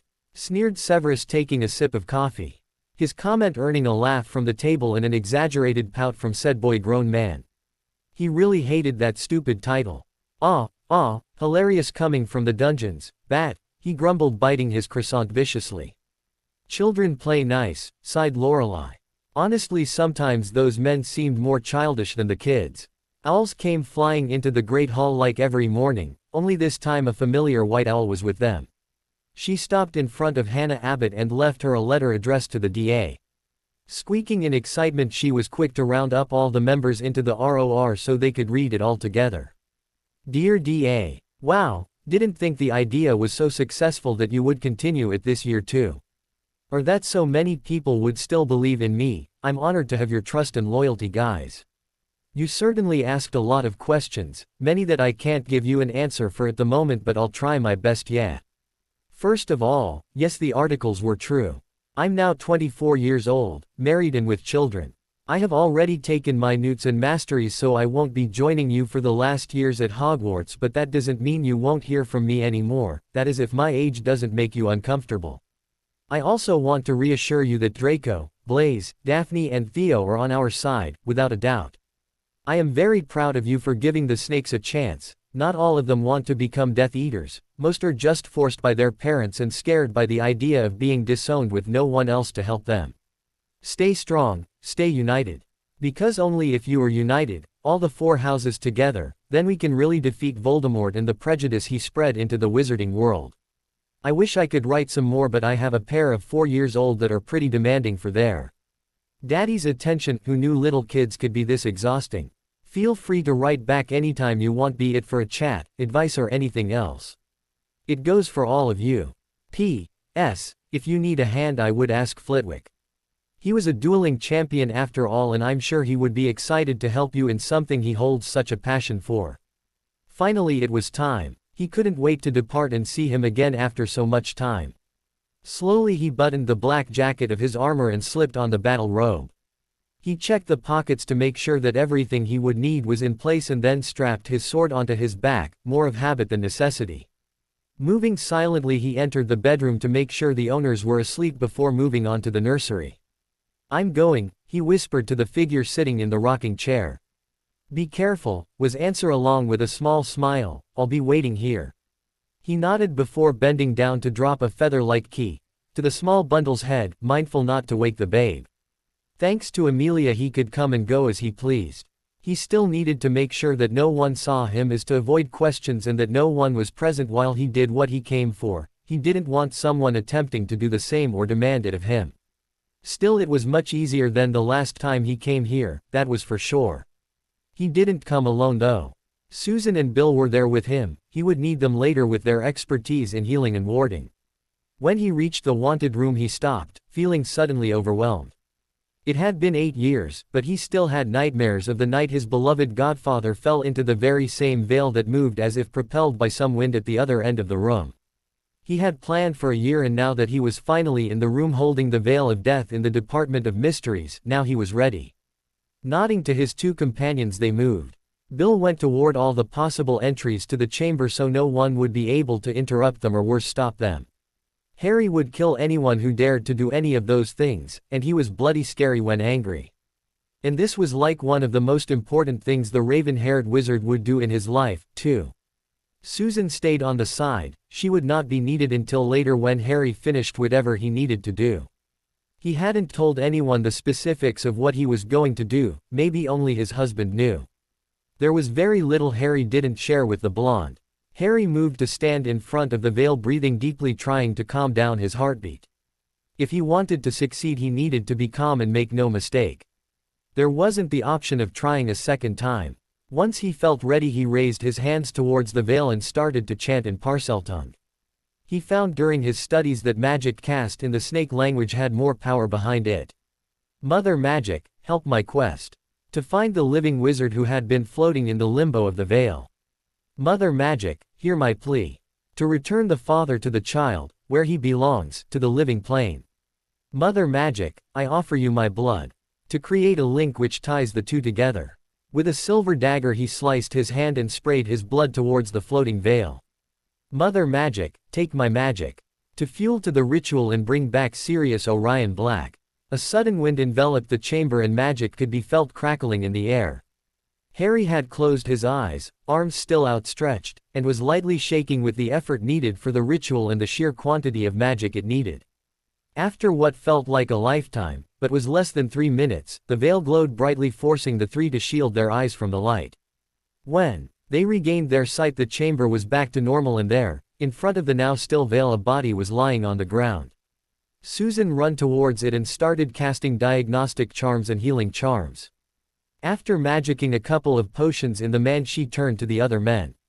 "He's stable, the rest can wait for when we are at Potter Manor," she said. "Great. Bill, lower the wards, we better portkey out immediately cause I'm going to faint in 5 minutes. Harry managed to breath out from his position seated on the dusty floor. When Harry woke up next he was in his bed and it was late morning, or maybe early afternoon. His head was pounding something fierce, worse than the last time he was drunk when they celebrated their masteries. Or maybe it was when he secretly got drunk with the twins, Bill and Charlie, to celebrate when he found out he was going to become a father for the first time. Not that it was much of a secret. Draco found him passed out on the stairs and gave him the lecture of his life, followed by 2 nights on the couch for being an insensible ass and drinking while he couldn't touch alcohol. The only problem was that his headache was not going to vanish with a sobering potion, since he wasn't hangover but was actually suffering a very light magical exhaustion. Something that never happened to him. His magical core was huge. For him to suffer negative effects meant that the ritual took out of him more than he initially thought. Being tired he had already taken into account, but not something like this. Good thing he wasn't a normal wizard or he would be dead 3 times over otherwise. The door opened and his husband came him with a tray floating behind him. "Good, you're awake. How do you feel, Rye?" he asked, coming to sit next to him and trading his fingers through his raven locks to give them a semblance of order. "Like shit," he deadpanned. "Susan said you are suffering magical exhaustion. I have a potion to help with that, but you need to eat something before taking it and it's past lunch anyway." "How is Siri?" he asked before biting into his sandwich, suddenly feeling very hungry. "He'll be fine. I don't know the details since I had to take care of the children. Orion had been quite fussy last night and the twins have been wreaking havoc all morning, demanding their daddy to play with them." He smiled, thinking that his children were as much in love with their father as their father was with them. It was not surprising though, when it came to playing. Harry was very much still a child at heart, probably because he didn't have the chance to enjoy his childhood. "I'm sure Uncle Sev will come by soon to tell you about the situation. I doubt he'll want to be in his presence for long, he'll take a while to bury the hatchet between him and Sirius." "Yeah, I figured as much." Harry sighed. He finished the 4 sandwiches and asked some dessert from the elves. Just as a slice of cake arrived, so did Severus. "Finally awake, I see. I have news on Black," was his greeting. "Good to see you too, Sev. How is Sirius then?" "As I already suspected, he was not cured at all after his stay in Azkaban. He is severely malnourished, so much that most of his organs were at risk of failing on him. He had several ill-mended bones also and traces of past head traumas.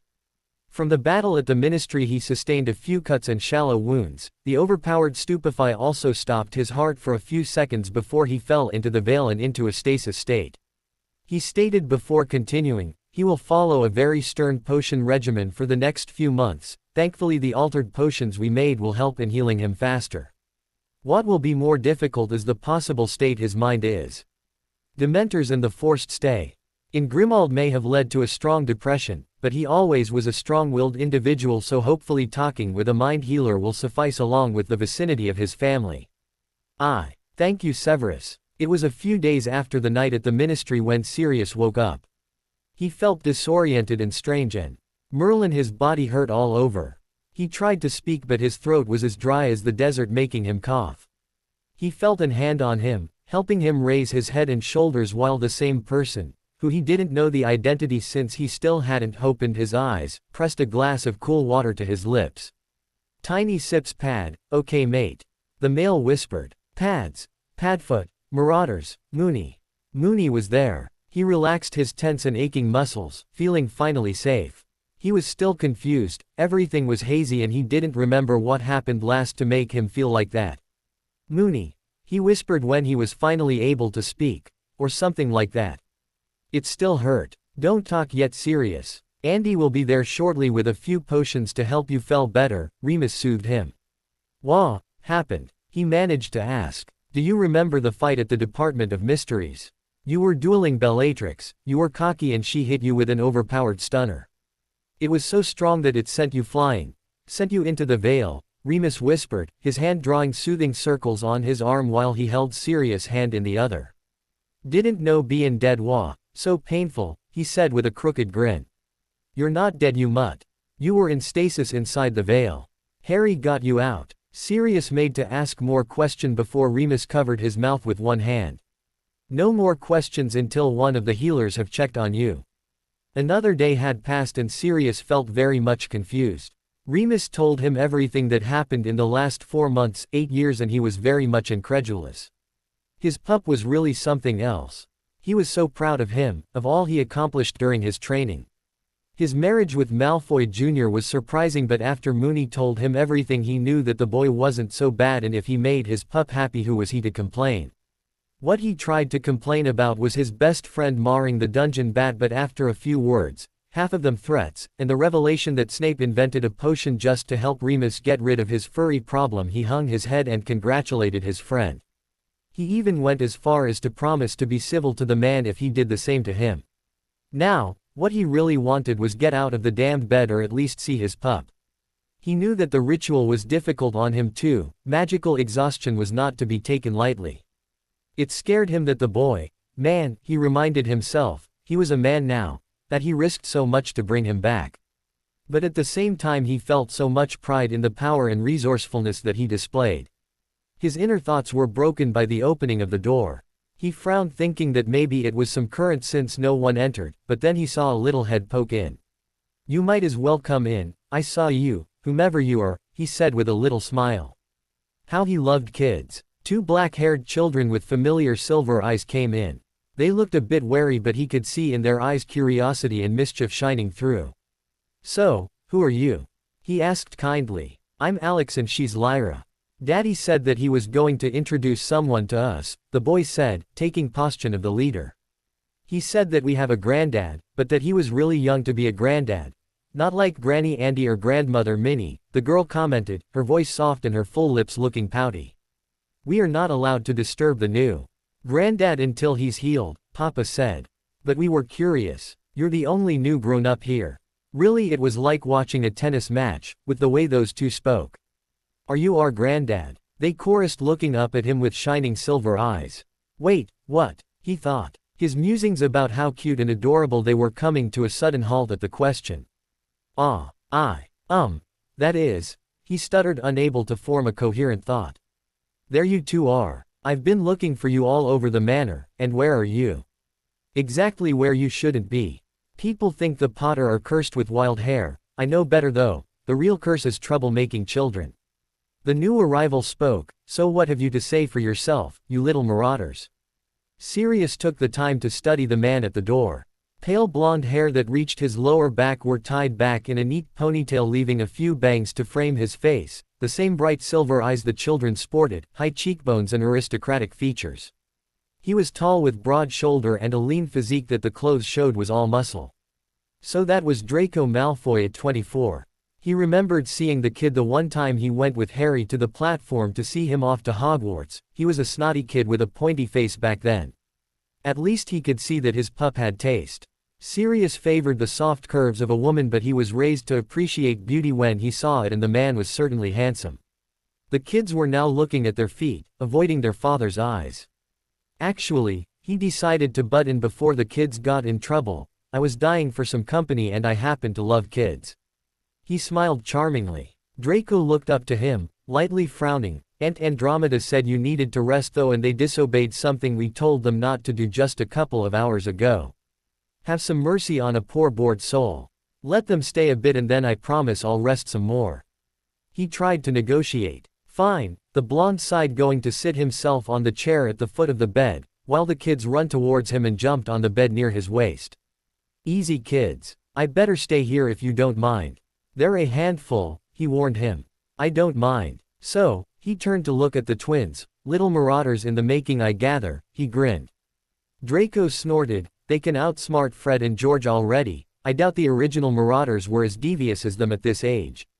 I don't know. I was quite the devil as a child, Sirius mused, a bit skeptic they were so troublemaking.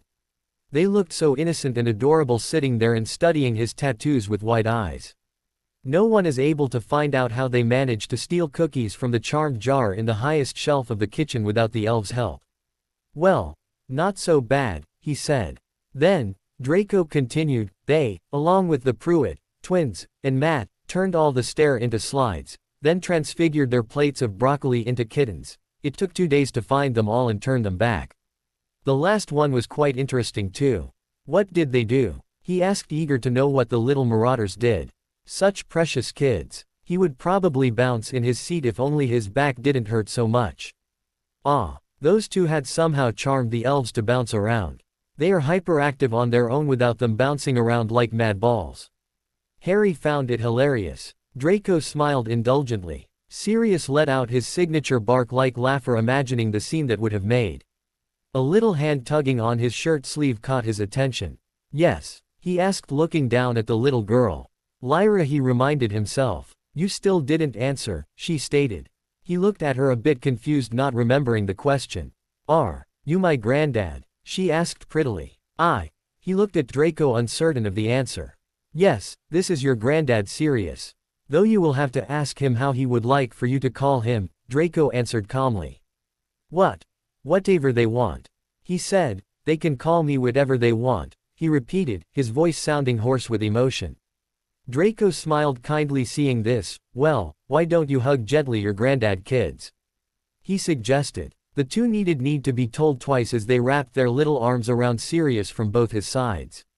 He could feel tears threaten to fall from his eyes as he hugged them back close to his chest and laying a key to the little raven-haired heads. An howl resonated through the night. The moon was full in the sky, but it was not a werewolf the one responsible. That's Moony's signal. The Death Eaters have arrived, let's go. Once again they had taken it upon themselves to fight them and protect the people living in the targeted village. Charlie, Remus, Theo and Dora were quick and efficient in their work. Charlie opted for roasting them good, like one of his beloved dragons would do, while Remus decided to indulge in his more animalistic instincts and let his wolf hunt and revel in the taste of blood. Theo used his skills in transfiguration to create sharp objects to pierce the Death Eaters or crush them, and Dora flung curse after curse at them, enjoying being in a real battle. Moody had insisted to go with them this time and was taking down a good number of bastards of his own, but looking around he was disgruntled to see that the kiddies were faster and more powerful than him, but most of all they had taken down each twice as much as him. Voldemort was sure going to be really pissed that his raid failed for a second time and that again he lost at least 30 Death Eaters. They left some alive this time, mostly Theo and Dora, since the other two were just too devastating in their approach. Those would be sent to stand on trial and either have their magic bound and shipped off to prison for life, or if they were lucky for a determined period before being released with conditions. They were after all only low-ranking Death Eaters or young recruits. While Dumbledore's firm conviction that everyone deserved a second chance was just bullshit, since not everyone wanted or even less deserved one, a few of those misguided recruits had been forced by threats or fear to join and would take the chance to redeem themselves with both hands. Amelia was a person just enough to give them the option. After the Death Eaters were all taken care of, Moody gave the signal to the Auror department for the emergency alert and the coordinates of the village. The four youngsters nodded to him before departing, not wanting to reveal their identities to outsiders. They got enough attention as it is without adding fuel to the fire. A couple of minutes later 2 teams of Aurors appeared on the scene. Some of them had already seen a similar scene on the previous failed raid, but they were all still shocked at the sight. I got an anonymous tip, there are some alive in between. You should check all of them and send the bodies either to the morgue or the holding cells, he informed the leader of the squad. When no one moved he barked, on with it. Jumping at the order, the Aurors run to do their jobs, leaving the battle-scarred man to grumble about the idiocy of the young today. Sirius was now, finally, allowed to move around. He had a long chat with Harry when the young man came to his room searching for his missing husband and children. Who knew the little Malfoy could be such a good company? He and Harry had talked for several hours after shooing the kids to play, and he was happy to see that their bond was as strong as ever. Even though Harry was now a man, he still saw the dog Animagus as a father figure, hence why he told the twins he was their grandfather. He was both proud and honored, and mildly offended as the title implied he was old. The fact that Remus looked younger than ever at age of 30 while he was going for the 37, left a bitter taste in his mouth. Harry informed him, between laughter, that even though the kids called Remus Uncle Mooney, he initially went for the title of grandfather only to be told off by Andromeda, who said that between them she was the only one old enough to be called Granny, and that he was going to settle for Uncle unless he wanted to be spanked. Also, the kids were still debating if they liked best Grandpa Sirius or Uncle Patty. He would leave the choice to them.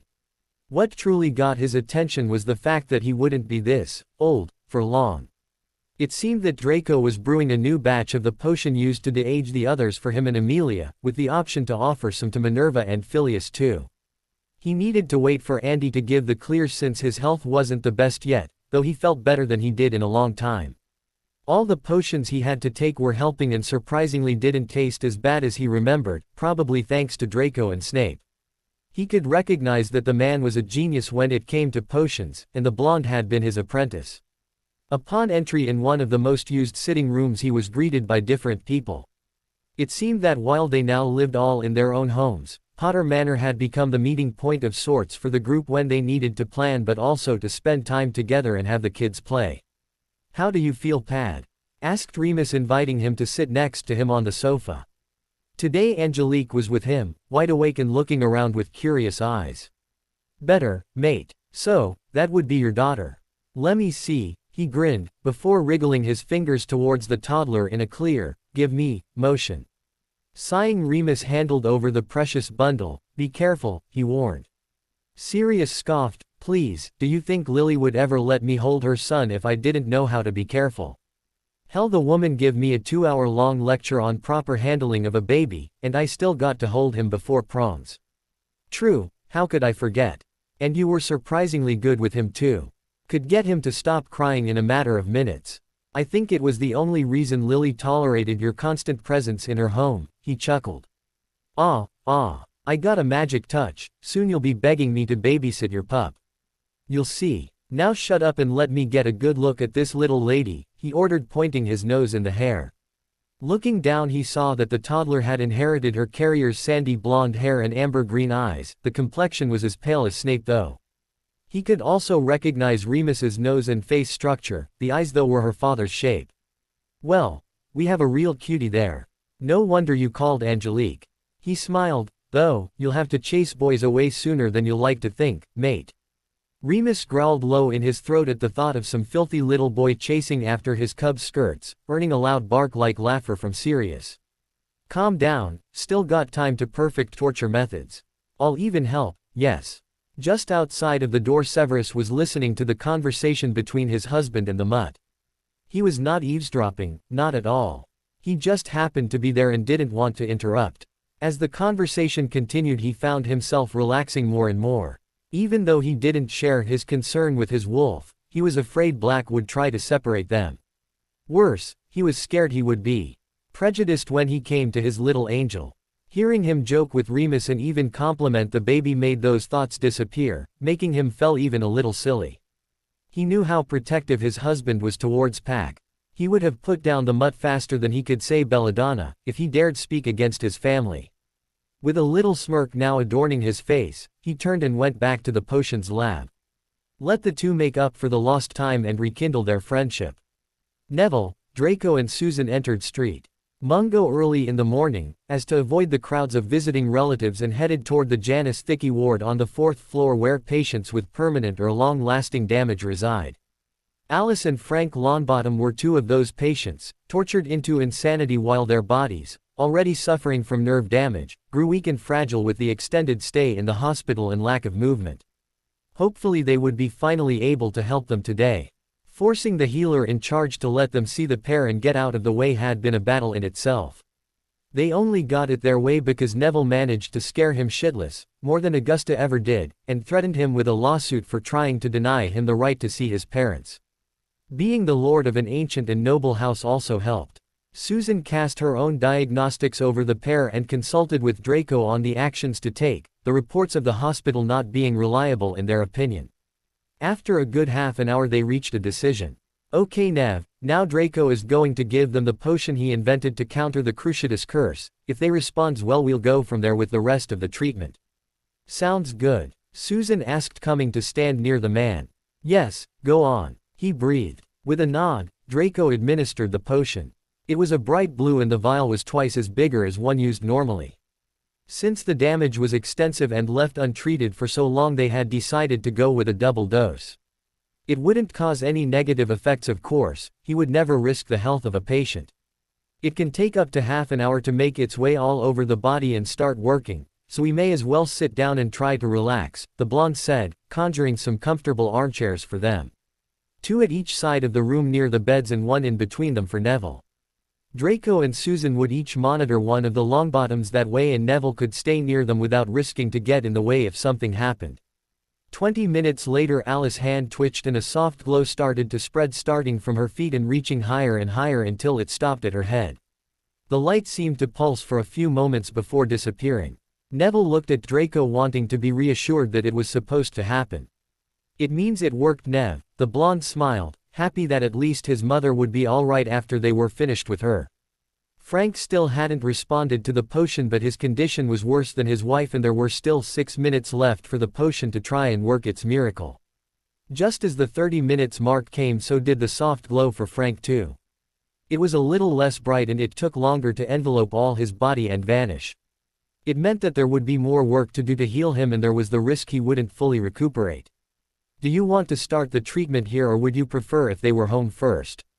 They are stable and safe for travel if you so chose," Susan told him softly, reluctant to intrude in such an emotional moment for the gentle man. "Home," he replied. "Well, I'm going to battle healer what's his name for round 2 and get the release paper for you to sign. You wait here, bro," Draco announced, raising gracefully to his feet and smoothing the wrinkles from his tailored suit. Blaze had already ordered his elves to prepare a room for parents-in-law to stay for the time they needed to recover and heal. He made sure the bed was the more comfortable of the manor, one that could be easily transfigured in twin beds should it be needed for the treatments. The room was spacious so that there was a lot of space around the bed, the windows were big so that the light could enter and a glass door led to the terrace that overlooked the blooming garden. He knew that Neville inherited his love for plants from Alice and he was sure the woman will appreciate being able to see the gardens from her room until she was strong enough to take small walks herself. He also made sure that there was a little sitting area near the fireplace. It was hot enough to stay without, but it would be comfortable for the couple to sit while they had visitors. When the trio arrived with the still unconscious couple, he felt relieved. If they were there, it meant that the cure Draco invented had worked and his beloved could have the chance to finally get to know his parents. He followed them to the room and stayed back for moral support while they talked about the measures to take to heal them fully. "Your mother responded wonderfully to the potion. We will give her some nutrition potions, general healing potions and most importantly the muscle relaxant, because when she starts to move she will be prone to cramps, and the other potion Draco created to help the muscles regain their mass and tone. She will need to do physiotherapy to help regain mobility since she didn't move much in the hospital, and don't be worried if it takes a while for her to talk normally or if she can't find the right words immediately. She will be confused at first and her mental faculties will come back fully in the next few weeks.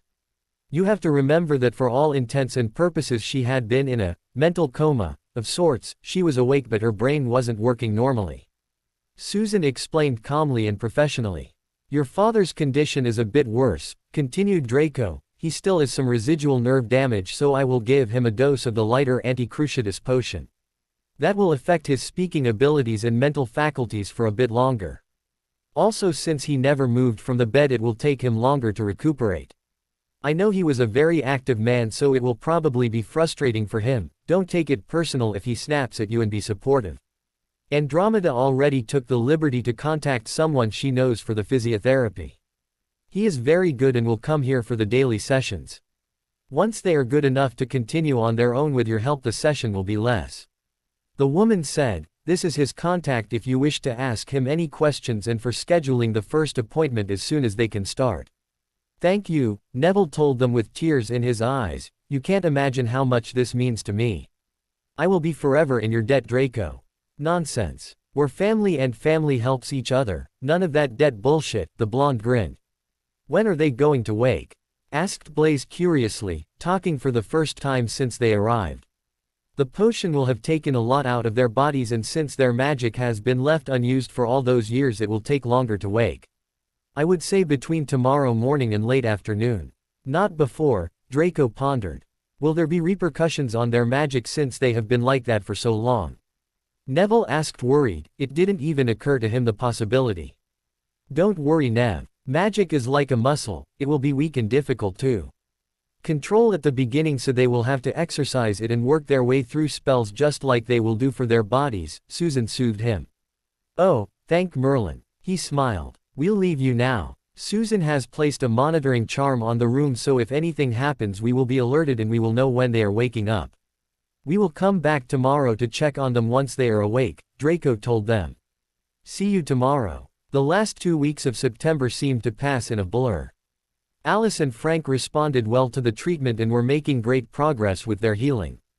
The first few hours after waking up were spent catching up with their son, their adult son. But he just gave them the basics, no need to overwhelm them right away. I still can't believe it, murmured Frank some days later when he was finally able to speak properly. The last time I saw you were this big and you just threw up all over my aura robes and now you're an adult. We missed so much, whimpered Alice with tears in her eyes. It was the worst nightmare of a mother not being there to see her child grow up. Mum, don't cry please. The only thing that matters is that you can be there with me now. Neville tried to soothe her, embracing her in his arms. Now that he had them he couldn't get enough of their hugs and touches and warm words. Neville is right, dear. No use in despairing over what we can't change. Frank told her, though, I want you to tell me everything that you left out on the very brief explanation you have give us. Tell us of your life, son. Neville gulped, knowing that they wouldn't take well to many things he had to say. Fine, but promise not to get worked up, and so he started talking and talking. His parents silent all through it, but he could feel the sadness and mostly rage that bubbled under their skin. I am going to have some serious words with Mother. How dared she treat my child in such a deplorable way? Seethed the man. His tone deadly calm, but his eye conveyed the betrayal, anger and hurt he was feeling. Your Uncle Algy will soon find himself flying from a very high window, mark my word. Bellowed Alice. Should we leave the Hogwarts years for another time maybe? Suggested Neville, you need to rest now. He really hoped to put it off for as long as possible, but the next day he was forced to sit and resume his story. They wanted to know what happened to him and to know about Harry too. Alice and Lily were best friends and they named each other godmother to their children. Turns out they were even more angry than the day before. But who could blame them? Dumbledore kept up real good and all the dangerous situations Harry got into were crazy. Thank Merlin he is already in Azkaban, or I would kill him on the spot if met him somewhere. Senile he is. Philosopher's Stone, Voldemort, Basilisk, Voldemort, Dementors, Triwizard Tournament, Voldemort again, Blood Quill, King Voldemort again. Alice ranted, her fingers itching for her wand. Mum, calm down please. Neville begged. He would never doubt Remus again. His mother was really bloody scary when angry. After that you already know that we went inside a time dome to train, and, Harry got Sirius back from the Vale a week ago, he is getting better, and, you know how everyone is married with children now, right? Well, I was hoping to introduce you to someone today, if you're not too tired, he stuttered. Telling his gran he was married and with child had been easy, he already knew she would disapprove and belittle him, but this was different. They were his mom and dad, their approval meant the world to him. Oh, Alice did a complete turn and was now bouncy and excited, of course we want to meet them. Do you even have to ask? I can't. Wait, I still get to do the scary father talk with attached threats even if he is already married, right? Frank asked seriously. Dad, he squeaked, making his father chuckle. Go and get them, dear, while I set your father straight. Alice smiled, digging her nails in Frank's arm in a silent threat to behave himself. He came back a few minutes later with his family. Mum, Dad, this is Blaise, my husband, he stuttered, blushing slightly, making Alice coo at him. Nice to meet you, Blaise, she greeted. You too, madam, sir, he nodded politely. And this is Rose, he introduced, passing the little bundle to his mother. She is only 8 months old. Ah, she is such a cutie. Aren't you a cutie, you little blossom?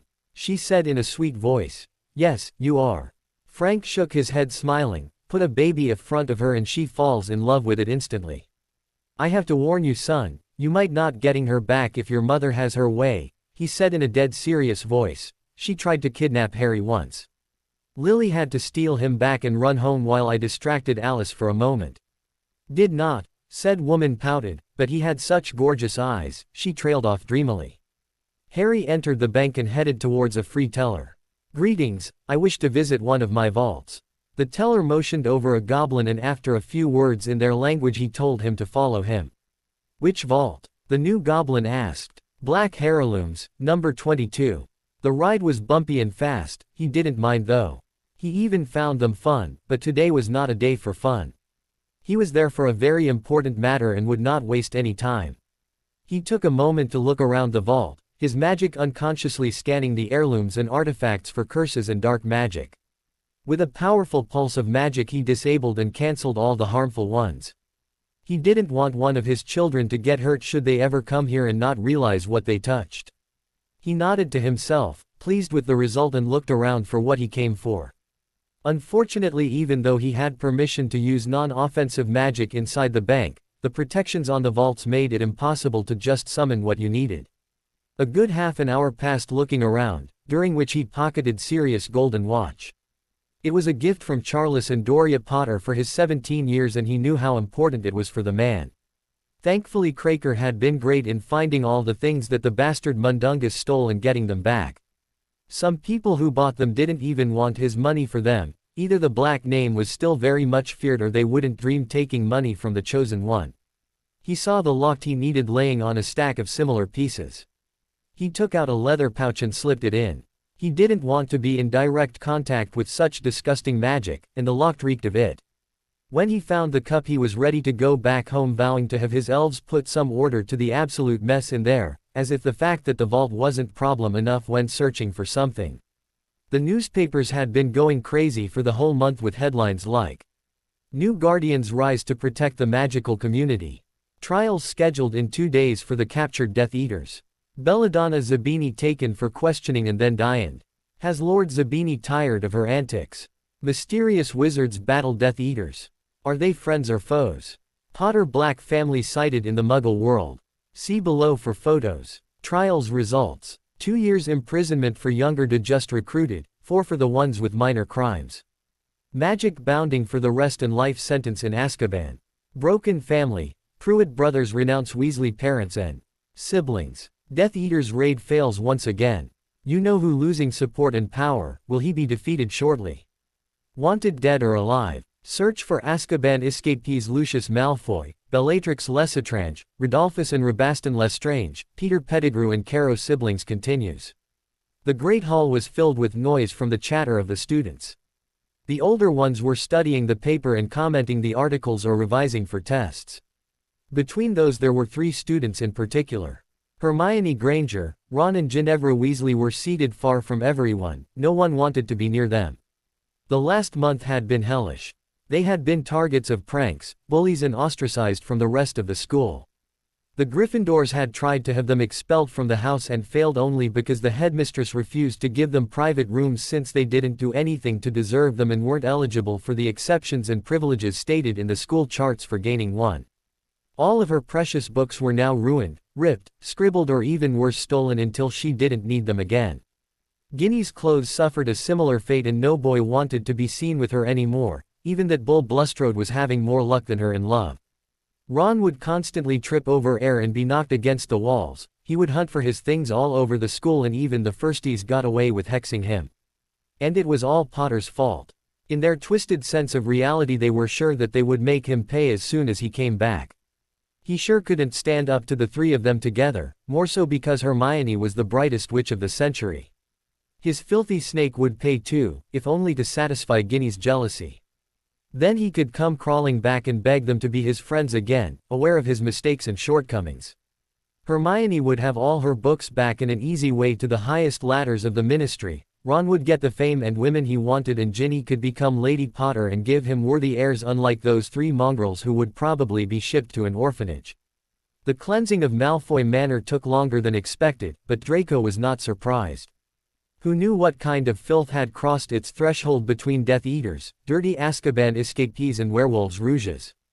The taint of dark magic was also strong and difficult to get rid of. He had been forced to hire a team to perform a purification ritual all over the house and grounds. Right now he was having fun redecorating to his tastes, meaning that the manor would have the feel of a home and not a museum like usual. He didn't want to come back to live there, but maybe they could spend a couple of weeks during the summer. The children would enjoy the vast grounds to play Quidditch or learn to ride a horse. The lake was also very nice for a swim in the hot weather. If not, one of his children or grandchildren may possibly want to make it their homes in the distant future. "Papa, Daddy's back. He said he wants you to go to his study," called Alex from the potions lab door. He knew not to enter without an adult and express permission to do so. "I'll be going now. You find your sister and go play in the game room, okay?" Carefully he bottled the potion he finished only moments before. He cleaned the counter and put back the ingredients he didn't need anymore. The full vials would stay to cool on the table before being put in the cabinet, so he headed to the Lord's study. Sirius and Harry were already there waiting for him, though the older man seemed to have arrived only seconds before him. "Close the door, Dre," Harry said before putting up silencing charms. "I have the 2 Horcrux so we can destroy them." "Good. I wonder though why it took you so much," asked the blonde. "The vault is King huge and a mess," he grumbled. "Oh, before I forget, that is yours, Siri," he said, tossing the golden watch to the man who beamed at him and put it back on his wrist. Carefully he placed the 2 artifacts on a conjured table. He had no intentions of ruining his antique desk. Then he opened the safe behind the portrait of Maximilian Potter, one of his ancestors that actually studied under the founders, and took out the potion to destroy them. "So, who wants to do the honors?" he asked, offering the vial. "I would if you don't mind. The bastard killed my little brother," Sirius replied in a dark tone. He accepted the potion and moved for the locket. "A drop will do," Draco told him from the side. "And don't jump when it screams horrendously and a black thing gets out of it," smirked Harry. Sirius took a deep breath before dropping the potion on the locket. Immediately a scream rose in the air, threatening to deafen him, and a dark liquid oozed out of it. "Is that it?" "Yup, now the cup." "Go on," prompted Harry, who was more preoccupied with giving his desk a semblance of order. Only 3 left now. Life for a Death Eater became increasingly more dangerous in the last times. First the eviction from Malfoy Manor, and then the failure in regards to the raids and the capture of many of their members. Lord Voldemort was more and more angry as the days passed. Some Death Eaters died under the curses of their lord, and many of them were regretting ever joining the madman. No one dared to speak out though, or worse defect. Their fate was even worse than the poor souls who fall under the man-crazy outbursts. There was a new raid planned for the next day, and they all dreaded being chosen. The only hope was being among the few left alive from those and be shipped to Azkaban for a while. There weren't even Dementors anymore, and anything was better than being there for longer. Albus Dumbledore was going crazy. Slowly but surely his sanity seemed to slip more and more. His guards reported all of it and the changes in his behavior. At first he played the grandfather persona, tried to convince them that he was innocent and that it was all a mistake. All he did was for the greater good. That surely he would be set free soon, so they might as well let him go. After a week from his incarceration he started to slip. He began ranting about the war, that he was needed out there to fight. The ministry couldn't possibly know what to do in such a situation, and it fell on him to lead them all. He was the only one that could guide young Harry and put a stop to the war. Another one, and then he began getting angry. He threatened them, that he would fire them after he got out first, then he would curse them all and kill them. He accused them of being dark and Death Eaters. The 4th week he started talking with imaginary people.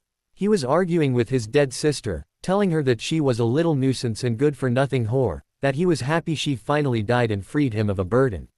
He proclaimed his love for Gellert Grindelwald, the previous Dark Lord, dreaming of world domination. The man was also getting worse physically. He didn't eat, convinced that they had poisoned his food, didn't drink for the same reason apart from his own urine.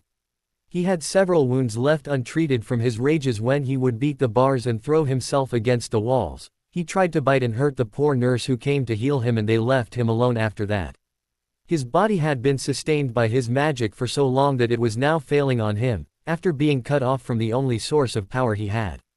Right now the man was rocking back and forth, uncurled on himself.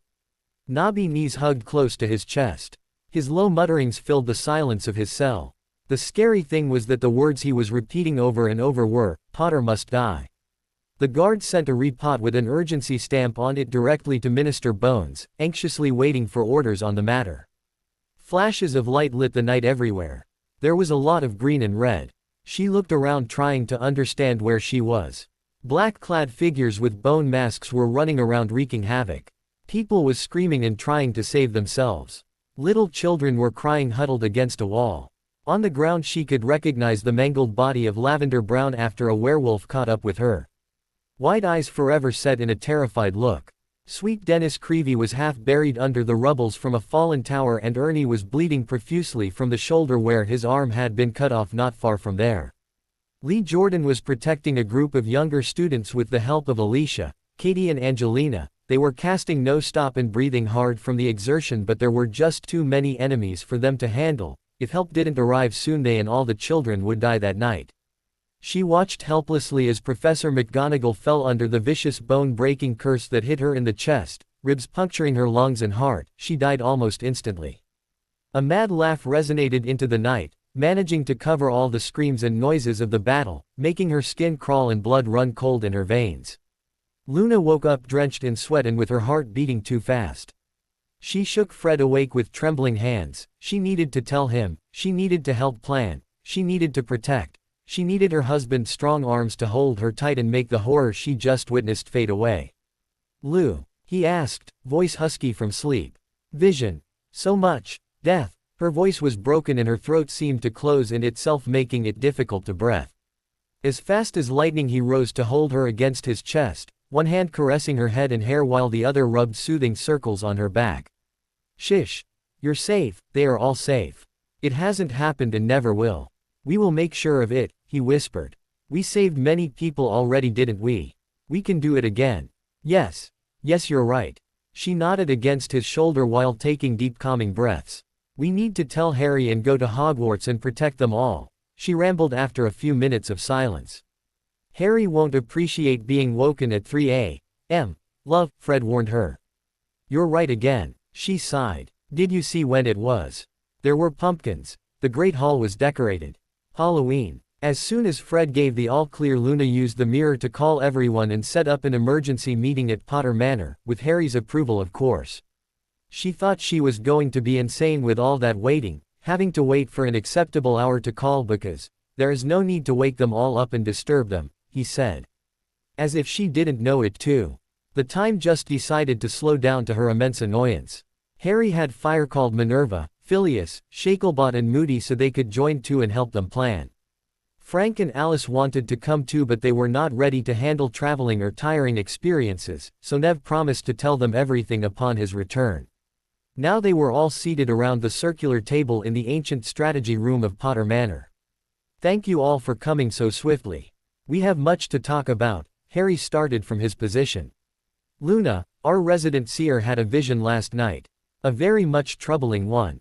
Voldemort is planning to attack Hogwarts on Halloween, and if we don't do anything it will be a bloodbath," he told them, his face set in a cold mask.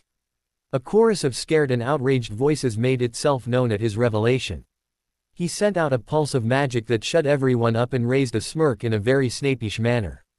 As if to say, "Are you a bunch of children? We are gathered here to plan accordingly, so everyone is welcome to give his opinions and suggestions. They'll get into the school over my dead body." Swore Minerva, enraged someone would dare to endanger children, the future of the wizarding world. "The best way to protect the castle would be being already there before the attack happens. Since the wards don't consent apparition and entering by flow would take much time and we risked getting in each other way blocking it," observed Theo. "How do we know he still will attack on Halloween though? Visions are subject to change in accord to the people's decisions. What if we are not there the right day?" asked a worried Susan. She had the utmost of trust in Luna, but she said it herself. Certain visions happened no matter what or how hard you tried to change it. Others could reveal themselves to be misleading, changing with every doubt or new decisions made. Unfortunately, there was no way to tell one from the other. Just like prophecies, some said that they would fulfill themselves no matter what, while others were of the opinions that if you left them alone nothing would happen. "She does have a point," conceded Luna. "This can sound crazy, but what if we go stay at Hogwarts until then?"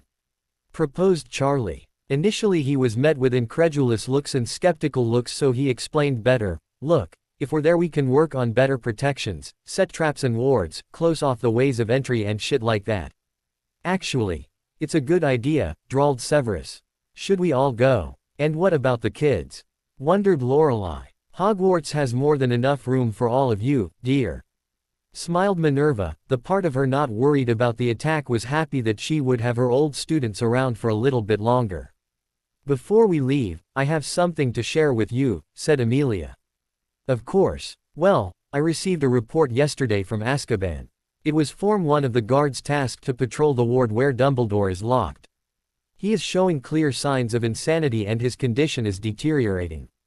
The guard was most concerned about the fact that the old fool had been muttering, "Potter must die," and was scared that he or his loyals would try and attack Harry. She told them, it was probably in relation to the Horcrux. Or his spectacularly failed attempts at world domination, sneered Draco from his position slumped on the chair. It was a behavior totally unbecoming of a Malfoy, but man, it felt good every once in a while.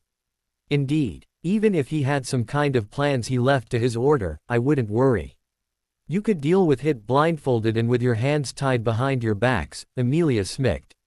If he is in such a condition, he probably won't live much longer, commented Lorelei, especially if it was his magic sustaining his decrepit old body. Good riddance. The twins expalimed together with Sirius. How is the Horcrux hunt going? Asked Blaise after they took a pause in the meeting for some refreshments. The cup and locked are dealt with, smirked Draco. Yes, and the elves I sent to tidy up the black heirloom vault are showing signs of an hysterical crisis coming. May have to give them vacation, Harry added sullenly. He had the misfortune to find out that an hysterical elf was worse than an hyperactive elf bent on saving you. Merlin saved them all. Fascinating but not pertinent brat, sneered Severus. He didn't care about his elves nor did the others. How cruel, Sevi. Harry pouted before yelping when a stinging hex hit him in the ass, making Draco and the twins snicker. I took the liberty of going to Little Hangleton, spoke Bill before the thing escalated to a full-out war. It happened more than he wanted to remember. The shack was heavily warded from what my scans picked. There is certainly an Horcrux in there, under layers of protective wards and curses. The ring itself may be cursed, but there was too much to say for sure. Will you be able to get around the wards? Asked Phileas. Yes, it was nothing I can't deal with. I may need Harry with me though. Some of the wards over the ring were strange, I think they may be in Parseltongue. No problem. We'll decide when later and go retrieve it together, nodded Harry. We can take care of the diadem when we go to Hogwarts, piped up Dora, and I want to kill that one. She said, or more like pretended. It sounded something cool to do. After all, how many people could boast about having killed an Horcrux, one of the darkest magics existing? Of course, Dora. Arthur Weasley was not having a good day. Not at all. First he got woken up by a leak in the ceiling, then his favorite work shirt got ripped while he tried putting it on. The only other one not dirty was a pink previously white one that his wife had washed along with Ginny's red sweater. Pink was not his color. Then when he got down for breakfast there wasn't anything to eat, but only his ranting wife over the Daily Prophet. She kept ranting about how they were insulting Dumbledore, such a great man, calling him insane after they had the audacity to lock him up in Azkaban like a common Death Eater. She firmly believed that soon they would release him. He was the one who would lead them to victory and leader of the light after all. If they were lucky enough they would convict Potter instead. The brat was unstable and dangerous, she continued. He tried to tune her out while he looked for anything edible to eat before going to work. Sadly she noticed and proceeded to scream at him for the next half an hour for ignoring her. Hence he was late for work, his boss reprimanded him and he was struck with the pile of paperwork while his colleague got the calls and actually got to use his wand. Since he was made aware of his children disowning themselves from the family he had been depressed and was finding his wife's behavior harder and harder to tolerate. They were right. She had been overbearing and nagging and controlling and cruel and much more with the children. And he had done nothing. He had always let his wife rule the house, mostly because he was never there, and always at work trying to bring back enough to maintain his ever-growing family. He had once suggested to take a pause to Molly. It was after Percy was born. 3 children were already a lot to deal with, taking into consideration how little he earned. She had none of it. She accused him of not loving her and the children, cried and despaired for days until he gave up. It wasn't until the healer told her she couldn't have any more that she decided to stop. Arguing with her never brought much if not stress for him. So he didn't. And now he was paying the price for it. He really hoped that things would get better. Maybe Molly would calm herself and so would the children, then they could become a happy family once again. He could only hope. When lunchtime came around they had talked about anything they could think of. The finer details would need to wait until they were to Hogwarts. Using the Marauders map while planning for the attack was useful, incredibly so. But certain things needed to be seen in person to be sure that they would work. Minerva had done her best to make sure that each one of them would have their space and feel useful while waiting for the attack to come. She knew how they became when bored, especially Sirius, the Pruitt twins, Harry and Nymphadora. Bill and Charlie had their moments too along with Draco. Nope. She didn't want so many marauders with nothing on their hands to do while inside her school. Godric knew it wouldn't survive the experience. Andromeda was unsure if going to or not. In the end they decided that she would have a smaller room assigned to her with a working flow connected to her home so she could come and go when she pleased and still have her time with her husband. Neville too was unsure. He didn't want to leave his parents alone at home at such a critical time, so he asked for something similar to be done for him, only the opposite. He would spend his days at home while his parents were awake and then go back to Hogwarts to blaze. He was glad no one had a problem with it. Instead they encouraged him to bond with his parents and help them as much as he could. As a side thought, Neville remembered to invite Harry and his family for lunch the following day. Alice had been demanding to see her godson and was most excited at the prospect of meeting his children too. Harry of course was eager to accept. He too was looking forward to meet the woman and her husband. He knew that she was best friends with his mother and may be able to tell him some stories too. Lily's portrait talked a lot with him and told him of her days at Hogwarts, but he knew that she was hiding some of the adventures and funny moments she got into. She was probably avoiding letting him know to set a good example and hiding it from James because she always reprimands him for his pranks. "It's good to see you again, Amelia," greeted Sirius. They were the only ones left behind into the strategy room and he took the chance to talk with her. "Indeed. The last time I saw you was before that Halloween," she said. I was an idiot that night and I was already punished for it, more than plenty. Don't give me the cold shoulder, please," he breathed out, dragging a hand over his face and through his hair. "It wasn't my intention, Sirius." She sighed. "Some things are harder to forget than other though." He looked at her with pained eyes. "I see. I'll give you more time then." He smiled, although it was forced, and left. He needed his little marauders to cheer him up a bit. When the students entered the Great Hall that morning of October 1st they didn't notice anything different than usual, mostly because their eyes were still half closed from sleep. When they were halfway through breakfast they started to notice though, or hear the whispers from their peers. There on the head table there were many more seats than usual. The table itself had been modified to a horseshoe shape and was bigger than the old one. They could count around 15 empty seats there and no signs of whom was going to occupy them. They started to wonder and come up with different reasons. Maybe the headmistress decided to hire more professors, or the professors all took on apprentices. Maybe there were new curses to be offered and hence new professors. Maybe they were organizing some big event like the Triwizard Tournament and the seats were for some kind of representative of the event and of other schools participating.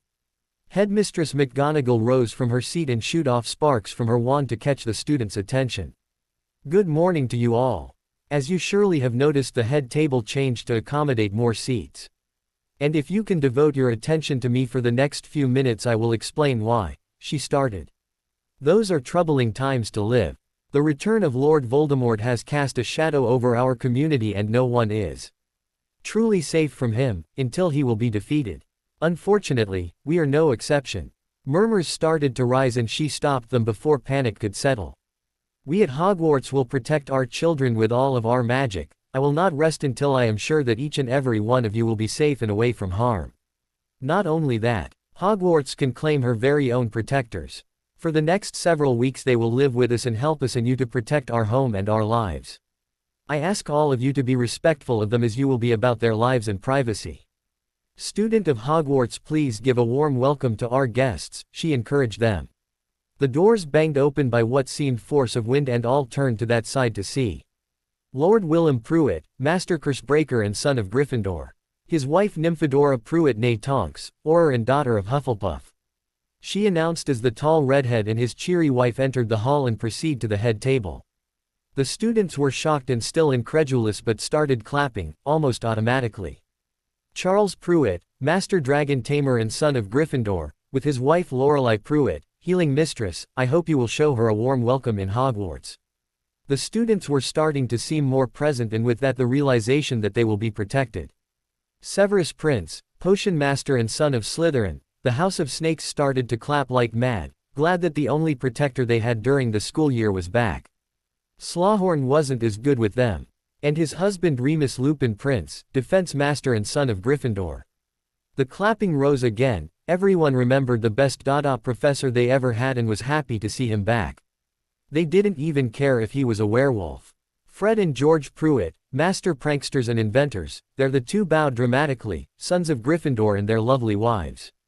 Luna Pruitt née Lovegood, mistress spellcrafter and seer, daughter of Ravenclaw. And Lady Daphne Grengrass Pruitt, ward mistress and daughter of Slytherin. Everyone clapped for them, with the twins always came pranks and fun. Lord Neville Longbottom, herbology master and son of Gryffindor. With his husband Lord Blaise Zabini, curse master and son of Slytherin. Lord Theodore Nott, transfiguration master and son of Slytherin, with his wife Lady Susan Bones Nott, healing mistress and daughter of Hufflepuff. Madame Andromeda Black, healing mistress and daughter of Slytherin. Sirius Black, ex-Auror, defense master and son of Gryffindor. The students started muttering wildly at that. Black was an escaped convict and dead. But then the prophet said he was innocent, never given a trial. But he was still dead, how could he be there in the flesh? And lastly, I want you to give a special welcome to our very own Lord Harry James Potter Black, master in defense and battle magic, proud son of Gryffindor. And his husband Lord Draco Malfoy Potter Black, potion master and cunning son of Slytherin. The applause was thunderous there. Everyone was on high spirits knowing that protectors were there at Hogwarts, but having the chosen one there was a big boost to that. Students were slamming their hands on the table and pounding their feet on the ground, some had risen to their feet, were standing on the bench cheering wildly. When all of them were seated on the head table, Minerva allowed the festivities for a bit longer before putting an end to them with a few well-placed bangs from her wand. Yes, yes. We are all very much glad to have old students back in the castle to protect us.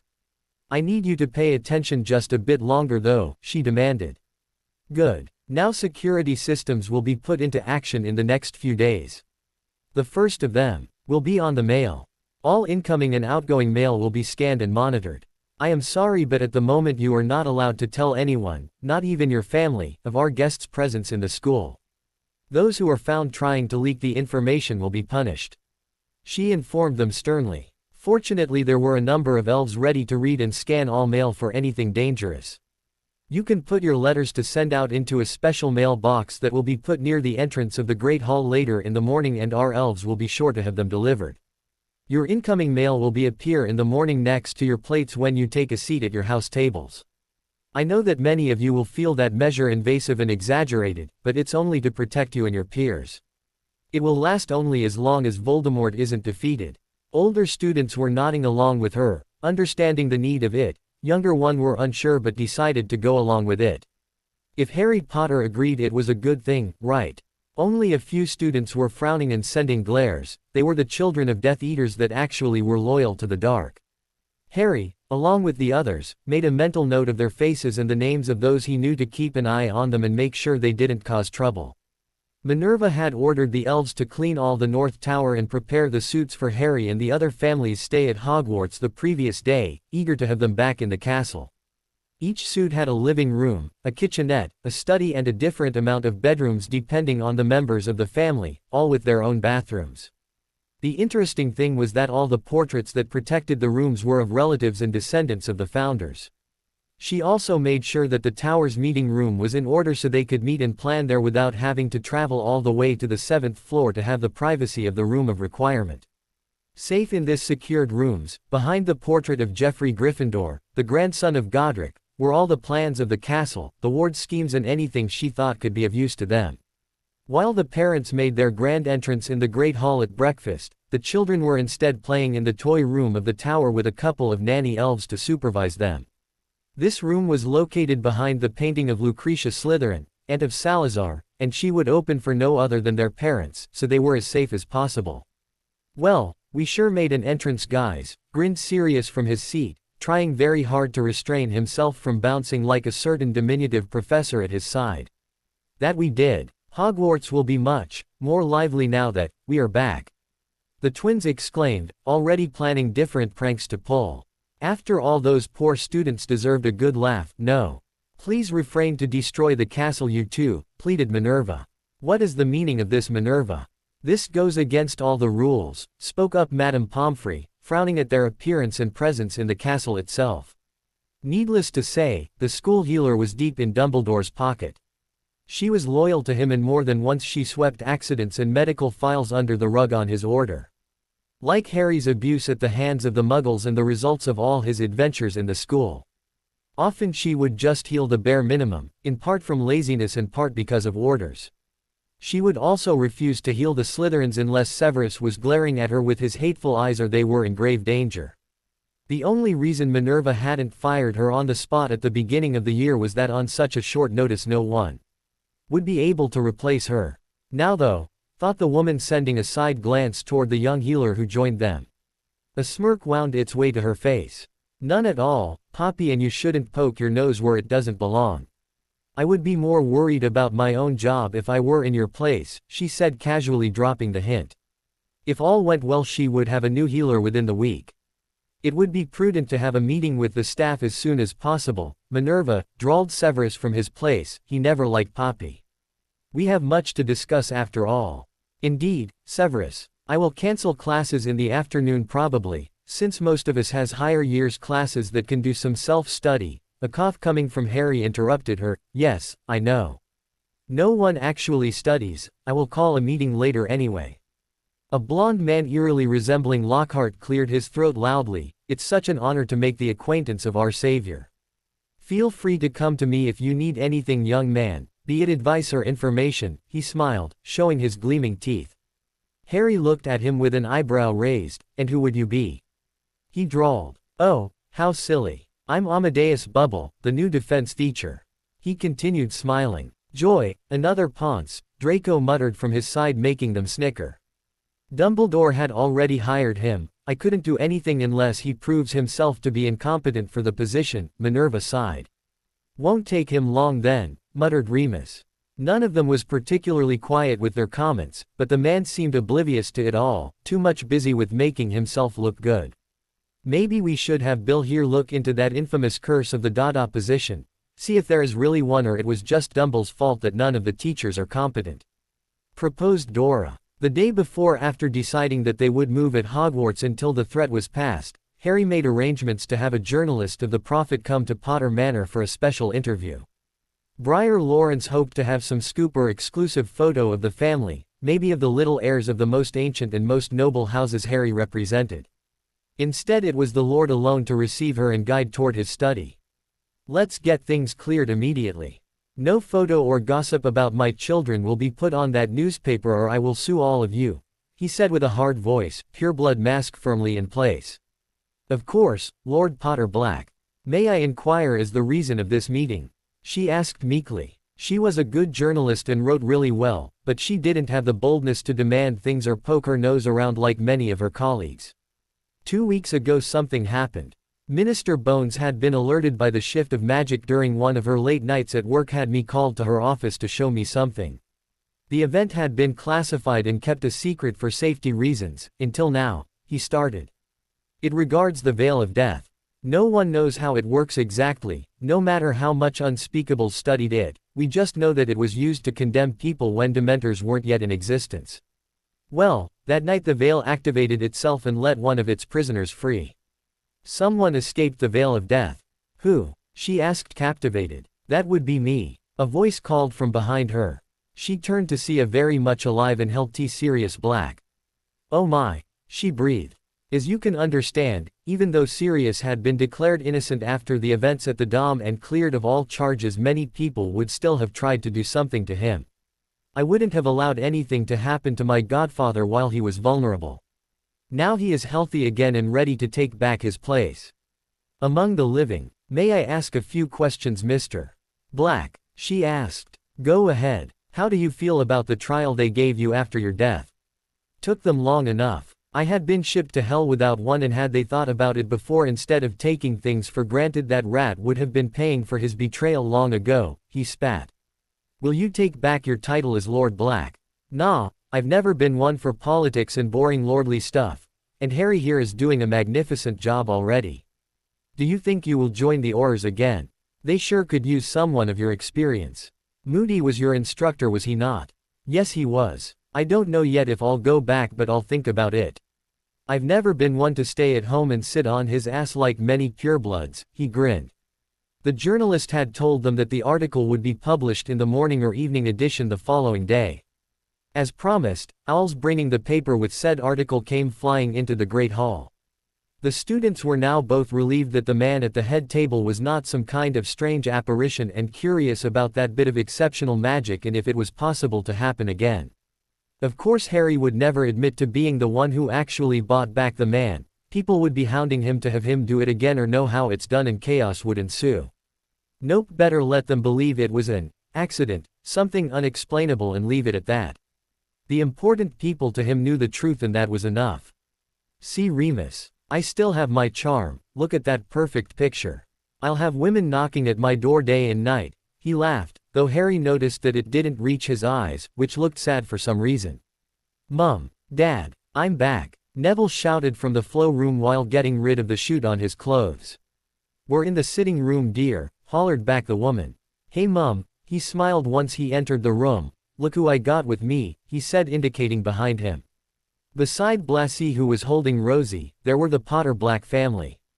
They had decided to use the time after breakfast to come and have lunch there. Then go back for the meetings. Oh, Alice breathed, you look so much like your parents. And a bit like Sirius. She raised an eyebrow. Did they have a threesome and Lily forgot to tell me? No, they didn't. At least I hope so, he muttered the last part, slightly green in the face. Sirius blood adopted him, in 4th year, offered Draco. That explains it, she nodded. Well, come here and give your godmother a hug. Dear, he doesn't even know you, aren't you coming off a bit strong? Asked Frank. Nonsense, she huffed. Harry smiled and graciously went to hug the woman gently and shake hands with her husband. It's a pleasure to finally meet you, godmother. Aunt Alice dear, she chirped, interrupting him. Let me introduce you to my husband Draco, our youngest son Orion, and those two are Alex and Lyra. They're all so cute. She cooed with little hearts in her eyes. The morning passed pleasantly for them, talking of everything and enjoying a bit of family time. So, what have you decided to do while here? Asked Minerva. Me, Daphne, Charlie and Proser Flitwick will cast wards all over the grounds at the border with the Forbidden Forest. Between my wards and those that Charlie uses at the reserve with dragons, no creature will be able to get past it, Bill said.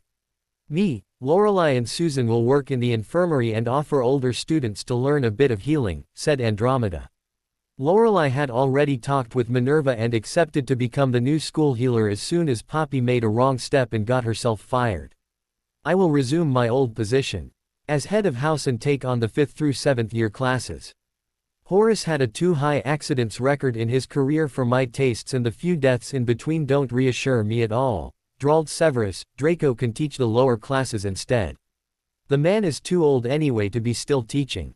When I was a student he was already mistaking one ingredient for another and getting potion instructions mixed up.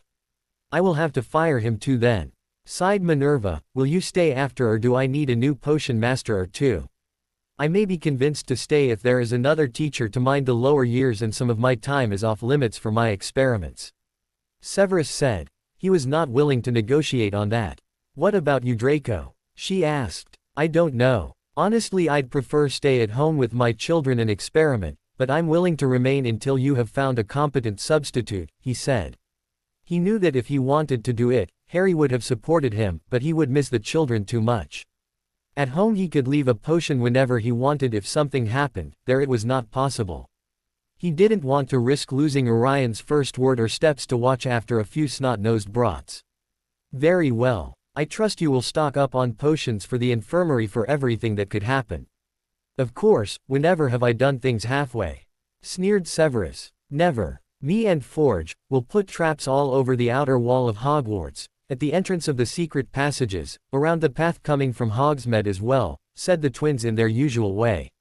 I will also help them create a good number of bullets for their guns, and make a few more for us as well, piped up Luna. Anyone doesn't mind, I'll take over the Ponce classes from now on. Dora looked around daring them to object. It's high time those children learned something worthwhile, she snapped, and if the Git says anything send him to hold beauty classes in Diagon. Since we're revolutioning all the staff. Remus dear, would you like the history position? She asked. He smiled, of course I would. You know I love teaching. If you need, Professor, I can assist you and take a few transfiguration classes for you. You look a bit overworked, Theo offered. You can. That would be fabulous. Would the lower years be alright? Remus can become Gryffindor head of House 2 since we're on topic. And Sev you're my deputy from now on. She rattled of excited to be free from so much work. For once in her life she would hold just one position and only the work for that one. She didn't even give them to refuse, she would have none of it. Nope. I will make sure Severus and Draco have all the best ingredients for the potions needed from my own greenhouses. I'm sorry I can't be of more help, but my parents needs me.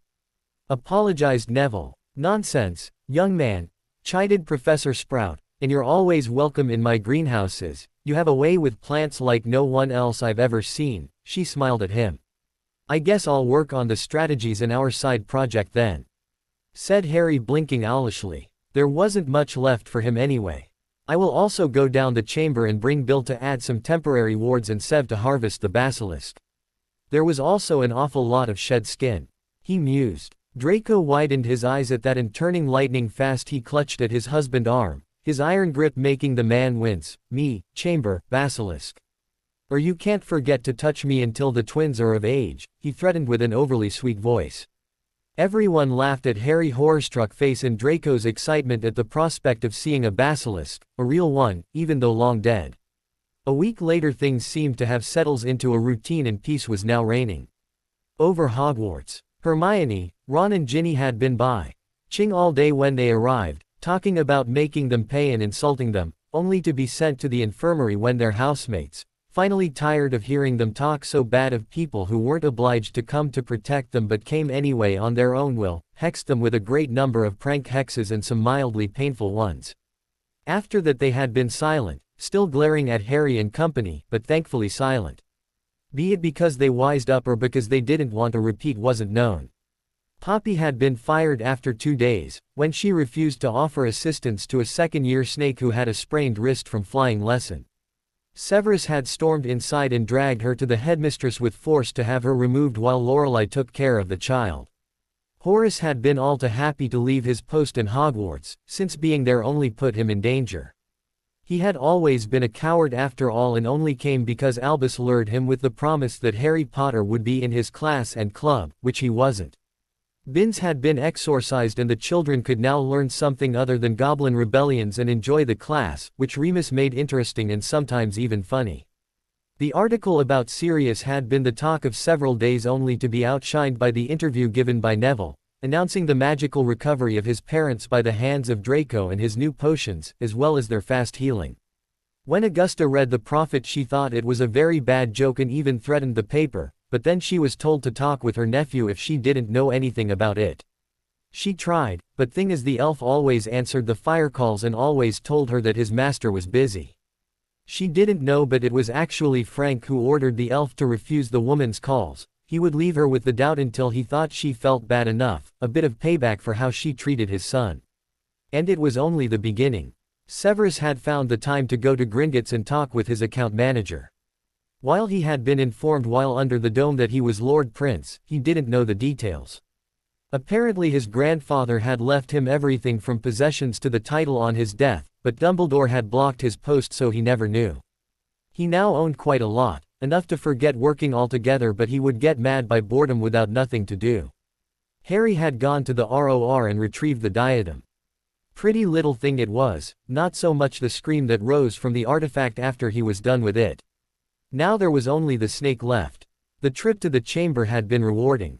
Severus and Draco had as much basilisk things as they could ever wish and he, Well, let's say that Draco was very good at saying thank you. It was now the third week of October and Harry felt that something was going to happen. He couldn't shake off the feeling and it was driving him mad. He was sorting through the plans one last time to check everything was in order when Blaze burst through the doors of the meeting room, breathing heavily from having run all the way there. "Draco, kids. Infirmary," he managed to say in between the deep breaths, hands on his keens to hold him up. Harry bolted from the chair and started running as fast as he could go. At the words he could feel the blood going ice cold in his veins, his heart thumped loudly in his ears. He kept running, not caring if he bumped into anyone and jumping over obstacles. He slammed open the doors, wildly looking around for his family.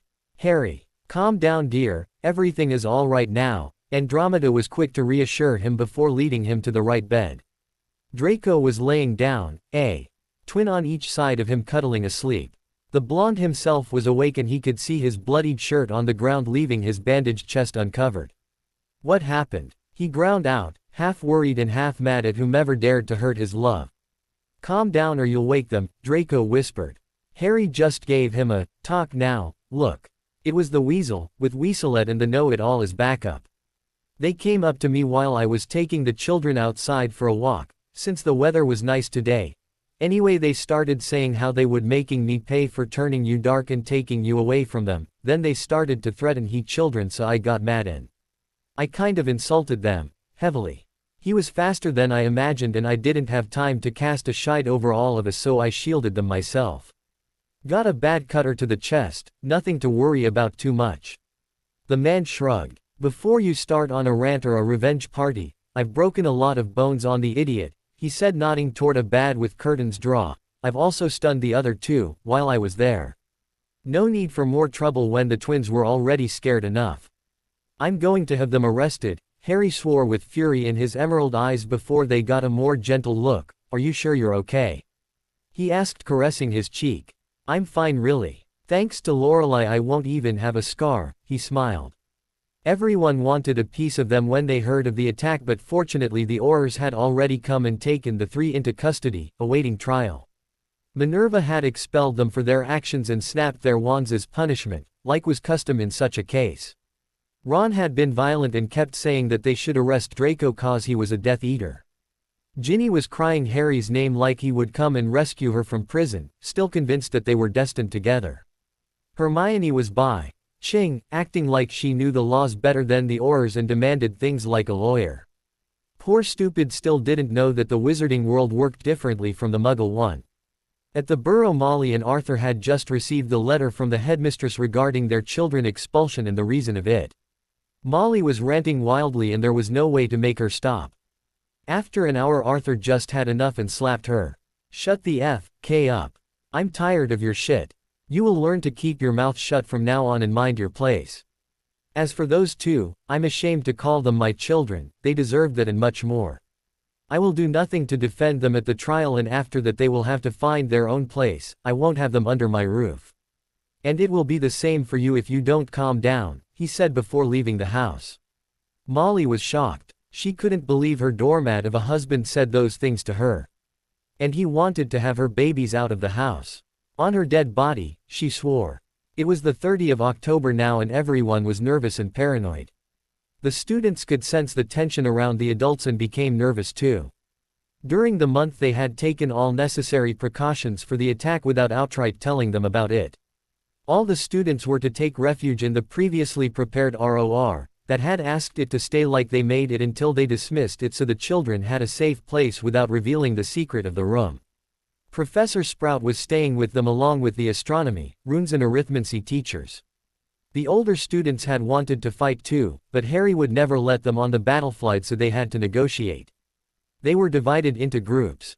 The first to the astronomy tower, they would launch the first volley of spells to scatter and hopefully take a few Death Eaters out of the battle. After that they were to intervene only if one of their side was on the ground or they risked hitting an ally instead of a foe.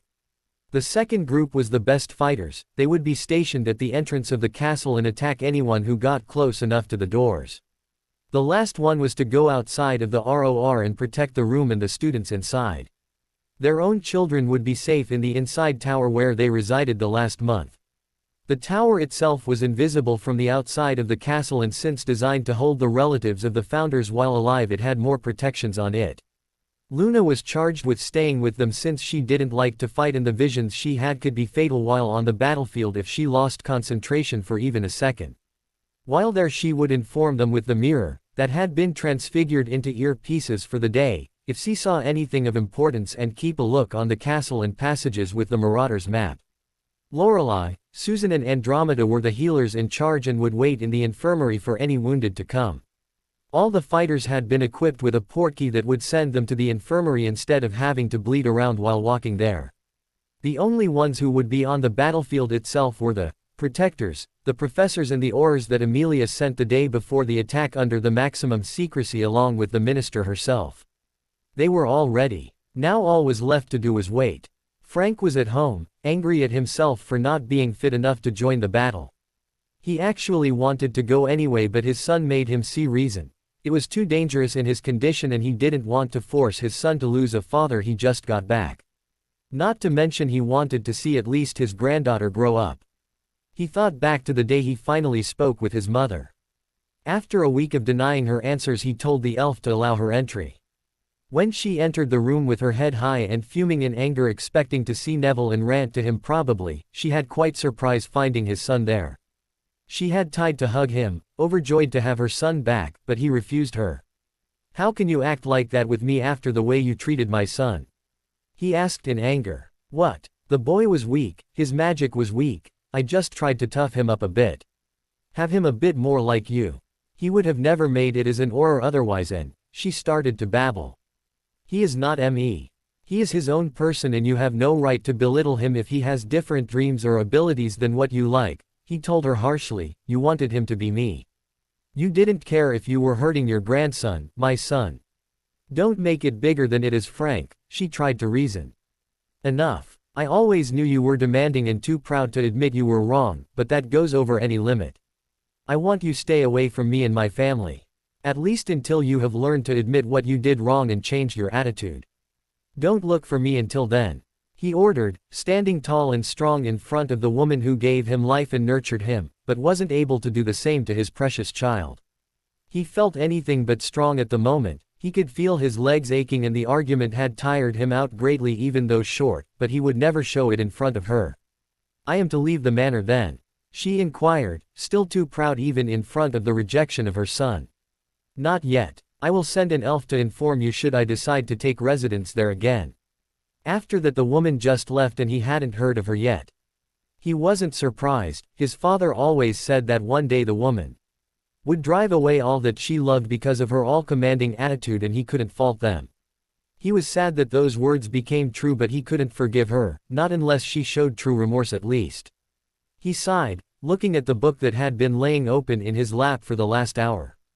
He couldn't concentrate with the knowledge that between today and tomorrow the fight between dark and light would take place, and that his son, all his family by blood or extended, would be out there to fight and could not come back at the end of it.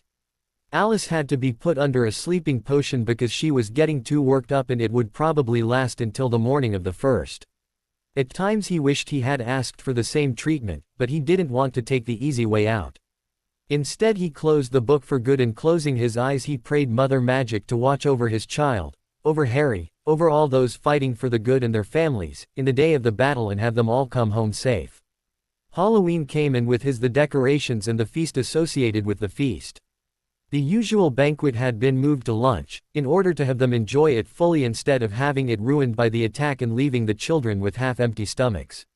Minerva had never approved of the feasts with only sweets in it that Albus likes so much. She made sure the children ate an healthy lunch, even if smaller than usual, before they pigged out on the sweets. It was a good compromise, she thought, and the children didn't even protest.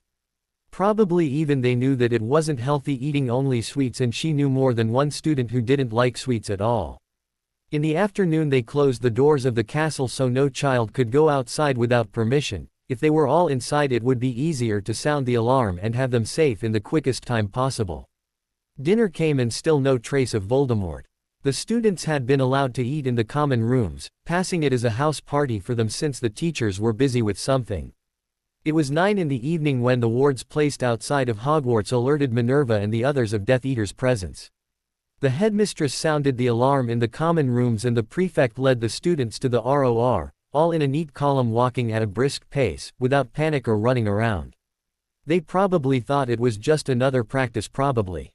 The Aurors and the fighters went outside, and each one to his post. The Death Eaters apparated outside the walls of Hogwarts and marched towards the gates ready for the final battle. Even though the gates were opened, something was wrong though. The first Death Eaters to try and pass them were blasted back violently, 2 of them dying from the collision with the trees. The others started casting spells at the ward with the intention of breaking it by sheer force. After some minutes it started to fail and it dispelled with a few sparks. They marched gleefully inside the grounds before stopping and wait for their leader's orders. Voldemort walked in the head of his army and looked ahead of him. There in front of the castle were his enemies. Clad in their usual basilisk battle robes were Harry and the others that Voldemort recognized with an angry hiss as the ones who ruined his raids and killed his followers. He would make them pay. There in front of them was his target. Harry Potter. He looked different than after the battle at the Dom. He was now tall, muscular, his raven shoulder-length hair were tied back with a ribbon, only a few strands escaping it and framing his face, making his Avada Kedavra eyes glow eerily with power. He looked like a true warrior, with his battle robes and sword on the back, strong and powerful. But he was Lord Voldemort. He would kill him. At his side he could hear the angry curse of Lucius upon seeing his traitorous son. The boy looked strong at Potter's side, the strong and tall built, the long hair braided back. He would have been a perfect follower if only he hadn't decided to betray him. He didn't bother to give a name to the faces behind the 2, they would soon follow them in death anyway. "Are you ready to die, Harry Potter?" he asked, his voice magically enchanted to resonate in the air. Potter just smirked and raised an eyebrow. "Quite sure of yourself, aren't you, Tom?" He hissed angrily at the name and somewhere in the back of his mind he wondered how he cast the spell to enchant his voice. He didn't see him reach for his wand from his position. He ordered his army to move forward and kill, wanting now more than ever to wipe that smug smirk off of Potter's face. As soon as he saw Voldy give the order to attack, he gave the signal, sending red sparks in the air. From the astronomy tower the group of 7th-year students from the DA started firing spells and curses at the Death Eaters. The first volley hit a few of them, sending them to the ground unconscious. The other spells made them scatter around, too confident to cast simple shields. As soon as they started to spread, several things happened. Loud booms resonated in the air from where a group of Death Eaters stepped on the explosive tablets that the twins had hidden underground. The panic started to settle in the ranks and they run around like headless chickens, some of them severely hurt from the blast. Harry gave the signal to stop and motioned for the fighters behind them to move and start taking them out. From the Forbidden Forest, giants and acromantulas were making their way towards the school. The were those stopped form the powerful wards cast on the border. They were strong enough to take on 10 full-grown dragons. Overgrown spiders and giants were no match for it. They would be spending a lot of time pounding against it but make no progress. Fred saw it and sent a burst of magic towards the explosive tablets he left there. Those were even more powerful than the ones used on the grounds and abundant in number. They hadn't to fear of destroying the grounds completely. The feature he liked more was that they continued to explode until there was no living thing beside them anymore. The explosions resonated into the night until all spiders and giants were dead. Grinning, he looked back and ran to his twin's side. Together they started to shoot Death Eaters with their guns, best invention ever, laughing merrily all the time, scaring who heard them. Bill was making liberal use of his fire elemental magic, sending whips, balls and jets of flames their way. No shield or spell could block the fire and they all fell dead around him. Not far his wife was sending curse after curse, jumping left and right to avoid being hit and all around enjoying the battle. Just like Flitwick at the other side of the grounds, who was casting with impressive speed and shooting off chains of spells unknown to his enemies.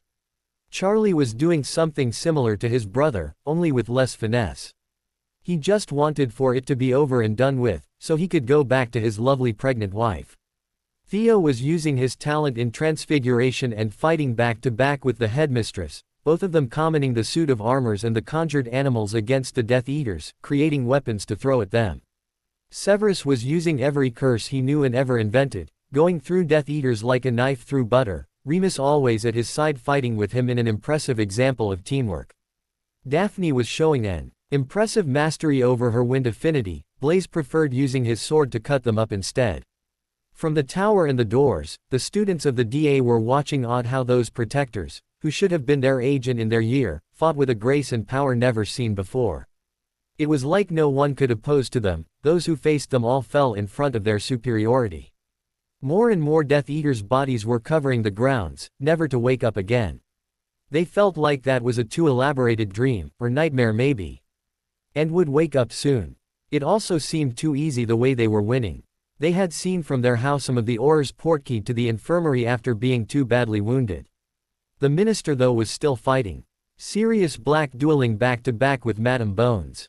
Down in the passage of the Whomping Willow some Death Eaters lay dead after triggering the wards of the tunnel. The same happened with those trying to break inside of Hogwarts from the passage under Honeyducks. Peter Pettigrew was among them, turned into a half-burnt pile of flesh and bones, his silver hand fallen to the ground several feet from the corpse. Andromeda, Lorelei and Susan were in the infirmary taking care of the surprising very few injured. All of them were Aurors in a 7th year who had been too close to the door and had been hit by a flying debris. All things considered, things were pretty calm for them. None of the injuries were life-threatening, some more serious than others like the badly cut arm of an Auror. Another inch deep and he would have lost its use for months and never have the same mobility. "Why don't you sit down a bit, Lorelei? You look a bit pale," said Susan concerned. "I'm fine, just a bit tired from the pregnancy. And this damn morning sickness that appear only in the evening is quite annoying," she grimaced. Nonetheless she sat down a moment, even if it was to bandage a wound. "It should last only a little more out there," announced Andy looking outside the windows. "There's only a few Death Eaters left and the madman." "Good," the other two women chorused. The children were all sleeping in the sleeping mats they put on the ground. They had been over the moon when they were told they would have a sleepover. They never had a real one, their parents always told them they were still too little and nap times in the nursery didn't count. Luna was rocking Orion in her arms, humming softly and keeping her eyes closed. She saw thanks to her visions everything that was happening on the battlefield. She reached for her earpiece with a dainty hand activating it. "Ivory, the blonde peacock is coming for you," she said. "Roger," was the short answer. Draco looked around the battlefield for his father. He wouldn't let himself be caught in surprise by an attack.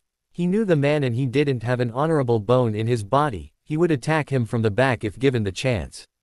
"So we meet again, you traitorous little bastard," greeted Lucius. "I will enjoy making you pay for your betrayal and for daring to take my title from me, my manor, my money. My name," he roared, sending a very dark cutting curse towards his son. Draco dodged easily and sent back a bone-creaking curse wandlessly and silently. The man didn't expect it and was caught in the shoulder. "You shame the Malfoy name and the wizarding blood that runs into your veins. The world will be a better place without you, your half-blood of a master and the rest of the beeps," he sneered.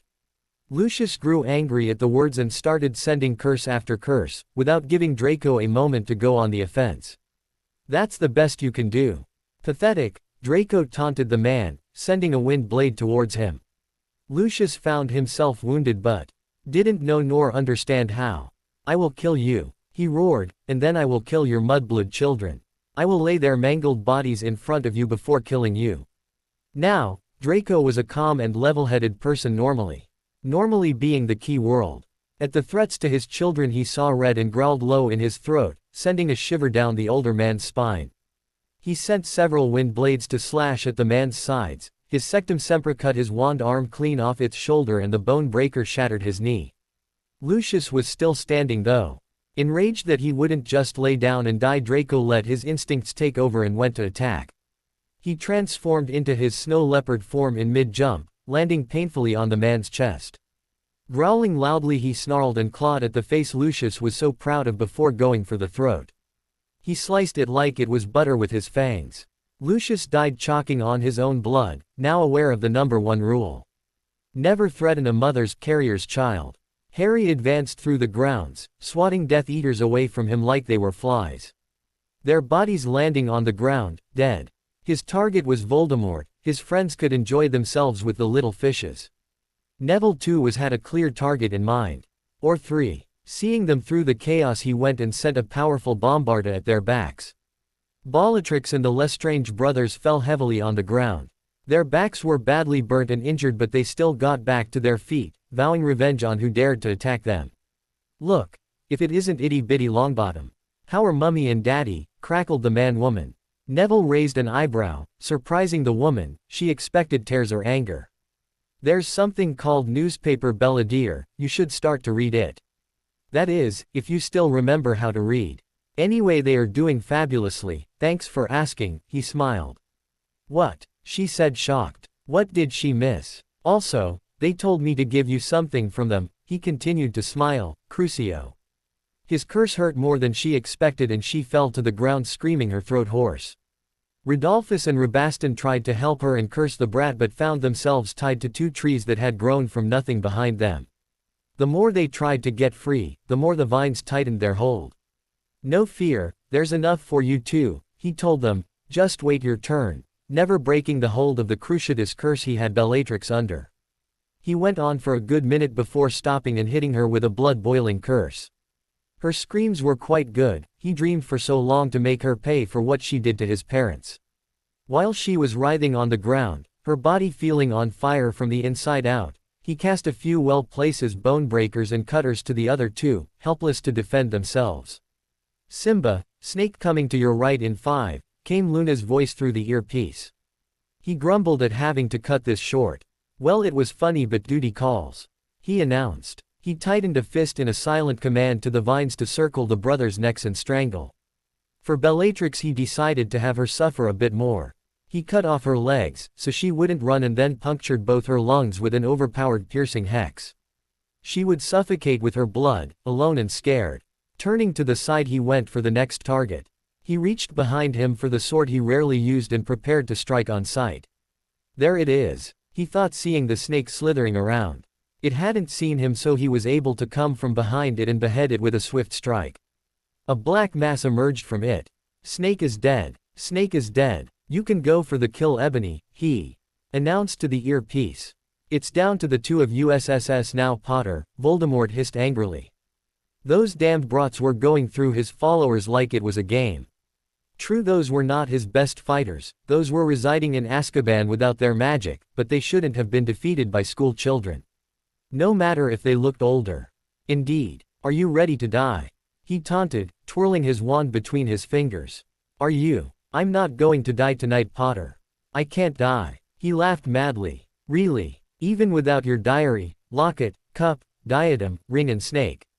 Harry asked with childlike curiosity, knowing that it would anger the man even more.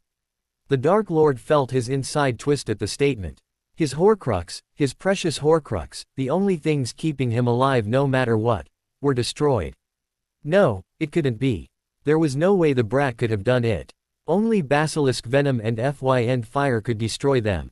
The only basilisk around was safe in the chamber, and the Potter boy could not control such a volatile spell. Little did he know that the basilisk was long dead and Harry was a master of fire.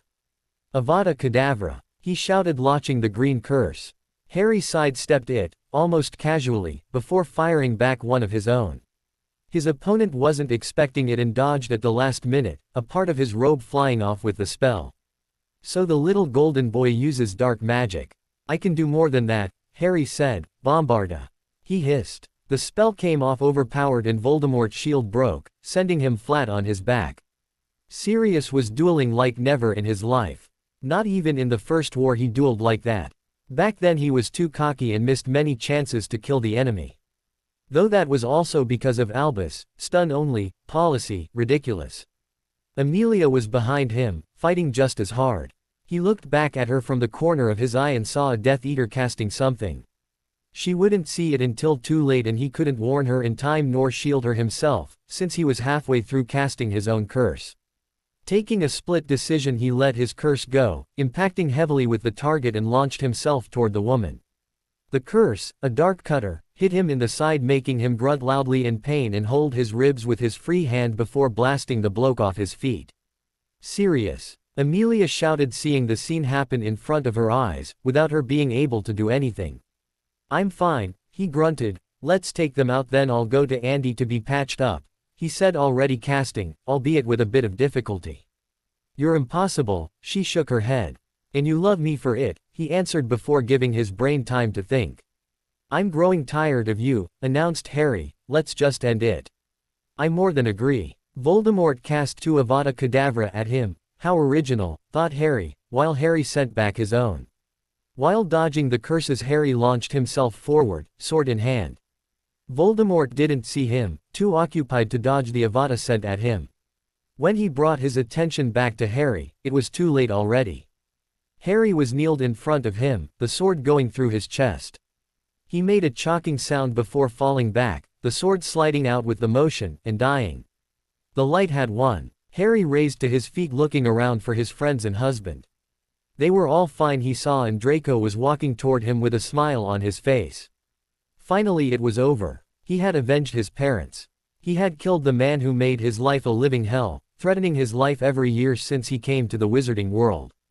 Their world was now safe from him and his dangerous propaganda. They could start rebuilding and creating a better place to live. Without prejudice and fear. You did it, right? Draco smiled before tugging him down a bit from the lapels of the battle robe and keying the light out of him. Sure did, he mumbled while tugging him from the waist in a, come back here, motion. Oi, you two. Get a room, hollered the twins laughing. The Aurors started to gather the bodies to take back to the ministry under orders of the minister, who then dragged a bleeding Sirius to the infirmary, tugging him from an ear, like a misbehaved child. Minerva left to inform the professors in the ROR that the war was over and that their side won. They didn't tell anything to the students since they were already sleeping on the cots provided by the room. Soon the 7th years who had been on the tower and by the doors came in too for a much-deserved night of sleep. They didn't fight, but the anxiety of the battle left them exhausted. Harry and the other went all to sleep too, after reapplying the wards on the gates. The children would be okay with Luna for the night, they had been promised a sleepover after all. The following morning the spirits were high in the Great Hall after the headmistress made the announcement of their victory and Voldemort's demise. The Daily Prophet made a special edition for the event, in which the front page was all dedicated to the Savior and his friends, who had been recognized as the protectors they had written so much about. Other articles describing Voldemort's reign of terror from the 70s until his final demise the previous night, the list of the fallen Death Eaters and those alive and awaiting trial. A special mention was made to the Minister Bones too in her efforts to cleanse the ministry of Dead Eaters and her works to reform or abolish some laws, especially those passed by Umbridge in the last year. Another one was about Sirius, what happened to him, one for Severus and his great work for the light in the effort to redeem himself. The last one was about Dumbledore, who had fallen from being the leader of the light to a convict who was no better than the Dark Lord with his lies and manipulations. Neville had informed his parents right away of their victory and that everyone was safe and sound. It had been a great relief for Frank. He and his wife decided to flow to Hogwarts in the morning to celebrate with everyone. The professors had all been happy to see them again in such good health. Harry cleared his throat and raised his glass, to a bright future. He called, to the future. Everyone cheered with him. Life after the final battle was peaceful and happy. Harry and Draco went back to live in Potter Manor with their children. Harry took up his seats in the Wizengamot and worked mostly from home for his lord duties, administering his properties and businesses and founding several charities. Draco taught at the school until Christmas, when finally Severus managed to reach an old student of his to take on as apprentice and fill the position. Then he went back to his experimenting and supplying potions to the hospital and several apothecaries. Soon after they found out that Ron, Ginny and Hermione had been found guilty of attempted murder of a lord consort and two heirs of the most noble and most ancient houses of the wizarding world. For that they had been given 5 years in Azkaban, following by social services, their wands already snapped and prohibited from buying another one again. Arthur had been true to his promise and threw them out of his house, while the Grangers wanted nothing to do with Hermione. She was not the daughter they raised, they claimed. Dora kept the defense position for a couple of years. She enjoyed teaching and it was a good job. Especially since she was planning on more children. Bill claimed his seats on the Wizengamot too and worked for Gringotts on demand as a cursebreaker. Charlie didn't want to go back to Romania, so he settled for the smaller Dragon Reserve in Scotland, which was closer to Hogwarts, and his wife who worked as resident healer there. Fred and George opened their dream prank shop in Diagon Alley, Pruitt's Prank Palace, and it was immediately a great hit with the public. Luna became a journalist for her father's newspaper, which became as famous as the Prophet very fast, while Daphne too claimed the Greengrass seat. Neville opened his greenhouses helped by his mother, who decided to be a stay-at-home granny, as she liked to call herself. Frank, who had been given the de-aging potion like his wife, took back his position as senior, though he worked on training the recruits at the academy. Blaise and Neville also claimed their house seats like their friends Theo and Susan did, the last whom had been hired as a healer in St. Mungo. Remus and Severus kept their teaching jobs, though Severus was forced by his godson to claim the prince seat and participate on the meetings. Sirius got back to being an Auror and became quickly the new head of the DMLE. The big surprise though was his relationship with Amelia. It came out that during the First War they had been engaged too. Amelia thought he was guilty like the others since she didn't have proof of the opposite and was crushed by that. What no one knew was that she was still in love with him, and after the final battle she finally consented to give him a second chance. They were taking things slow, but that didn't stop Sirius from dreaming of a wedding and children of his own, especially since that de-aging potion had worked wonders to them. All in all, they were all happy and looking forward to the future together. The end. I hope you enjoyed this story. Also remember to subscribe and like this video. See you in the next video.